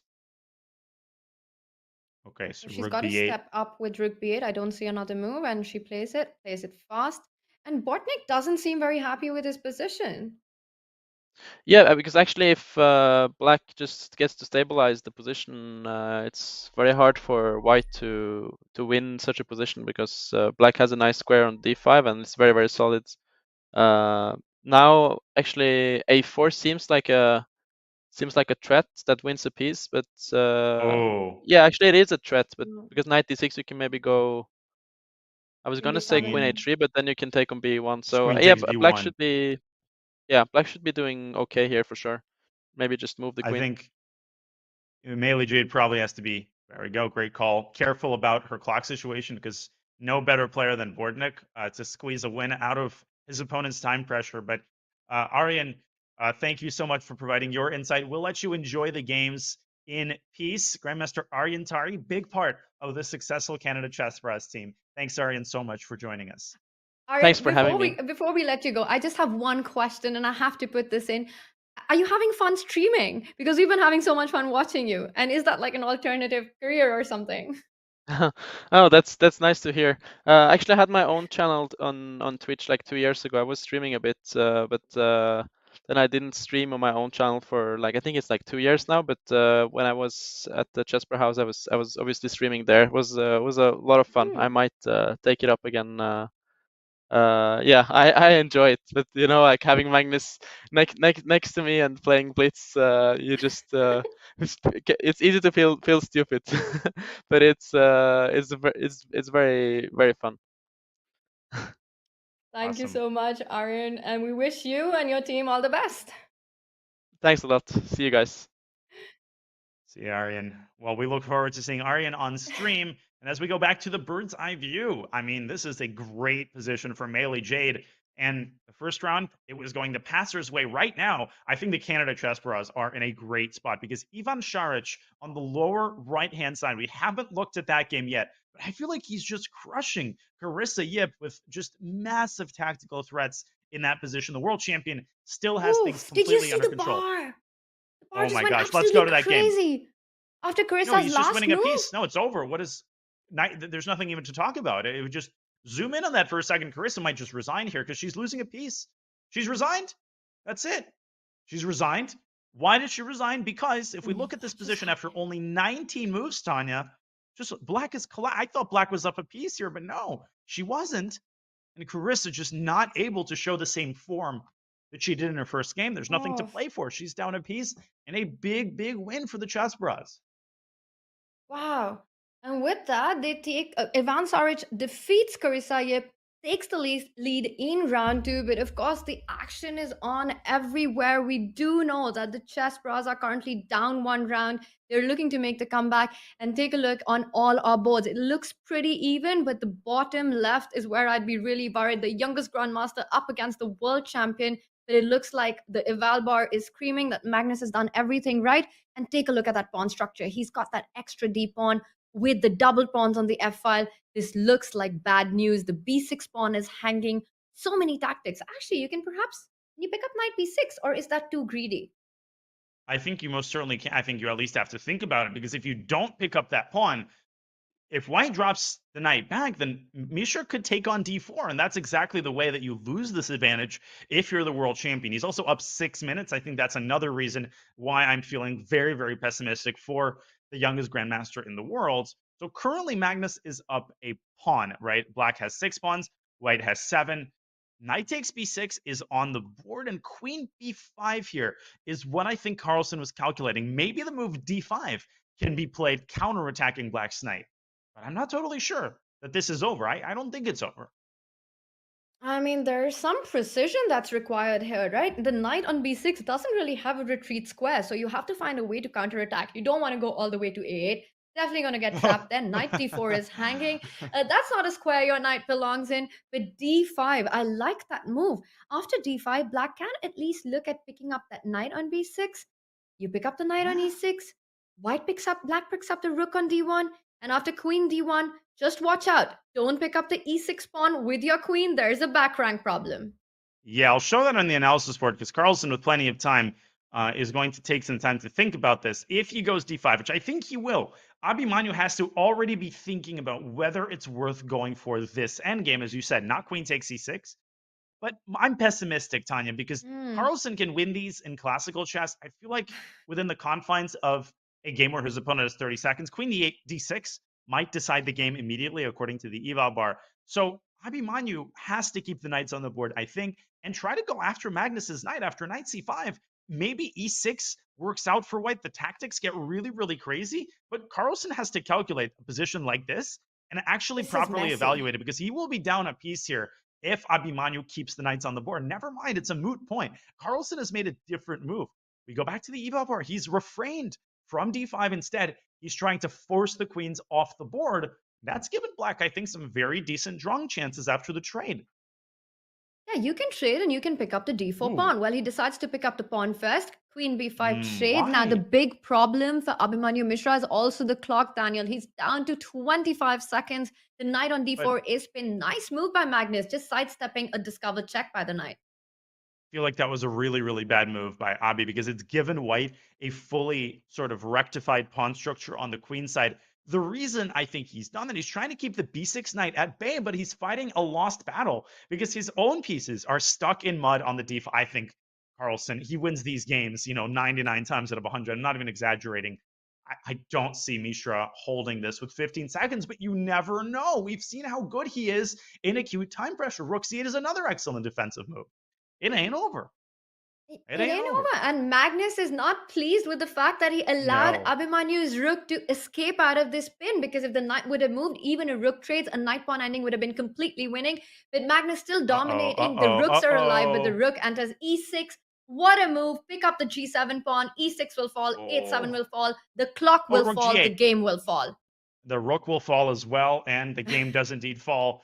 Abhimanyu Mishra suffers his first PCL loss, but it's a good person to lose to if you are going to lose. A win for the Chess Bros on 2 boards. They lead 2-0. I think a huge, huge game is going to be Mei Li Jade's affair against Alexander Bortnik, as well as Eric Hansen's game, which I think we have to get to, because that position is getting crazier and crazier. That might be a draw. I think Bortnik is going to succeed in swindling a win out of his game. But let's look at this position where Black is down a piece, but has that monster pawn on b3. Tanya, what do you make of this? Is this winning for Savian? If it was Black to play, Eric would be winning with the move queen a2, but he's one move shot. He brings the knight to d2 just in time to defend that queen on b2. Knight c4, and the tactic you're pointing b5, at queen takes b3. Stunning. Oh, and that's the point. Eric has missed this. Oh, Sam misses it. He was winning with knight c4. Does he go b2 now? Does he go queen b2, right? Or queen c2. No, this now was the other move. No, but now takes a knight b3, and white rushes his king to the queen side. And again, Sam Sevian, his time pressure does him in.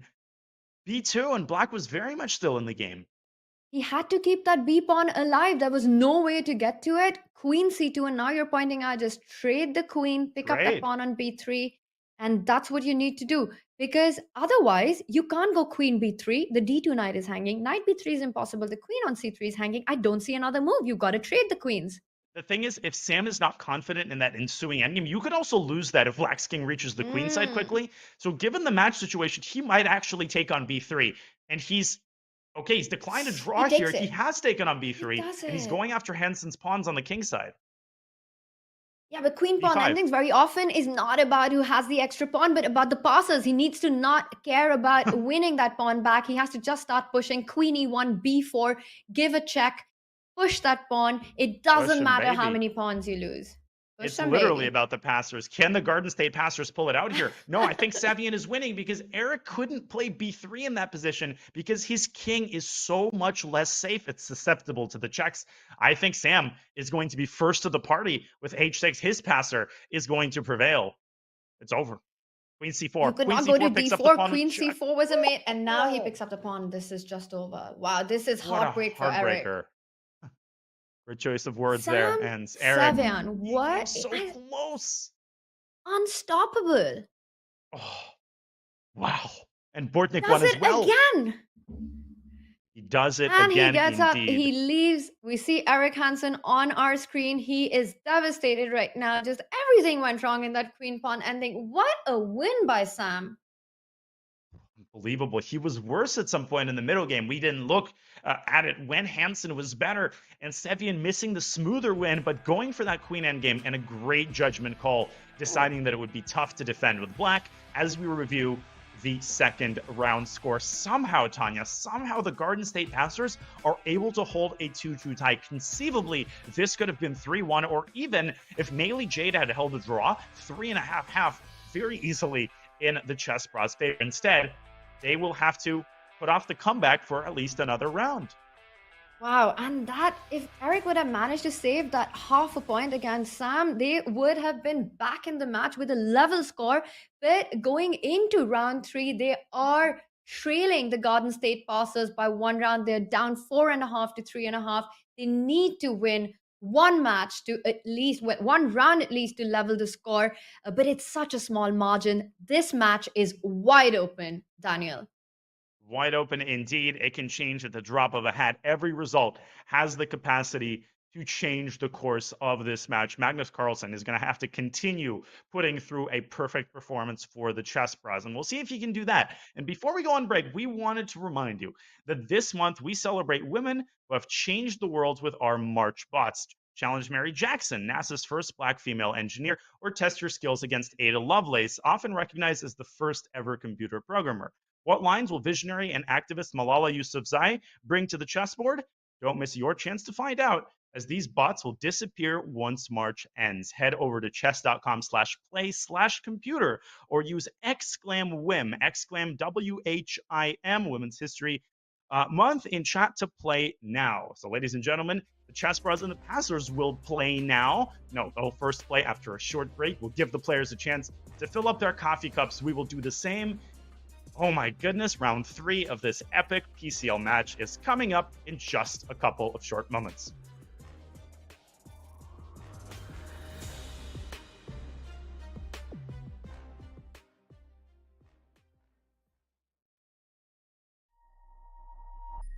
I do like positional styled games. I may try to keep it positional, but I can also change gears. And I think that's very important in terms of, anyone trying to develop their chess game. If you do find, style of play that you enjoy, that's good, but you could also try to sharpen it by implementing, another form of, into your bag, as we would call it, right?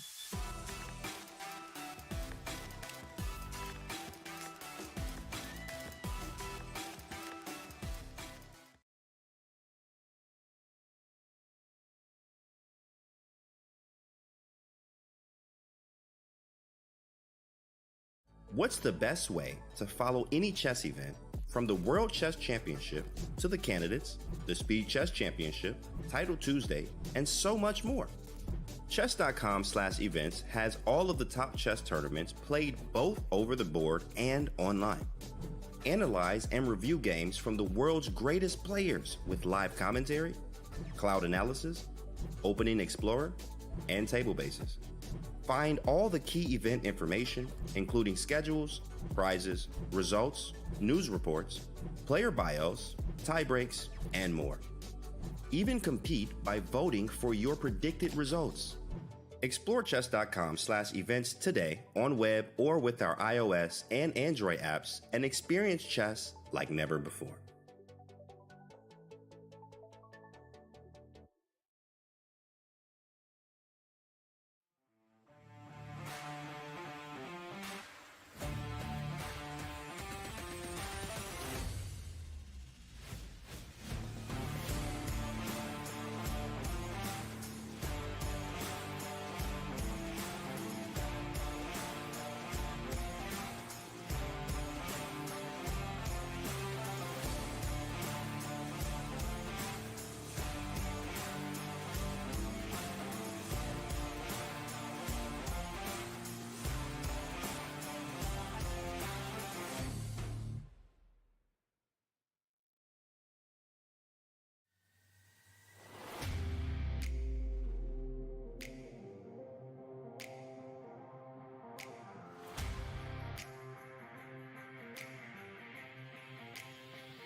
All right, well, Wednesday clearly isn't cleaning day for the world champion. I don't even want to comment on what's going on behind him.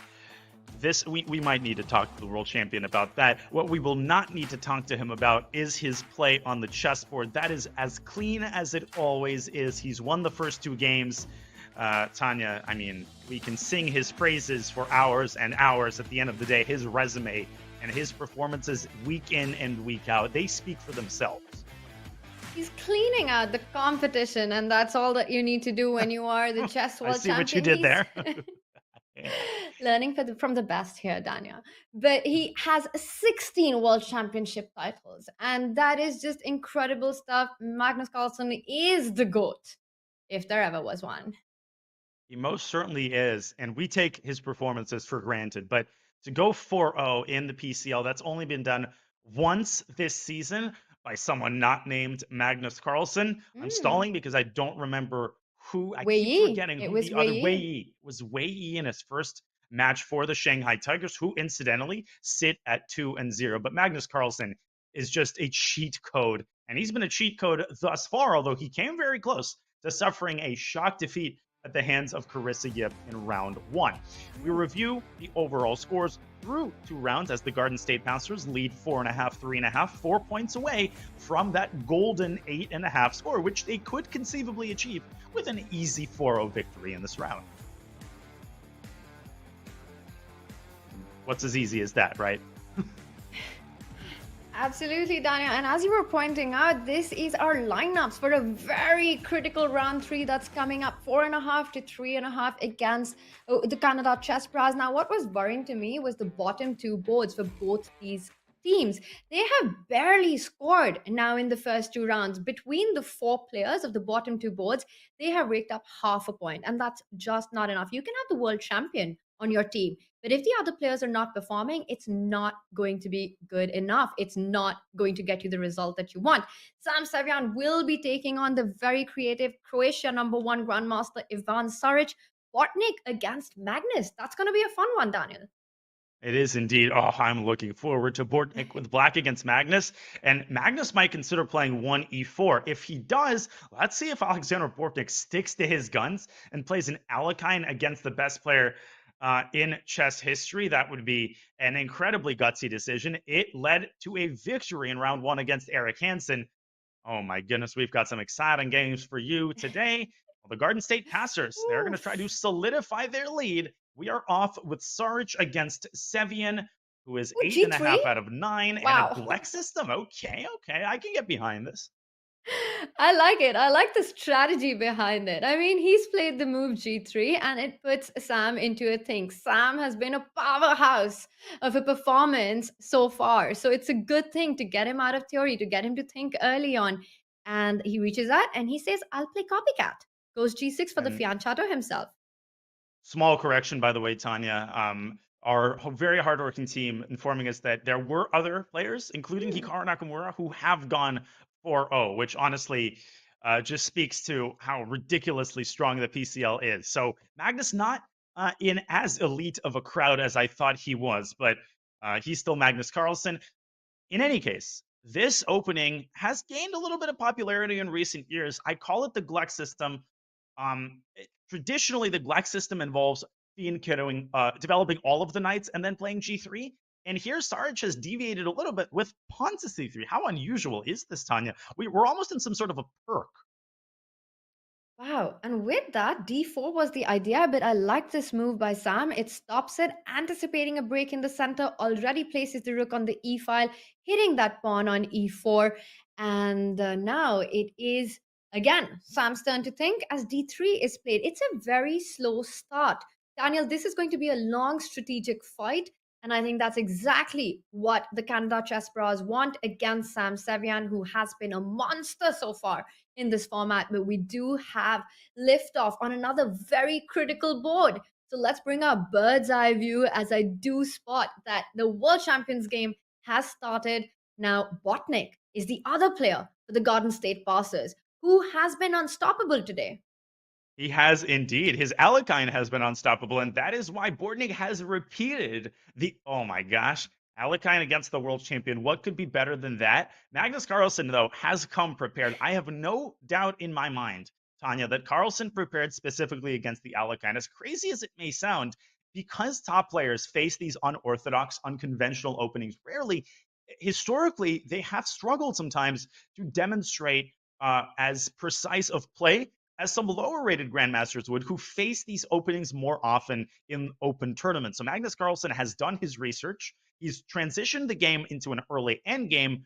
What do you make of this? Is white better? Are you impressed with this choice? I don't know. Hard to evaluate this. It's hard to evaluate. The one thing that stands out to me that white has a very, very slight lead in development here. You can go C3 next, pushing out that knight from B4. Black has got to develop that bishop to G7 right now. Go shot castle. White has control of the open D line for now. And that just gives him a slight edge. Of course, black's pawn structure is super solid and no weaknesses. It looks very even. And even though our eval bar seems to say that it's better for Magnus, it makes me think that that has a lot to do with the control of the open D line. The knight can land up to C4 as well from knight E3, knight C4. This will develop slowly. The one thing we know about Magnus is his exceptional endgame play. And I think we're in for a technical masterclass in this one. We definitely are. I think Bortnik can't procrastinate on the problems that he's suffering in these positions. His lack of space, his lack of development are two issues that he needs to address sooner rather than later, because Magnus, once he gets that long-term domination, he is not going to let you go. Carlsen is investing a long time into his move 11 choice. I think he's deciding between A3, you pointed out C3, or he could leave the knight on B4 for the time being and instead focus on reinforcing his E5 pawn, which he can also do two different ways. He can play f4, or he can try to address two issues at once and defend by developing his bishop. So a lot of items on the menu here for the world champion. His time management is an aspect of his dominance that we don't talk about often. You almost never see Magnus in crazy time scrambles, and for rapid time control, Oh that's my such God. a valuable skill. But here he's investing almost 2 minutes, over 2 minutes on this move. Daniel, while he's doing that, I had my eye out on the bird's eye view, and I would love to get that Okay. on because there is absolute madness on board Oh. on one of our games, and I know you've spotted it. I look at you, and we've got to go to that. What is going on that bottom left board? Abhimanyu Mishra against Melly Jade. What are those pawns? It looks like it looks like there's something wrong with this position. H4, G4, G5, F5, and both have castle kingside. This is insane. What in the world? The last 4 moves all look like mouse slips, and yet if you look at them more carefully, they start to make a certain degree of sense. Let's rewind back to normal time. Move 9, the position was totally normal. This is a standard semi-Slav Catalan structure. White makes the move h4.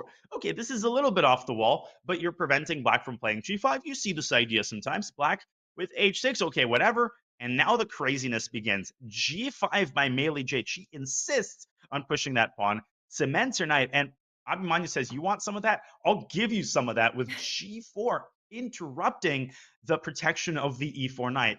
This tries to undermine the F5 pawn, but it comes at a very hefty price tag, Tanya. My goodness gracious.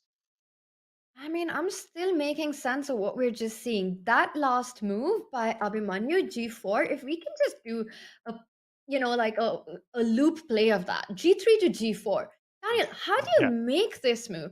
I mean, can you even get this? A gift. You could give me 5 chances to come up with a move in this position with white, and G4 would not make that list.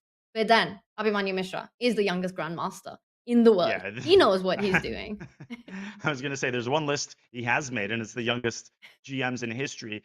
I think that we should break this down a little bit. Let's open up another analysis board. And Melee Jade has just played knight takes e3. The reason the move g4 actually makes sense to me is because f takes g4 is unthinkable, and the reason for that is that queen to g6 comes with devastating effect. It's not just a perpetual check. No. White's just going to take all of black's pawns. You could have also captured e6 with check. And the secondary idea of g4, let's make a random move for black, whatever, a6. By trading on f5, white is also seriously weakening the d5 pawn. And after cd, you could play positionally with c4, or you could potentially move the knight away and try to hit that pawn with your bishop. Your king, meanwhile, Tanya, is weakened, no doubt about that. But black doesn't have the firepower on the king side, really, to take advantage of white's weakened king just yet. What an incredible idea. And if we just go back to this moment, there is a line that I have to show. Because I could not get my head around G4, and I started looking up what happens if instead of the trade, and I just want to show this through because it is stunning. It will blow your mind, chat. It will blow your mind, Daniel. If black was to take on G4 immediately, white ignores the threat on the knight, goes knight E4. After you recapture, you again ignore the threat on the knight. Let's say you go F takes E4 here, and you go Queen E4.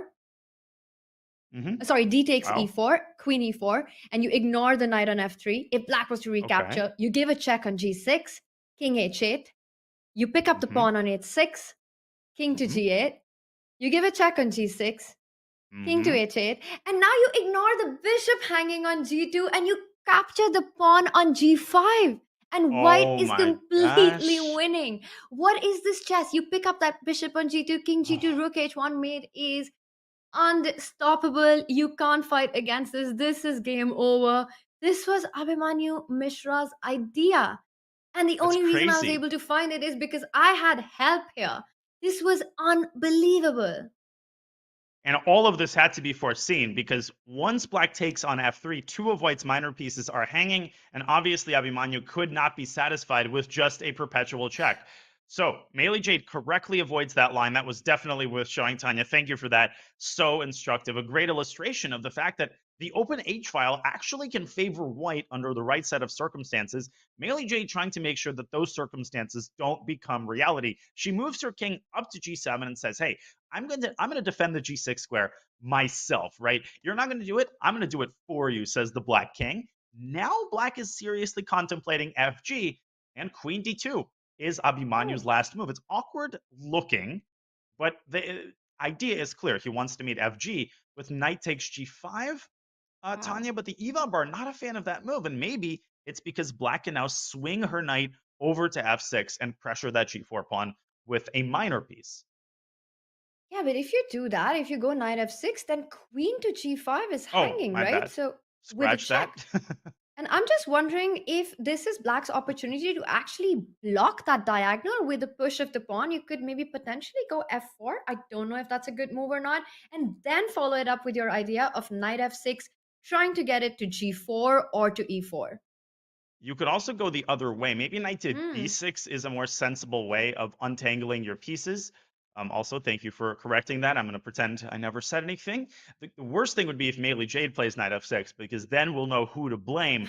But knight to b6, I think, makes sense because the c4 square is an outpost for black's knight that you can't sleep on. Once the pawn reaches c3, white no longer has the move b2, b3. That's a very typical way of supporting the c4 pawn. So black could play on both sides of the board here, but I'm getting concerned about Melee's clock as she takes on g4. She's already spent half her time, and the position is not getting any less complex, unless, of course, black trades on g5 and gets the queens off the board. But that, I think, is a clearly worse endgame where black will be left with a very, very bad light squared bishop.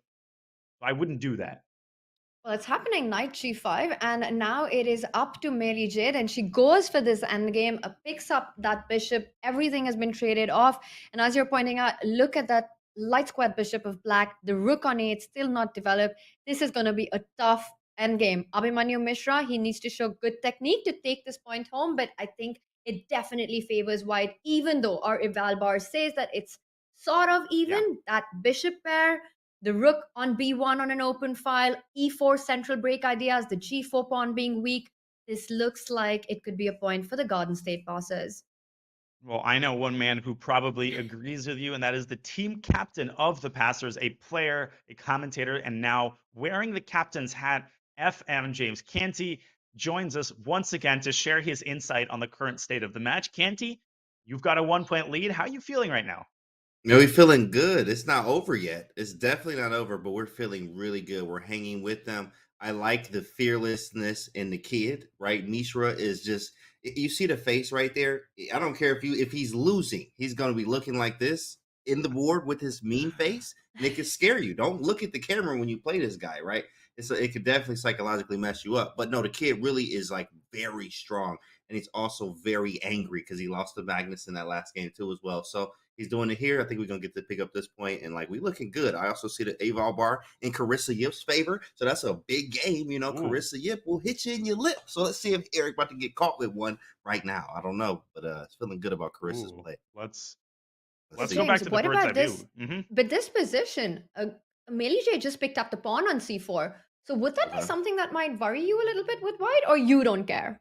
Oh yeah, we got the bishop pair. Bishop pair equal to a pawn is what they say a lot of times, and also the e6 pawn and f5, e6 and c4 weak, g4 weak. What else? Everything weak. Of course, there's a lot of things weak around in black's position, so I think we'll be able to pick that up. Black's not developed all the way, so we're feeling real good about this. Maybe even get a rook to the g file if possible. E4, e5, rook e1, rook e4, something like that. Lots of play, so I think we're feeling really good about this one. I'm not worried. Whoa, we have to go to the Carissa game, though, because crazy things are happening. She's just sacrificed the bishop. She's made the most Carissa move of all time. Whoa. Bishop to g6 is what we see on the board. We have to go to that game because Eric Hansen's position is on the cusp of falling apart. Canty, this is your style of play. I can see how you assembled the roster. Calculation over everything. Queen takes e6 is the threat. Yeah. We in the element right now. Of course, she did her puzzles this morning, right? Of course, but puzzles for breakfast, lunch, and dinner. That's how you do it out here. Bishop g6 is a very nice move here. Queen e6 is there. Bishop h5, pawn takes e5. There's even stuff like knight to d5 in certain cases. Of course, this is what you see. I mean, there's the look. I didn't even notice. It's hard to even notice the F file is about to open. Daniel, do you see all of this? Tanya, Daniel, the F file is opening too. This is a James. wrap. This line is going to make you so happy if Eric actually picks up the pawn on f4 with knight f4, saying, I'm attacking your bishop, I'm attacking your Show that pawn. line. Carissa is not going to blink before she captures that knight. You take the rook back. The queen comes into e6. Notice that bishop on g6, spinning that pawn on f7, and checkmate on the board. Right, and made on the board. Geez, this is gross here. I mean, it's pretty rough for E. Hansen. E. Hansen's my Wow. guy, but right now I'm loving everything Carissa is doing to him right now. So this looks amazing. I mean, it's hard to lose this one with the white pieces here. Look at Black's even development or lack of. King safety, not there for Black's king as well. I'm gonna count this as a dub. That's two of us. That's two. So that's 6.5 for the passers. 6.5. Oh my gosh. Carissa is just coming back stronger every game. Kenty, she came that close to holding at least a draw against Carlsen. She was really one move away. And it's really not all about the results, especially when you're the bottom board. It's all about, can you score that one well-timed upset? And Carissa's the perfect person, I think, to do that for you. Oh, absolutely. Of course, as we say, Carissa Yip will definitely hit you in your lip. Chat says it as well. I see it. That's correct. Right there on the yep in the feature. It's correct. And Eric is getting caught with a mean one right now across the lip. Wow. So this one is very nice from Carissa. I'm very proud to see her go so strong and like attack and not be, not be afraid and also even be discouraged. I mean, you lost to Magnus, and if you looked at the game, you actually had a winning move, Bishop B5, right? So you're playing good chess here. Just keep up the same mindset and also the same chess that she's doing, and we're gonna have some nice wins here on board 4. James, Daniel, I mean, this position, I'm struggling to find a move for Eric that even keeps the game going. The knight on h5 is hanging, the pawn on e6 is hanging. I mean, he can throw in the towel right now and just resign. There's nothing you can play. Tanya, they should give you a raise, Tanya. That's beautiful. That's like correct. Exactly. Yeah, get Tanya a raise, guys. That's exactly right. Do you see an option? Do you see a move here? Because I'm just shocked. Bishop g6 is not only a stunning move, but actually wins on the spot. Well, I'm appointing myself the resident expert and pulling out completely lost positions. I thought Eric should try knight takes f4 and king e7 when you're at least trying to recapture one of White's pieces. Instead, Tanya, I think what you're saying is coming closer to reality. Bishop takes h5, and you're right. I mean, White is completely winning here. It's just we've seen so many PCL games where crazy stuff tends to happen in time pressure. I think Carissa just needs to avoid thinking about the significance of this game and what this would mean for the match. Just play the way that she has played in the first 20 moves of this brilliant tactical effort. Right. Yeah. Just keep playing right, and then don't worry about who you're playing. Just play the board. Bishop takes h5 looks beautiful. F takes e5 maybe is even a move. b5 you can throw in there. I mean, she's winning. We got good time. Okay, time we need to move a little bit quicker though. 3:30. I mean, that is a little scary, but in this position, Bishop h5 is fine. Pick up the knight. You're getting a piece. You pick up the piece. It's still, Why is she thinking? Bishop takes h5, Carissa. I think, Tanya, she's probably considering fe, but I would not allow Black's queen to get into the game. And Bishop takes h5 on the board. But you're right. Every second is golden right now. And this is the big moment. This is where I think Carissa has to be accurate. Maybe rook takes f4 to meet rook h5 with rook f6, Canty style. Sheesh. That boy's swinging. What else do you do after that? Yeah, that's a nasty move. Rook f4, rook h5, rook f6. I don't even see a move after that. Yeah, that is beautiful there. Nice. Man, we feeling good here. Let's go, Pastors. Pastors for the win, baby. Let me look at these other boards. Carissa looking good. Misha's looking good. Bordnik is holding. That's what we need. That's what we need. Yeah. Well, let's go back to the bird's eye view for a second. Is Bordnik, does he have realistic drawing chances? He's been worse ever since the opening. Alekhine against Magnus, I respect the hustle, but it does look like the world champion putting together some excellent preparation. He's down pawn in the endgame. Is your guy. Can he hold this, James? I hope so. Right? Because I mean, you can't. Anything happens with Magnus here. It's very tough. I mean, it's just hard. It's just hard. It's just Magnus, right? So, yeah, it's looking rough too. The invalue bar going up and everything. So, man, we just need to hold this man off. Somebody hold him off with that Sam. I am. We hoping. Yeah, Sam. Sam, I think, is the big X factor game because he's down a pawn. But these endgames are always so hard to evaluate. It's 50-50, right? Like you see them drawing. You can see why winning this. And Sam doing the right thing, I think, which is to exchange as many kingside pawns as possible.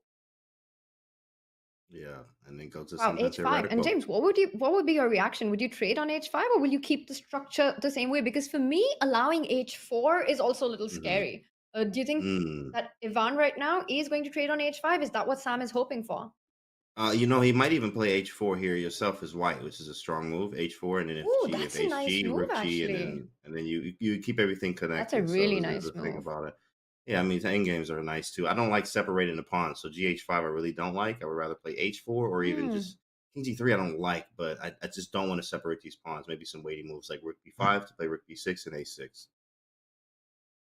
Maybe King G3 Rook A2 and then H4 checkmate. Right. That's how your team wins this game. Let's go, let's Right? go, Never say let's never. go. Never say Let's never. go. But Oh I think man. I think probably Sam has this under control, but this is the X factor game of the round. If you guys can hold on this board, Abhimanyu Mishra has it under control, as does Carissa Yip. So James, as we reach the climax here in round 3, we'll let you enjoy the games in peace. We really appreciate your insight. Always great to have the team captain providing his thoughts. So FM James Canty, you wear many hats. We'll let you keep wearing the captain hat as we head into the final stages of round 3. Thanks, James. Appreciate you having me, guys. Tanya and Danya, thanks for providing the great commentary. We'll see you guys later.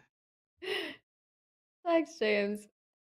Wow. Okay. That was a nice little trick. I mean, imagine if Charles. Sam actually took this point with Rook A2 and H4 mate. James would completely lose his mind on that. And right now it could happen. Rook A2 check. Just don't play Okay, King check. G3. It runs into a checkmate. The problem is that you might be allowing white to escape the little cage that Black's rook has white's king, and instead Sam drives the pawn down to h4. I like this move because he's fixing the weakness of the h3 pawn. If white gets careless, Black could conceivably come around and take this pawn and then come all the way back and stop the a pawn.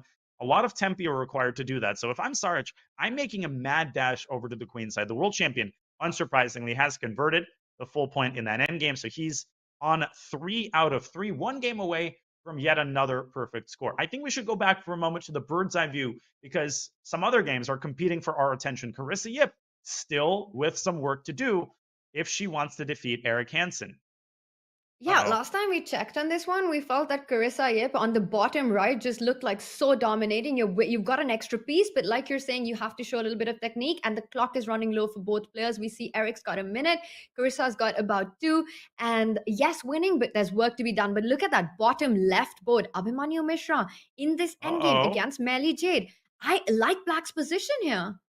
I do as well. I think Melee Jade has great chances now to use her big pawn majority on the queen side. But so many games are reaching the sort of denouement. I think we should go back to the Carissa game because Eric Hansen is, I think, managing to create better chances than he's had really in the last 10 moves or so. And then we can catch the Abhimanyu Mishra game as well. 30 seconds for Eric. This is a game that the passers have to capitalize on, especially with Bortnick losing to the world champion.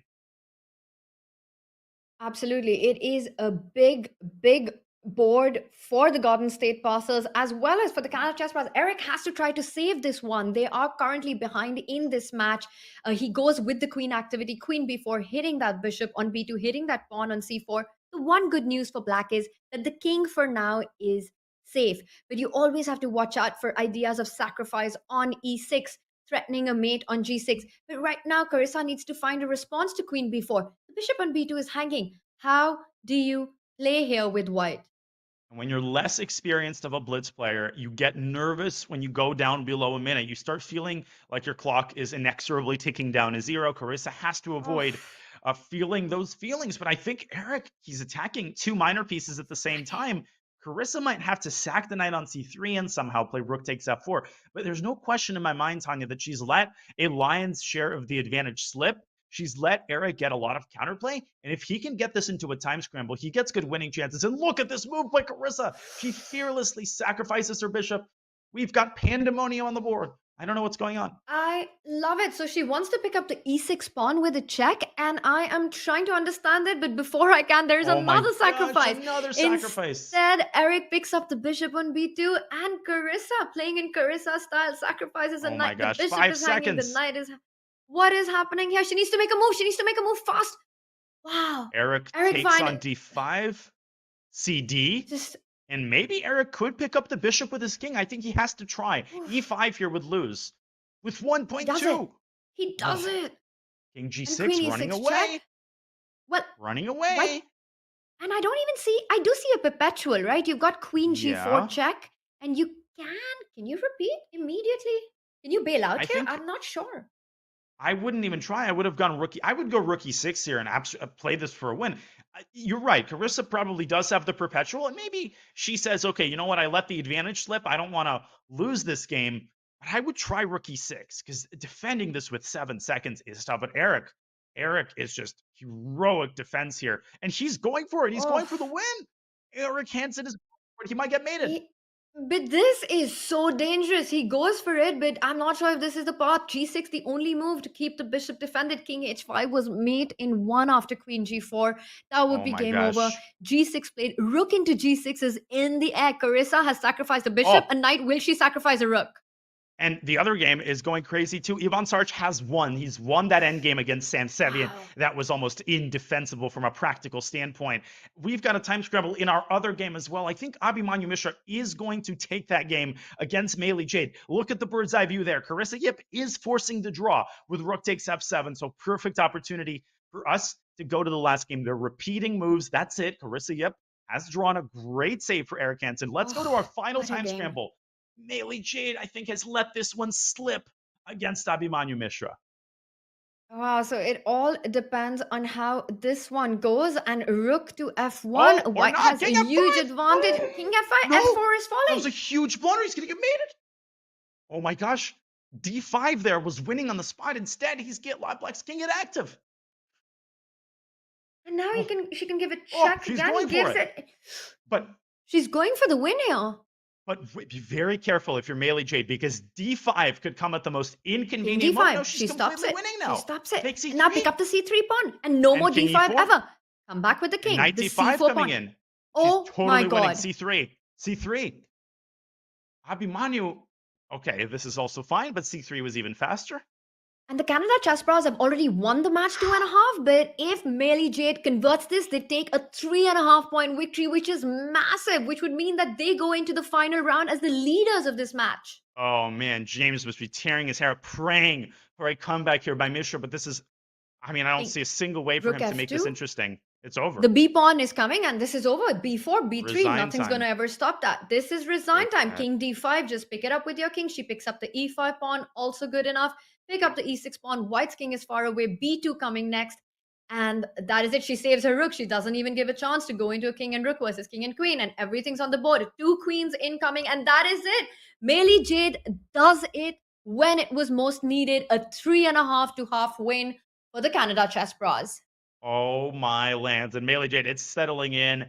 There's that smile. What a win. What a game. It was a time scramble for the last 30 moves. Meili Jade was struggling in that end game from the moment they entered into it. She got counterplay on the queen side. She blundered away a pawn, and instead of panicking and letting the game go, she kept generating practical chances, and she went for it. She could have repeated moves there with king f4 and king f5. She pressed her luck, and the Canada Chess Pros, the chess gods, are smiling on them. Not only have they erased the passer's lead, but now they have a lead of their own. And what a lead it is. It's a 2-point lead as they lead 5-7. What a round. What a round for the Canada Chess Pros.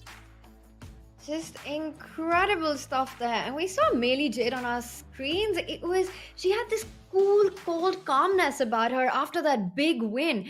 And that is exactly what you need, control over your nerves. Look at that scoreboard, 5-7, Daniel, which means the Canada Chess Pros need only 1.5 points in the final round to wrap the match up. Garden State passers have to win and win big to take it to playoffs. Indeed, but Canada Chess Pros, we know what happened the last time they had a lead. They lost 4-0 to the Indian Yogis, and Magnus suffered his first loss of the tournament against Vidit. So they're going to have to put the memory of that match behind them.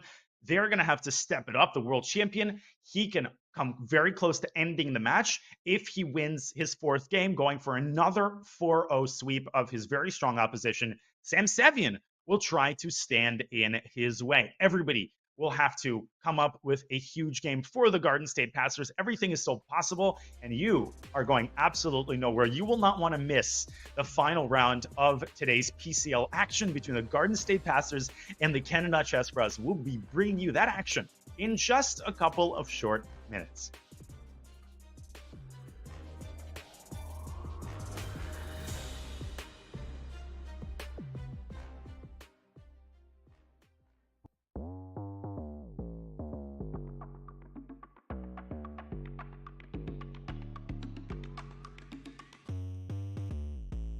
Welcome into our new video lecture series here with the one and only, the 14th World Chess Champion, Vishwanathan Anand. If you have to explain that you're world champion and it's taking longer than 2 words, there's something wrong with your title. And that's how I felt at this There's point. something wrong with But I believe when we're talking the 60s and 70s, even the 80s and 90s, you could see that the match format produced something unique. And I remember there was a funny moment at the press conference where I was trying to tone it down, not get very excited, and also I had not had time to collect myself. In fact, I already wanted to calm down and think of the next game because I knew this is a wounded animal there. I knew that I had to play a game against a man who was desperate for the match to be over so that he could clinch his title. He wanted a draw at any price. I mean, you can make a joke that he had spent a week out of the swimming pool already, so he must have been exhausted and waiting to finish the match. So for all of us, there was this feeling of we got to grab this chance with both hands because it's not going to come by way.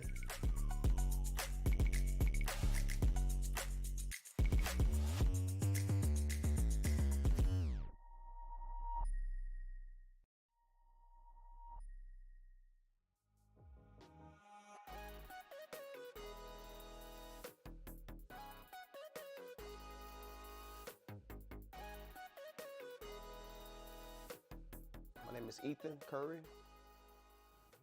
We all have nicknames. Chicago is naturally where I'm born and raised, so that's how I got the name. I guess they call me the muscle. I'm the one with the passion. I'm always looking for a good fight, Evidently, it don't make a difference, man. There's checkmate coming up. It don't matter. What we're trying to do is to let them know, hey, we playing down here in Houston, Texas. And if you come down here half-stepping, trust me, we're gonna beat you. You better bring your game.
Samsevian has had an MVP run in the first 2.5 weeks of his PCL performance for the Garden State Casters, but in the last round, he has just suffered his first ever loss to Ivan Saric, first loss of his life. And now his reward is facing a dude named Magnus Carlsen. Samsevian is facing the toughest trial of his PCL career thus far, Tanya. Absolutely, and he seemed unstoppable until the very last round where he lost against Ivan Saric, and that's definitely not the result that you're looking forward to right before you face Magnus, who on the other hand today is on 100% score, and we see their PCL record as well. 10-0-1 for Magnus, while for Sevian, that is 9 wins, 1 draw, and 1 loss so far in the event. Wow, this is going to be a close fight. I think this is the one that will decide who takes this match. Yeah, two absolute scrubs who've played terribly in the PCL thus far.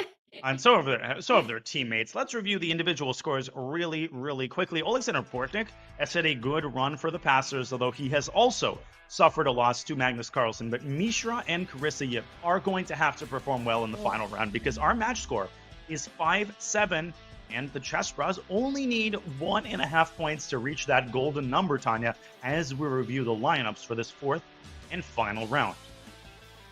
And there we have it. And I have to say, Daniel, that, Women's Day is on 8th of March, but the ladies have been celebrating today itself with their performance. We saw Vaishali, who's had a power-packed run for the Indian Yogis so far in the lead, and Meili Jade with that last round victory. What a game that was against Abhimanyu Mishra in that time scramble as well. That end game played to perfection. And this is another very crucial board.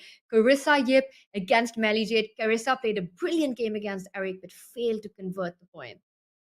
Well, Meili Jade is an incredibly experienced tournament player. She plays a lot of tournaments every year, and that's who you want on your PCL teams. 2204, that's her FIDE rating, but that doesn't tell the whole story. She's pulled off a lot of upsets over the board, and we've seen in not just her last game, which she won, but even the previous game against Alexander Bortnik, where she had a great position with the black pieces and really only lost thanks to Alexander Bortnik's tactical wizardry. So Meili Jade, if even she pulls off a draw here, that would already propel the Canada Chess Bros to within a hair's breadth of taking this match home with a victory by, let's say, some guy named Magnus Carlsen.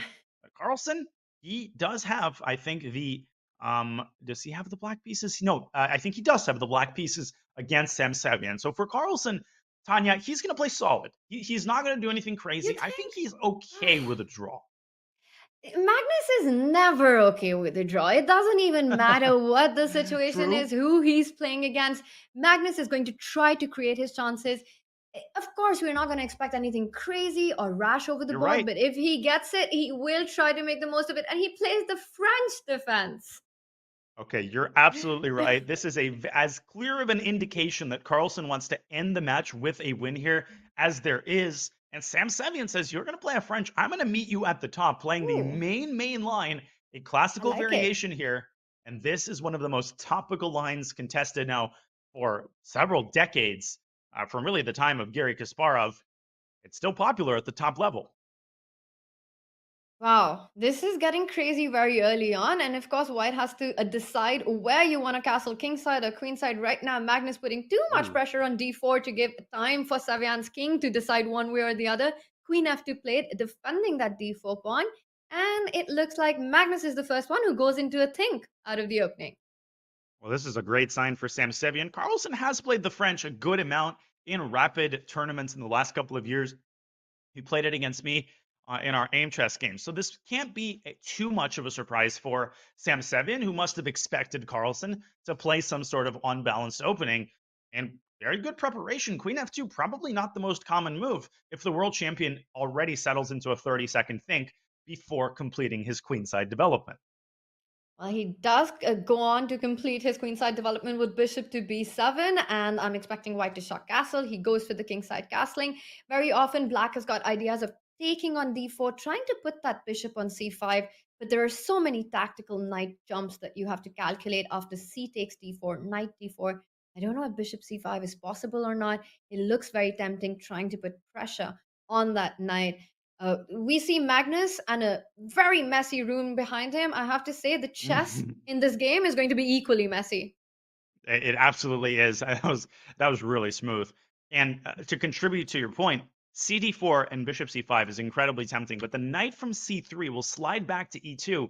And the last thing you want to do is give White this big clamp over the d file. So you don't normally take on d4 in these types of French structures until a more opportune moment arises, or until White themselves threaten, let's say, to take on c5, which Sam Sevian could also do. That explains a lot. That explains why Magnus is delaying the development of his bishop, keeping c5 in control, doesn't want to give white the control of the d4 square, and Magnus continues to make improving moves, while Sam also not blinking with the central position. Both players make moves that slowly but surely improve their position. At some point, one of them has to take a decision on the center. Does black capture on d4? Does black go c4? Because otherwise, you can't put your bishop on the g7 square. The c5 pawn is hanging, and I'm not sure if after g6 you want to play bishop e7. That just feels wrong. Yeah, leaving that Fianchettoed square unoccupied guarantees that you're going to have dark square problems for a long time. By the way, we should give a shout out to Grandmaster Nihal Sarin, who is an integral part of the Indian Yogis. Nihal played earlier today, and the Yogis have made the playoffs, the first team to make the playoffs. So he's in the chat explaining some points about what the players see and what they don't see when they're playing. So Great to see cool. Nihal in the chat. This is such a great time to be a chess player and a chess fan and to be involved in the game. Where do you have the opportunities like that where you've got Nihal joining in after his big match and chilling with chat? I love it. Awesome. Well, Nihal, we welcome you. It's an honor. And Sam Semyon, I think, has emerged from the opening with a great position. Carlsen's French has resulted in, I think, a flat out bad position. And we have Carlsen bias where you look at his position, you always feel like the position is better than it is. Here, I'm trying not to suffer from that bias, and I feel like he's worse. He's got the bishop on b7, which is totally hemmed in by the knight on d4, which is never going to leave that square in a million years. And what I'd like to add, Tanya, is that if we could pull up an analysis board, if Carlsen plays knight e4 here, white is by no means forced to take on e4. A move like queen h4 could be seriously considered. And this is a common idea in these French positions. Queen takes d4 always loses the queen to queen takes b5 check. Black castles, well, then maybe the exception to the rule would be if the knight can guarantee passage to g5. No matter where black goes, I feel like Carlsen is really, really struggling here out of the opening. What a game this would be if Sam Semyon could repeat the success of his final round of week 1 where he defeats Mamedyarov with black. This guy's a genius. And we see Sam there on the cam with that pose of his, complete focus. He knows he should be happy out of the position with the opening. I saw Magnus with his head on his hands, not looking pleased with the way things have gone. And it's clear why that weakness on the king side, on the dark squares, the attacking possibilities that white has with the queen coming to h4, the rook lift from f3 to the h file, things can get very dangerous for black very fast. There's still a long way to go in this one, and we've got lift off on the other boards as well. As we wait for Magnus to show us what he has in his mind for the French defense, let's get a bird's eye view up because we've got action on some of the other boards. And of course, just a reminder that the Canada Chess Bros are leading. They're leading the match currently and need only 1.5 points to get to 8.5 and secure that match victory. In the event of a 3-1 win in this round by the passers, we go to tie breaks. We get to tie breaks, then the matchups from this final round, they repeat themselves, but the time control is shortened. We'll have 3+2, and the colors, of course, will be reversed. But again, we're nowhere near a tie break yet. One game in which I think now the passers have what they want is board 2. Alexander Bordnik has played exactly the kind of opening that he excels in. It's an Alapin Sicilian. He's not only an Alekhine expert, he's an Alapin expert as well. For many years. He's forced black's king onto a vulnerable square, and just optically, his position looks really, really full with tactical potential, Tanya. But that might not tell the whole story because he's also sacrificed an e5 pawn, which Saric has just captured. He says, "Show me what you got, my friend." Ivan Saric picks it up. That's a brave decision. And Botnik says, I've got my dark squad bishop, jumps in with a check on h6. I was also thinking about ideas where he could have potentially put that bishop on the b2 diagonal, but I think white just did not have enough time for b3. Knight c3, just a complete mess probably would have prevailed. Instead, bishop h6. I like this move. King to g8. Now the rook can come to d1. You can just start putting pressure in the center. It looks like a lot of compensation once you start really looking at Ivan's queenside pieces. The rook is out of the game. The bishop is out of the game. Meanwhile, white has complete control of the center. I don't think there's an immediate blowout or a tactic that finishes the game, but white just has a long-term advantage. You can go rook to d1 and just build on the position. It's kind of harder to find moves for black. How do you respond to rook d1 to start with? Well, I thought you just made a great point about there not being an immediate blowout. A lot of players, they panic when they sacrifice something, even something like a pawn, and there's no immediate tactical continuation. They assume that their initiative has fizzled out. Absolutely not. So I think the great players are able to accumulate pressure slowly, and they're able to play down a pawn or even sometimes down a piece for long periods of time without necessarily searching for some sort of immediate way to convert their initiative. Here, speaking of converting the initiative, I think you have to seriously consider eliminating the knight on t5, just getting it off the board and forcing black to compromise his pawn structure and open up the e-file. So, for instance, if we bring up an analysis where bishop takes d5, if black takes with a pawn, such a natural move, right? Keeping the rook in the center. Queen c3 might end the game on the spot.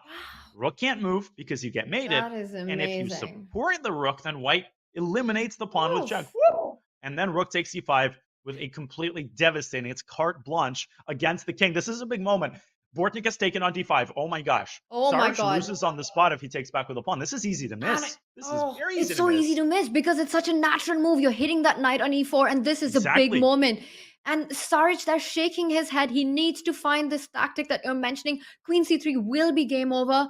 He has to be precise right now. This is a Oh big, my huge gosh. moment for black. And the more he's Ante. thinking, the more stressful this is. Because Oh, Daniel, the absolutely. moment he points out, he figures out, and he does it. Oh, that was he does it. The game goes Candy was on. holding his breath. Candy was praying for e takes d5, but the game so was Bortnik, of course. Now, that doesn't mean he can't play queen c3. The point is that it doesn't hit the rook anymore, which gives black the tempo that he needs to play f6. And there's no knight takes f6 tactic because the rook isn't on e5 anymore. I still like white. I still think Bortnik has a raging initiative here, but looks like Sarge is holding things together for the time being. Yeah, even just this position that you're pointing out, right? You can go queen c3, and after f6, you weaken black's king more. You can trade on d5. Black takes back on d5. You can move your knight anywhere on the board. And the point is that look at black's pawn structure. It is so weakened in front of the king. The only thing that you'd have to watch out for is not getting that bishop on h6 trap, potentially with a move like g5. But otherwise, definitely a lot of compensation, even if there's no immediate tactical blow. And we see Bortnik there. This entire match, I've been seeing him uptalk himself a lot during every round. It's like he's telling himself to fight and to find something. He's frustrated at times. His emotions are so clear on camera. Yep. Yeah, I'm not sure if he's streaming this time. He was streaming the previous match. He might be. He is a very experienced streamer.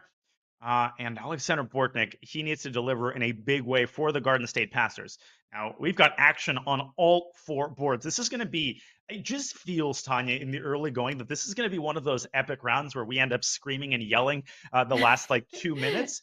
So what else can we see? Well, Savian still with a clear advantage against Carlsen, who sacrificed a pawn and developed some significant counterplay on the queen side. That's top left of your screen. You can see Carlsen's a-pawn is running up the board, and he is trying to undermine white's control of his own c3 pawn. If he opens the c-file, he gets serious counterplay. What else catches your eye? What else catches my eye about that particular position is threats on the h-file. You have to watch out for a doubling up of the rook and the queen. And it happens, a rook lift we see with a devious idea, rook h3, or you can even put your queen on h6 first and then go rook h3, really just stopping h5. But I would be terrified with rook h3, h5, g4 coming onto the board. That would be absolutely disastrous for Magnus. Magnus has got reasons to be worried here. He does, and I don't think anybody will blame us if we go back to this game, because this is unfolding at a breakneck pace. It just feels like the result of this game could decide the match. And at this point, Sam Sevian would be disappointed with anything other than a win. Given the position that he got out of the opening, a win would give such good chances to the Passers for a miracle comeback in the last round. So does Carlsen ignore and play a3? Or maybe he brings the queen back to d8, sort of Carlsen style, but that could merely exacerbate the situation after queen h6, Tanya. I mean, this is a dream position, right? That you can get against Magnus when you want to win for yourself and your team as well. Rook d3 on the board. And you pointed out this idea of a3. I love it because if white was to pick up that pawn, then suddenly we can see black's rook jumping onto c3 and just neutralizing white's rook lift. It is on the board. You called it. That was a great move, Daniel. Magnus finds it as well. A3 on the board, and I'm trying to analyze what happens if Sam goes all in, threatening a checkmate with the move Rook H3. Will he be in time? Rook H3, H5, G4, and you can perhaps just take on B2 because G takes H5, Rook C3, and the world is exploding. And so is my head. Be still my beating heart. Sam Sevian's heart is probably beating 100 times a second because he's down to 3.5 minutes. And when you're playing against Magnus, your time it evaporates. You don't even notice how fast it ticks down to 0. And somehow Carlsen has left himself with over half his time. So I think the clock might be a huge, huge factor here. Rook H3 is the big idea for Sevian. And Tanya, there's a crazy line here where if you try Queen H6, if we could bring up an analysis board really quickly while Sevian is still thinking, after Queen H6, A, B, Rook H3, it might seem like checkmate is inevitable, but Knight F2 check turns the tables instantly, as it either picks up the Rook, or if you eliminate that Knight, Black delivers back rank checkmate with his newly minted Queen. So many landmines that Sevian has to avoid stepping on here. Queen H6 is so tempting, stopping H5, and it loses on the spot as you're showing us these tactics. A3 really changes the dynamics in the position and forces Sam to go into a think. And it makes me think about that last move that Sam made, right? The rook lift, which was so natural and a move that I really liked as well, with the idea of building up the attack. But A3 on this other end of the board, the king is on one side, Magnus doesn't care. He finds a resource in the opposite end, and it looks like it's good enough.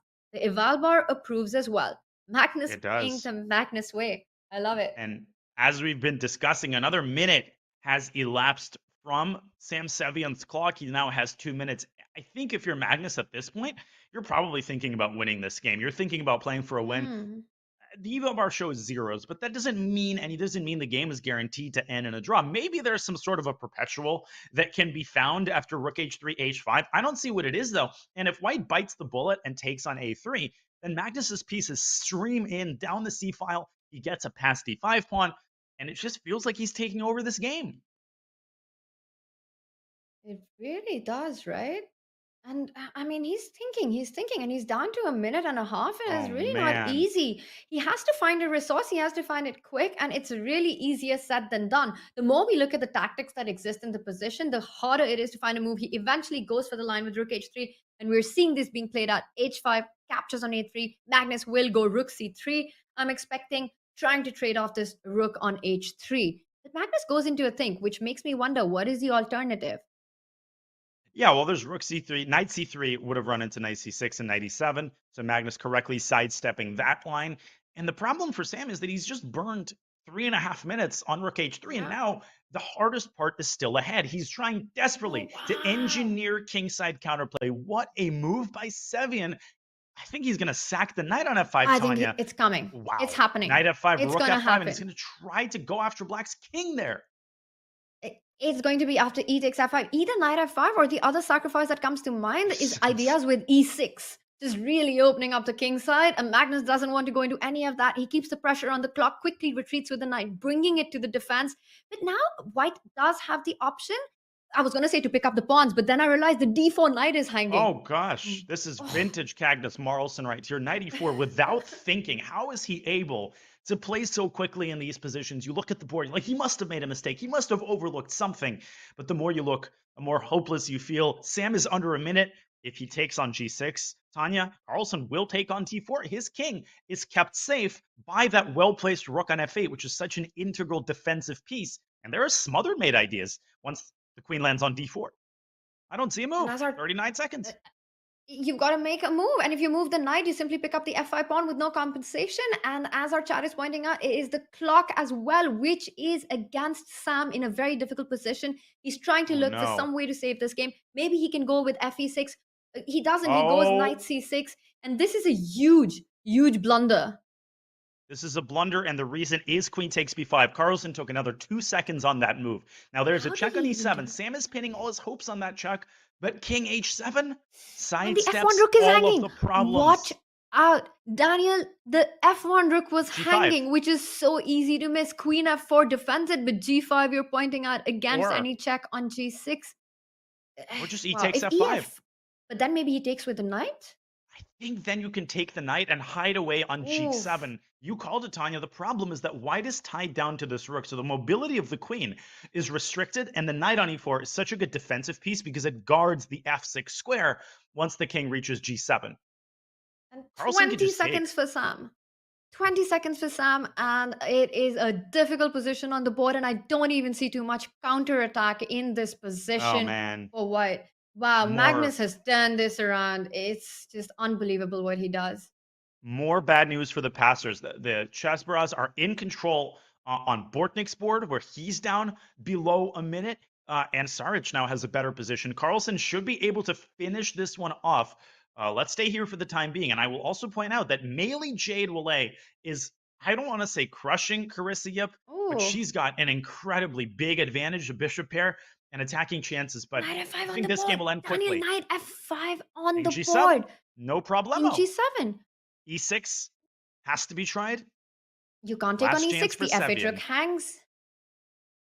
Okay, so F6, I think, is maybe the most cold-blooded response. It does look like the way to go, right? You don't want to allow white's pawn on F7. He does it. F6 just keeps everything under control. And notice how that pawn on F6 and the pawn on H5 just stop all the checks. Rook C1, and because there's a back rank weakness, no. Rook C8. What a stunning move this is.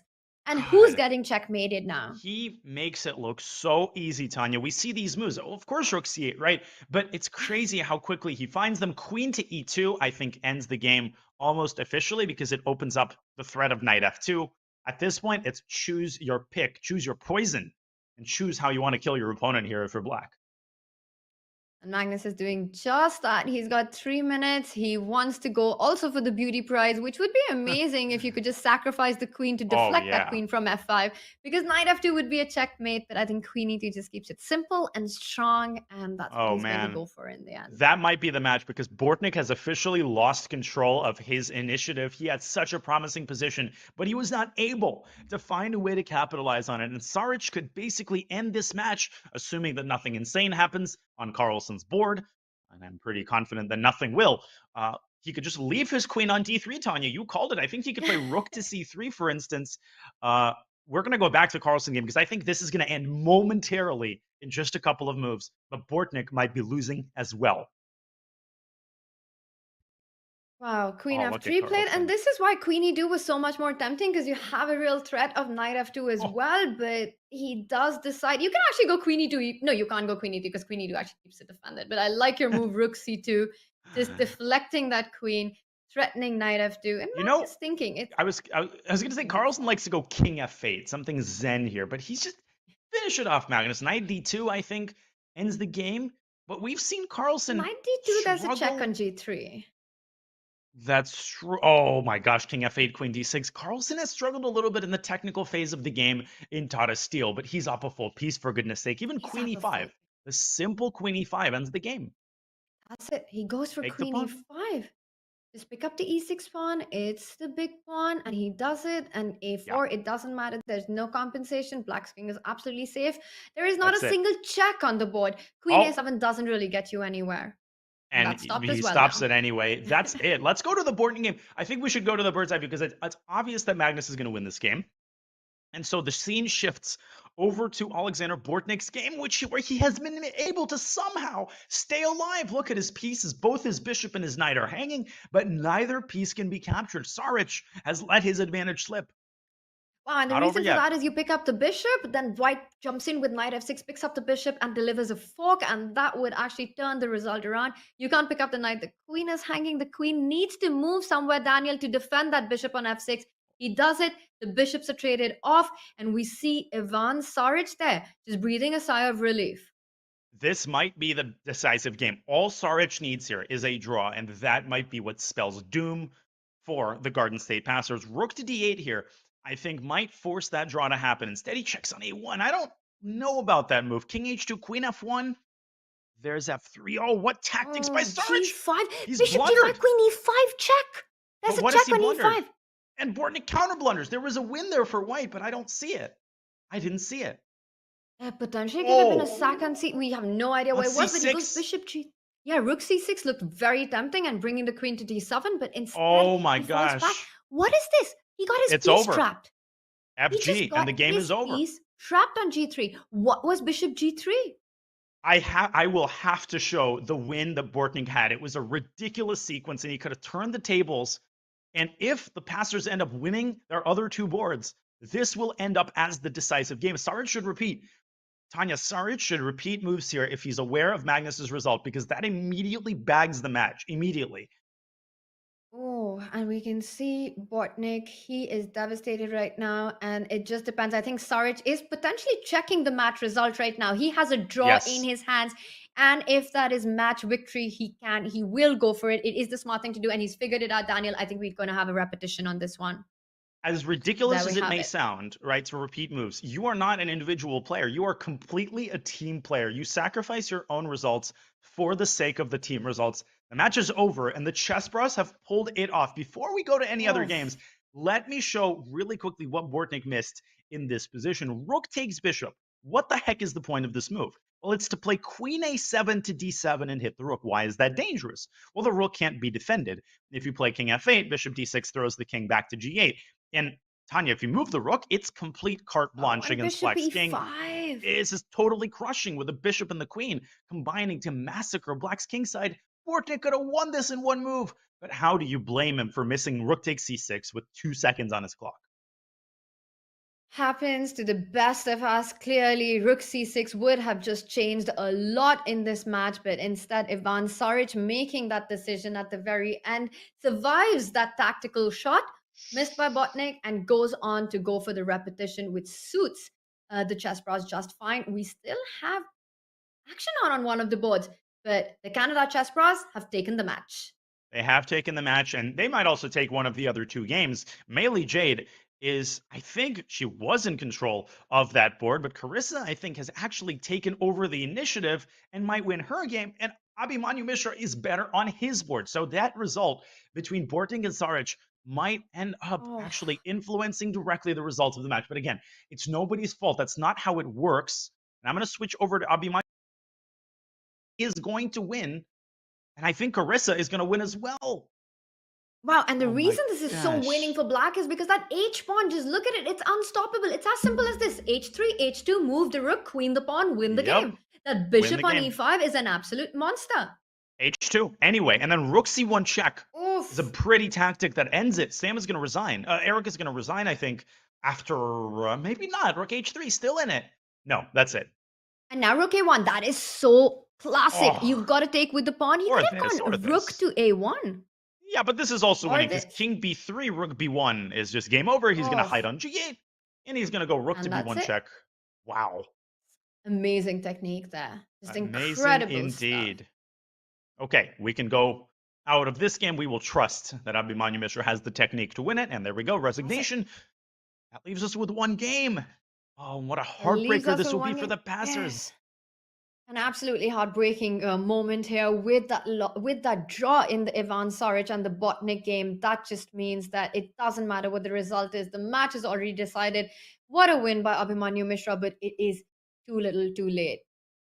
It is. And again, if Bortnik had won that, then Carissa Yip, with a win in this game, would have forced a tiebreaker in this match. And what's crazy is Carissa Yip has taken over this game. She is now winning with the black pieces against Meili Jade. I think she's going to take this and drive this all the way home. The passers are going to win this match, but not by enough of a margin. Wow. Win this round, Queen I meant. d4. Mhm. Queen d4, it hits that bishop on d3. Carissa has everything under control. You're controlling my the gosh. f-file. Your queen is centralized. Look at that knight on c5. You're hitting that pawn on h4. Take it. The g6 pawn is defended. Pick up the h4 pawn. You could trade the rooks on f1. Just everything seems to be working for Black. Yeah, queen takes h4. I don't know what Carissa's waiting for. Take that pawn because g5 will fall consecutively, and then Black will just play h4. This is borderline resignable. But Meili Jade with queen e3. Oh, but then c4 falls. Oh my gosh. Wow, and it's really good news for Black that this knight on c5 also defends all counterplay with the queen coming into e6. The knight on e7 defends the g6 pawn. The knight on c5 controls the e6 square. Everything is guarded. Meanwhile, Black picking up pawns, the king side falling apart. Carissa Yip on the brink of victory, but the Canada Chess Bros have already taken the match. And the reason you can't assign blame, right? It's easy to assign blame, but remember that this match is the product of all 4 rounds. So you could just as easily look back and say, well, Abhimanyu Mishra lost that position to Mei Lee Jade. That game could have been a draw. Magnus Carlsen, right, could have maybe drawn his first round game against Carissa Yip. So really, you should avoid looking just at the last round and saying, oh, it's Bortnick's fault because he didn't win that game. No, it's a team effort, and everybody's half point and 0 points matters the same amount, whatever round it occurred in. But this is over. Carissa is going to bring the passers oh so close, but not close enough. What a close match this ended up being. Wow, nice move there by Carissa, just trading off the queens. You're up 3 pawns in this endgame. The h4 pawn can also be defended. It's just heartbreaking that this point just doesn't count for anything in this match. Yeah. Four is coming. The pawns are pushing. This plays itself. E3 even. I think E3 might be the easiest way to win. Oh, she's going to push the G pawn and lock up the game with knight E5 E3 comes check. in. Oh, nice, and you pick up the bishop. Yeah, and Mei Lee resigns. The game is ended. It's not Wow. close enough, Tanya, by 1/2 of a point. It's such a close match. And what a turnaround this one has been, starting from how Canada Chess Pros were the one on the back foot with the Garden State passes taking the early lead in this match. But then it all turned around in round 3. And Magnus Carlsen's team takes this match with 8.5, 7.5. Such a close fight. Oh my goodness, what a scintillating match and a valiant comeback attempt by the Garden State passers. Sam Sevian, though, he drops off in the last 2 rounds. His perfect PCL run comes to an end. It comes to an end, understandably, at the hands, of course, of the world champion and Ivan Saric, the 2 strongest boards for the Canada Chess Pros, who win their first round. They suffer a shock defeat at the hands of the Indian Yogis in week 2. And now, here in week 3, they got their act together. And Magnus Carlsen, once again, the hero of this match. Where would the Chess Bros be without Magnus? I'll tell you where. They'd be at 0-3. Instead, they are sitting pretty at 2-1. And ladies and gentlemen, we will have a very special guest for you on the other side of this break. We'll have the world champion who's once again run the table with a 4-0 result. Magnus Carlsen will join us for an interview here at the Pro Chess League. Don't go anywhere. We'll have the world champion here and have him share his thoughts in just a couple of minutes.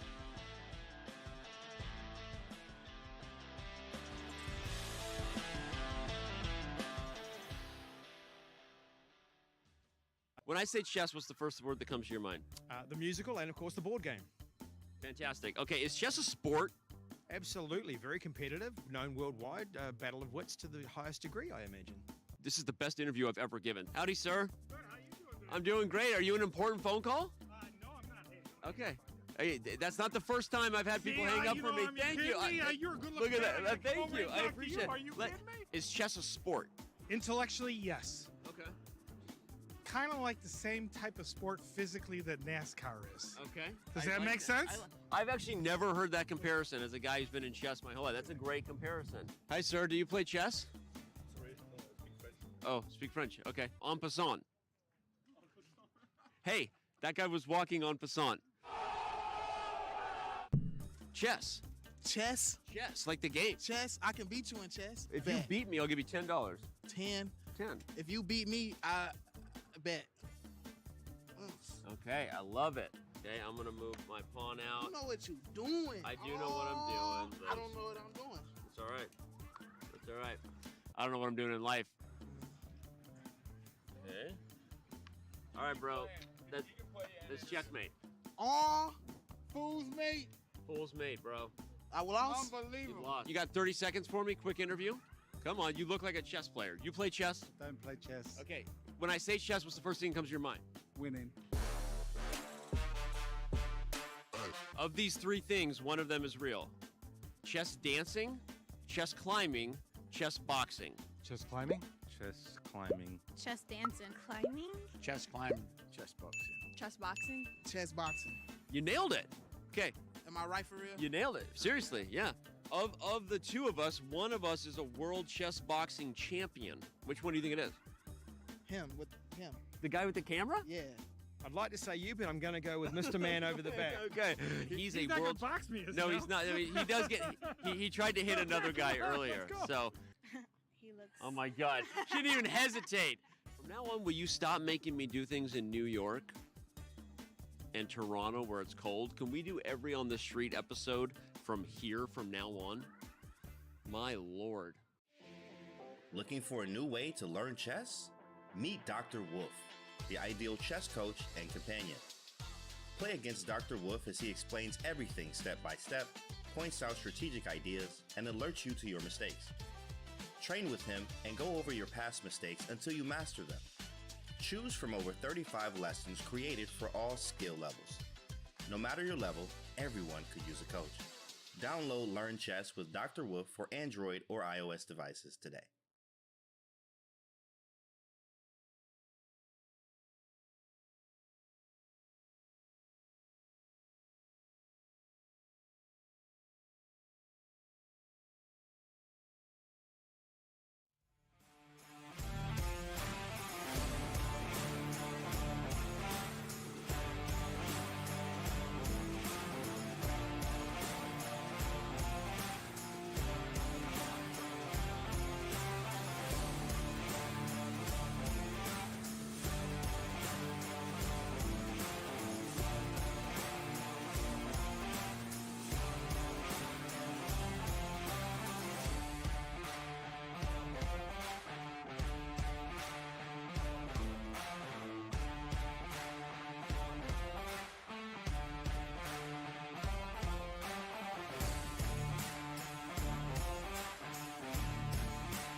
He is a bad man. Magnus Carlsen, the world champion, goes 4-0 for the second time in the PCL, leading to a second Canada Chess Bros victory. Magnus joins us for an interview. We appreciate it. Magnus, how does it feel to go 4-0 yet again? It was good to help the team in this way. But I gotta say that the whole team today did a really good job, except Eric. He sucked, and he almost cost us the match. So shame on you, Eric. But yeah, Ivan is. I think he was a very, very strong performer the last time he played for the Chess Bros in the Pro Chess League. And Melee got us an extremely important win today as well. So that was really, really good to see them do well. As for me, I think I played like pretty mediocre chess, but that's fine. I got it done. Especially in the last round, I think I was just busted. But some positions where you sort of, well, I think at some point he made it a bit difficult for himself in that he either has to give mate or he's just worse. And in those positions, even if your position is good, you can easily make mistakes. Magnus, you mentioned about Eric's performance there. Now, he was your host while you were in Canada. Aren't you supposed to be nice to him? Well, I would be nice to him if he did well, but this was no, but we had some discussions after our last couple of matches, and we thought that getting Ivan in would be really, really important. And then so I have to say he made a really good choice there, also considering the fact that he brought in Melee, who got us an important point. Unfortunately, that meant that he had to play himself instead of Aryan, but that's the way it is sometimes. But yeah, I'm happy that we won today, and we stay alive. You do indeed. Magnus, the French is the butt of a lot of jokes, but you played it in the last round to defeat Same Seven. Would you say that if you're ranking the ways to guarantee winning chances and an unbalanced position with Black against E4, would you say that the French is among the top ways to guarantee some sort of intrigue against E4? I would say against really well prepared opponents, it's it's generally hard to generate chances, but you are right in the sense that, especially if you're not well prepared as black, as I clearly wasn't today, then your position from the opening is probably going to be pretty bad. But it's going to be as you said, it's going to be a complicated sense, complicated kind of bad where you can get counter chances. And as I explained earlier, yeah, this at some point, yeah, you had to either give mate or lose, and that was kind of the scenario I was hoping for. It's a little bit like playing the King's Indian in that sense, or at least some of the sort of more double-edged variations of the King's Indian, where you know that either as black you're either getting you're even giving mate or you're gonna lose. And the French is, I mean, you're not giving mate, of course, but you take such strategic risk in both openings. But you know that there are chances as well. Magnus, some interesting opening choices there. Now, the Chessbras won by the smallest of margins, 8.5 to 7.5, but it wasn't smooth sailing. After round two, you were down, your team was down 5-3. What do you think switched and what turned around to take this match victory? But I think this is the good thing about the format, that you have these rating constraints, which means that almost every game is every match is going to be close. Like winning by blowouts is super hard. I think I mean the key, one of the keys was, I don't know. I don't know what the key was really. I mean, we got one win from Melee, which is really was really huge, and then Ivan started to win games. But what exactly happened? You know, why that happened in the first in the third round rather than the first two? It's hard to say. Mm-hmm. Magnus, as we look at the top teams in the standings, of course, the Indian Yogis, they won again today to be the first team making it to the playoffs. We've got the Gotham Knights and the Shanghai Tigers. Looking at those teams, Magnus, how do you feel about the Chessbras' chances to make it in the playoffs, and what are the sort of big things that need to happen? Is it Eric playing better? Is that the sort of the key to the kingdom?